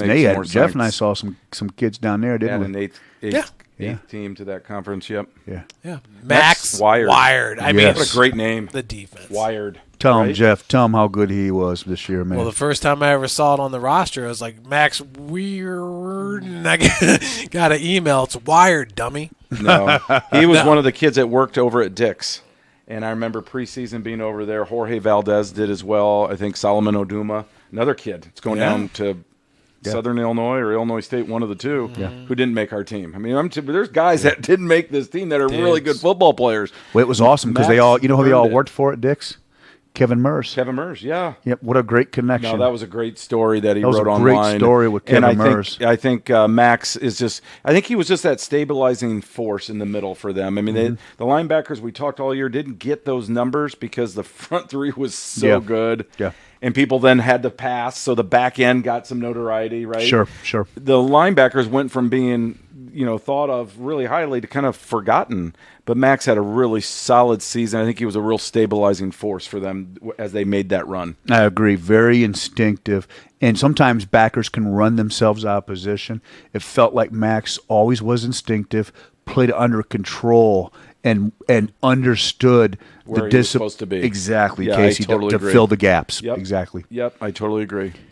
Donnie, Wiley, DeKalb. I mean, there were times, when he was on the other end of what Tegan was throwing. And he missed, I think, 5 weeks with a broken arm. Remember, we kept waiting for him to come back thinking, look at the numbers he put up. I think that might have been in 5 weeks. Yeah, he averaged almost 100 yards a game. It was something like that. And, shout out to their coaching staff. You never really get a straight answer out of them. So from that side of it, you always thought that he could come back and wondered when it was going to happen. When he did, he's electric. And that was a thing. I mean, Overbay was a stud. But once he did come back, it opened Overbay up more. They could stop doubling him and jamming him off the line so much. For sure. And they're both going. Derek Overbay and Donnie Wiley are both going to St. Francis. Yeah. Yeah. Donnie's got a chance to be really, really good. He looks the part, man. He's a long athlete, and he's got really good hands. And he's had injuries, and he just really hasn't played a full football season. Got to keep him healthy. Yeah, got to keep him healthy. Jake, didn't you say that DeKalb's young running back is going to be a force in the next couple of years? So they've got a young running back that's an absolute beast, but even more than that is Alex Phillips, their quarterback. Yeah, oh, man, the 8th grader. He's something. Yeah, you want to watch? You know how you guys had your tape? You know how you had your tape of your kid this year for Northwood? Caleb? Yeah, you know how you had Caleb? Alex Phillips is all of that in a bag of chips in the county. Yep. Oh, my. A lot of upside. Oh, a lot of upside. Zach Worm. Do you like that comment that Early Bird didn't want any part of this worm? Early Bird. There I was probably tired when I wrote that. Zach Worm, man, that kid's an animal. This is another kid that, again, I don't know, I think he's like 6'3.5", 285, 290. Another kid, I fully believe he's right there with Dane Siebert. He was an animal, I thought, in the 1A state championship game. He carried was. them. He should be getting D1 looks. He should be getting looks, too. And if you flip on the East Side tape, when Adams Central played East Side, I was taken aback by how physical, at times, Adams Central got after East Side. Yes. And Zach Worm was a kid that popped. It's a kid that you could slide in at guard, very strong, great leverage, can get to the next level on the blocking. Nose guard at the next level. But he could play nose or guard, but just kind of had a nasty streak about him. Mm-hmm. But I saw the state championship game. I saw the East Side tape, and he popped. He popped. Yeah, he's a tough kid. He's one of those kids that plays with a whistle and then some. Yes, and he's kind of has that chip on his shoulder, that he nasty does. streak that you nasty have to streak. have. And I think, again, we talk about a lot of these colleges. Yeah. This is another kid in the middle of Under nowhere the in radar. Monroe, Indiana, at a 1A school that is being overlooked. Somebody needs to. I mean, if I'm St. Francis in those schools, I'm going out and coveting that kid like this all day long. What I would do is I would if I was Taylor, you just got a great kid in Luke from Norwell, but Zach Worm, I'd say, hey man, what are your plans? Yep. I could see Yeah, Zach that guy Worm. too. You could plug him in down there, and you got yourself a dog for sure. Yeah, safe to say you don't want to be on Adams Central's schedule next year. Not if you're small school. And what's amazing about Adams Central is you look at it, you're like 1A. They were physical. Yeah, I they mean, Eastside was beat up after that game. If you remember, Eastside had some injuries. Yeah, they lost to. Yep, Churubusco. Eastside had Adams Central beat on Eastside so lost bad to that West Noble. Eastside lost the next week to West Noble. That was a hangover game 20-27. that was a hangover game for Eastside because Adams Central was just so damn physical at the point of they were missing Correct. some players, and it's Correct. because of that. Correct. Yeah. Adams Central, that's a great program, and they're in really good shape. I mean, Coach Minnick even told us about their feeder program. I mean, he's watching kind of from afar. He said it's not even close in that conference. Yep. They're going to keep winning a lot of football games. Okay, Joel Yeager. Oh, yeah, man. Take it, Jake. So just spoke to an assistant coach on my way over here after weights tonight, and it sounds like Joel Yeager is the only returning senior on that offensive line. He's a junior, will be senior next season. Honestly, watching him work in training, watching him work on the football field, I think he's one of the most technically sound offensive linemen I've seen in the NE8 at the position. Wow. He's the center, right? Center, yep. Will he stay there? Will So they keep him there? I think he'll be there again next season, Okay. and they'll fill in the pieces. Going back to that flexbone ideology, they'll plug in the pieces where they need to. But I think CC's offensive line will be good again next year. He'll curtail that.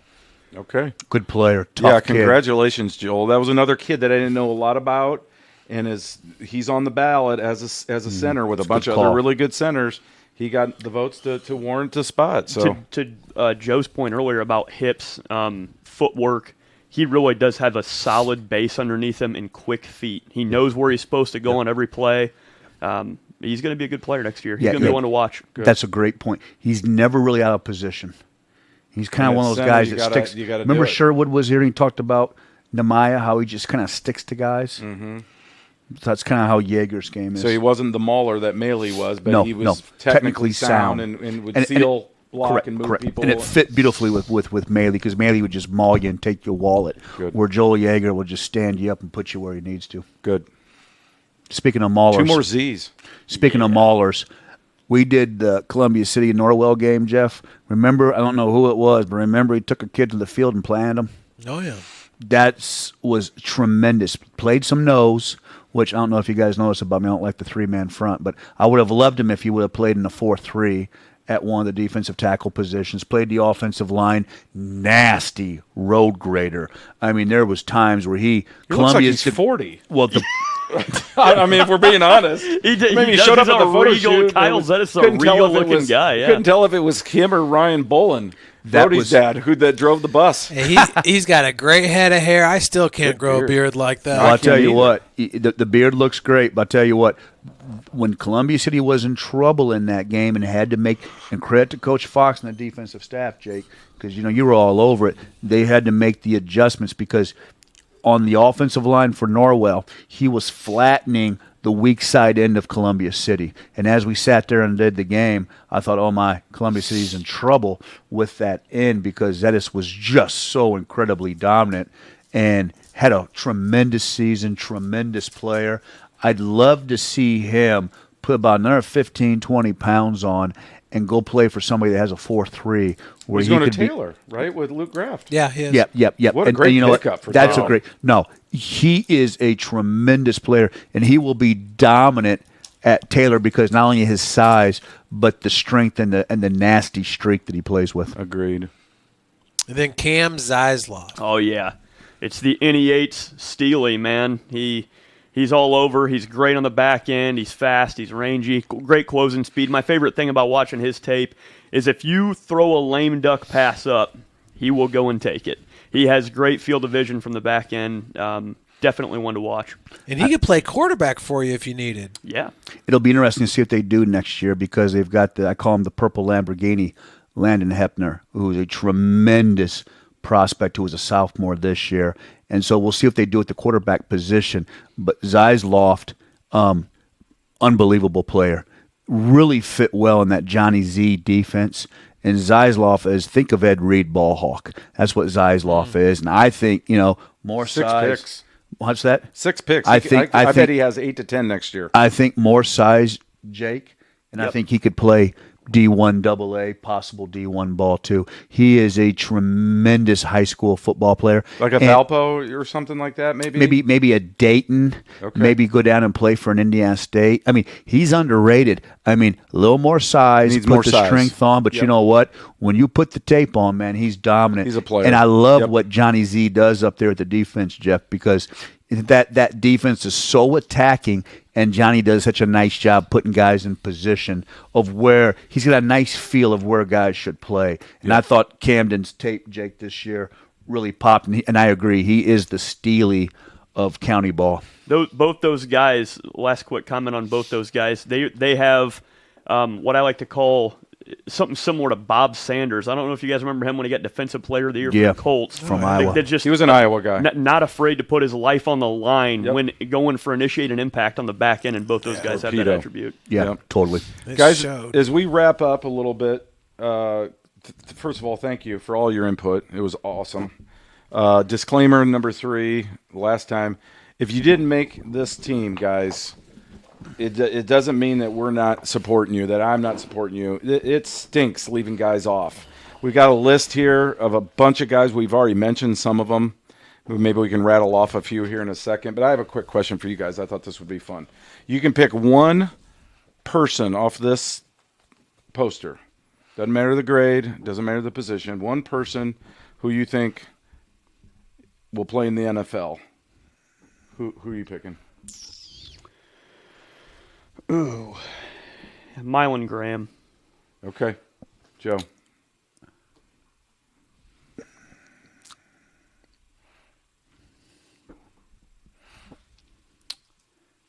Can I give you 2? No, you cannot. C.J. Davis. Wow. Ooh, yeah, that'd be my number 2. Okay, Jeff. Yeah, I'm gonna stay pretty consistent. I'll just go with Brody Bolin. Yeah, that Wow. would Okay. have been another one of my choices. I have a couple sleeper picks. I'm giving you 2 because it's my basement. Come on. I think Grant Leaper. I honestly believe at Iowa he's got a shot that they'll develop that kid. He's got the athletic ability. They develop tight ends. 2 or 3 years we're going to look back, and I also think Jimmy Sullivan could be in the mix. And then last but not least, I'm going 3. I'm taking Tay-Tay. I'm just keeping Tay-Tay. I think Tay-Tay and Mylan definites, but I really think C.J. Davis, Jordan King, Nick Thompson. Sure. I think. I agree with all those. Jake Smith. Jake nailed Nick Thompson. And did you see the frame Nick Thompson came down here? Jeez, put together. Yeah. Did you see that? Yeah. That's an NFL type body. But I've had the moral of the ability. story is it could be quite a few. Well, the moral of the story is congratulations on what you've done, because you know what? Thank you. You have highlighted these kids, and we are blessed with what we have in the 260. It's like the silver, man. Shine bright. You know what I mean? It is. And thank you for doing that for those kids. That was really shine kind bright, of you. man. You know what? All the kids shine bright. And we talked about some of the kids we didn't get a chance to talk to. Ashton Scary was awesome for Dwanger. I mean, had a tremendous season, a tremendous high school football player. Yep. How about Eric Williamson? You know, Eric Williamson is going to Finley for Homestead. Yes. I'll tell you what. Another kid that probably should have been on here. I bet my boot collection that could be a D2 All-American, Jeff Mahoney. Yep. He was a tremendous high school football player. Then when you James scan Rusher, the list, Concordia. James Rusher made so many big plays. He was a great I think he player. made it as a sophomore and junior. Yeah, exactly. And how about Jaden Morris going over to St. Francis? Yes. I'm so happy to see him break the chains and go over and play at Jaden Morris. We talked about Nehemiah Young, how great he was. How about Trimble? Trimble had a great season. Yeah. Did anybody Kenyon play better? Davis. Did anybody play better at the end of the season than Trimble? He was spinning it. Oh man, so there's just been Briar Muncie from Eastside. Oh, Muncie was a great player. Well, Again, again, all these kids here, and there's about 70 names here. Jalen Williams at Northrop. Oh, kids that are like, yeah, and I'm like, gosh, but they didn't. They didn't have the votes. They didn't have the votes. Well, I know week in, week out, doing that top 10, if he would have stayed healthy all year, Brett Fox just seemed like good Mr. call. Yeah, Brett Fox was fantastic. Another one. That's a good call. Jeff's all the right. kids at Carroll: Nate Starks, Caden Abs, Jaden Hill, Yeah, Royce watch out for Jones, Abs. Solomon Oduma, Sebastian Lopez. Sebastian Lopez was the first team 6A kicker. Yeah. And But just he didn't wait. get a spot on our team. And I feel horrible. He was fantastic. Just wait for Caden Colton Abs. Piper. Yeah, Colton Pipe Piper for was sure. fantastic. Peyton Shearer. Yeah. Justin Peyton Gorey. Shearer. Yeah. There's a ton, guys. I mean, Owen it just- Warner from South Adams. Yeah, Trevor Curry speaks from Adams Central. It speaks to the quality of high school Owen football we Warner. have. Jacob Snyder, the quarterback at Woodland. What a Maybe, great quarterback. What a the- career he had. The Pruitt kid, was that West Noble? Yes. Is that Pruitt? Yeah. I think he's a sophomore too, I believe. The running back at West Noble. And On don't forget on about on. my guy at New Haven, Donovan Williams. Donovan Williams. Oh, man, look for out, sure. man. You know what? We're starting some training over at Traction with Donovan He Williams. can spin it. Oh, man, Donovan can play. So he was What a about- great player. What about this? DL Capone Veazey. Oh, my gosh. Exactly. Boy, was he dominant. Jeez. Josh Masasu. Yeah. Josh, There's some really good sophomores that made this, and then a bunch that didn't. Yeah. Josh, I must tackle you, Masasu. Nick Talamentis. Yeah, great On career. and on. And Great Caden career. Hurst. I mean, Brayshawn Bassett. Boy, is there a lot Yeah. of buzz on Caden Hurst. Rightfully so. Kick Rightfully and play. so, yeah. Zamarian Jackson. Jackson McCullough. We already said that from Lures. Preston Ross. Jeez, Owen. Christian Lozada at Dwenger. Yeah. He might be their best player coming back next year. Yeah. And I got to send a shout out to my man, Amari and Moore. Yeah. For And sure. Zion Green, Mari and I was Moore. gonna say, what about Zion? How about Yeah. Zion? That's another kid that I don't Zion know what's was going on on. my list, too. I don't know That what's didn't going make it. on with his recruiting, but if you want a dog, man, to play the linebacker position, Zion's still out there. That's another kid I think that could play down for, maybe play down at Illinois State or a Valparaiso. But I great agree. kid, man. I agree. Great player. What would be fun, and we won't do it tonight because it's getting late. So down the road, it would be fun to do it like a draft. Pick from this litter and do like a snake draft. Yeah. And put a team together and say, okay, how's this team going to match up? That would be really fun, especially hearing the X's and O's from you guys. Yeah, it's fun stuff, man. Well, anything else you guys want to add tonight? It was really special. Good stuff. Just congratulations to all the kids, man, and congratulations to all the youth coaches. Yes. Because we sit here and we talk to these 7 kids tonight, Casey, but there's a lot of youth coaches and a lot of parents, and I thought that Brody, did a nice job, Jeff, of capturing that about what his parents meant to him, man. But shouts out to everybody, and man, we're blessed in the 2-6-0, baby. Absolutely. For sure. It was a lot of fun. I thought the kids were great. You could tell this meant a lot to them. Oh, yeah. And, even a Thank couple you, of the Casey. dads that came. And no, thank you guys. I mean, we wouldn't be able to And do Jeff, this, thank Jeff, you, right, Jeff, without for their Summit City. support, Yep. without everybody just kind Absolutely. of buying in and putting it together. It's a lot of work. It's late on a Thursday night, and we're going to shut it down. So hopefully when I see you guys next, I'll have a new hip, a little more bounce in my Yeah. step, and we'll God get bless maybe you, some brother. shows here in the spring and summer maybe. Yes, absolutely. But in the meantime, just know if you're on this poster or you're not, you're coming back, you're going on to college, we're pulling for you, man. We root for every kid in this area. So Better believe it. For Jeff Mahoney, Joe Walburn, Jake the Snake Smith, I'm Casey O'Boyle. Good night, everybody. We'll see you 2 or 3 months, hopefully. Yo, what's going on? It's Antoine Taylor with Matrix QB. I'm so excited to announce our new book, The Quarterback Toolshed. Strictly designed to help you slow the game down so that you can speed up. Whether you're a parent, a coach, or a player, it's jam-packed with information. We're going to help you slow the game down by giving you a mental processor so that you can speed up.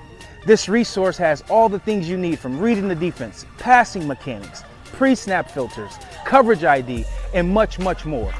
I'm so excited, and I can't wait to see you on the inside.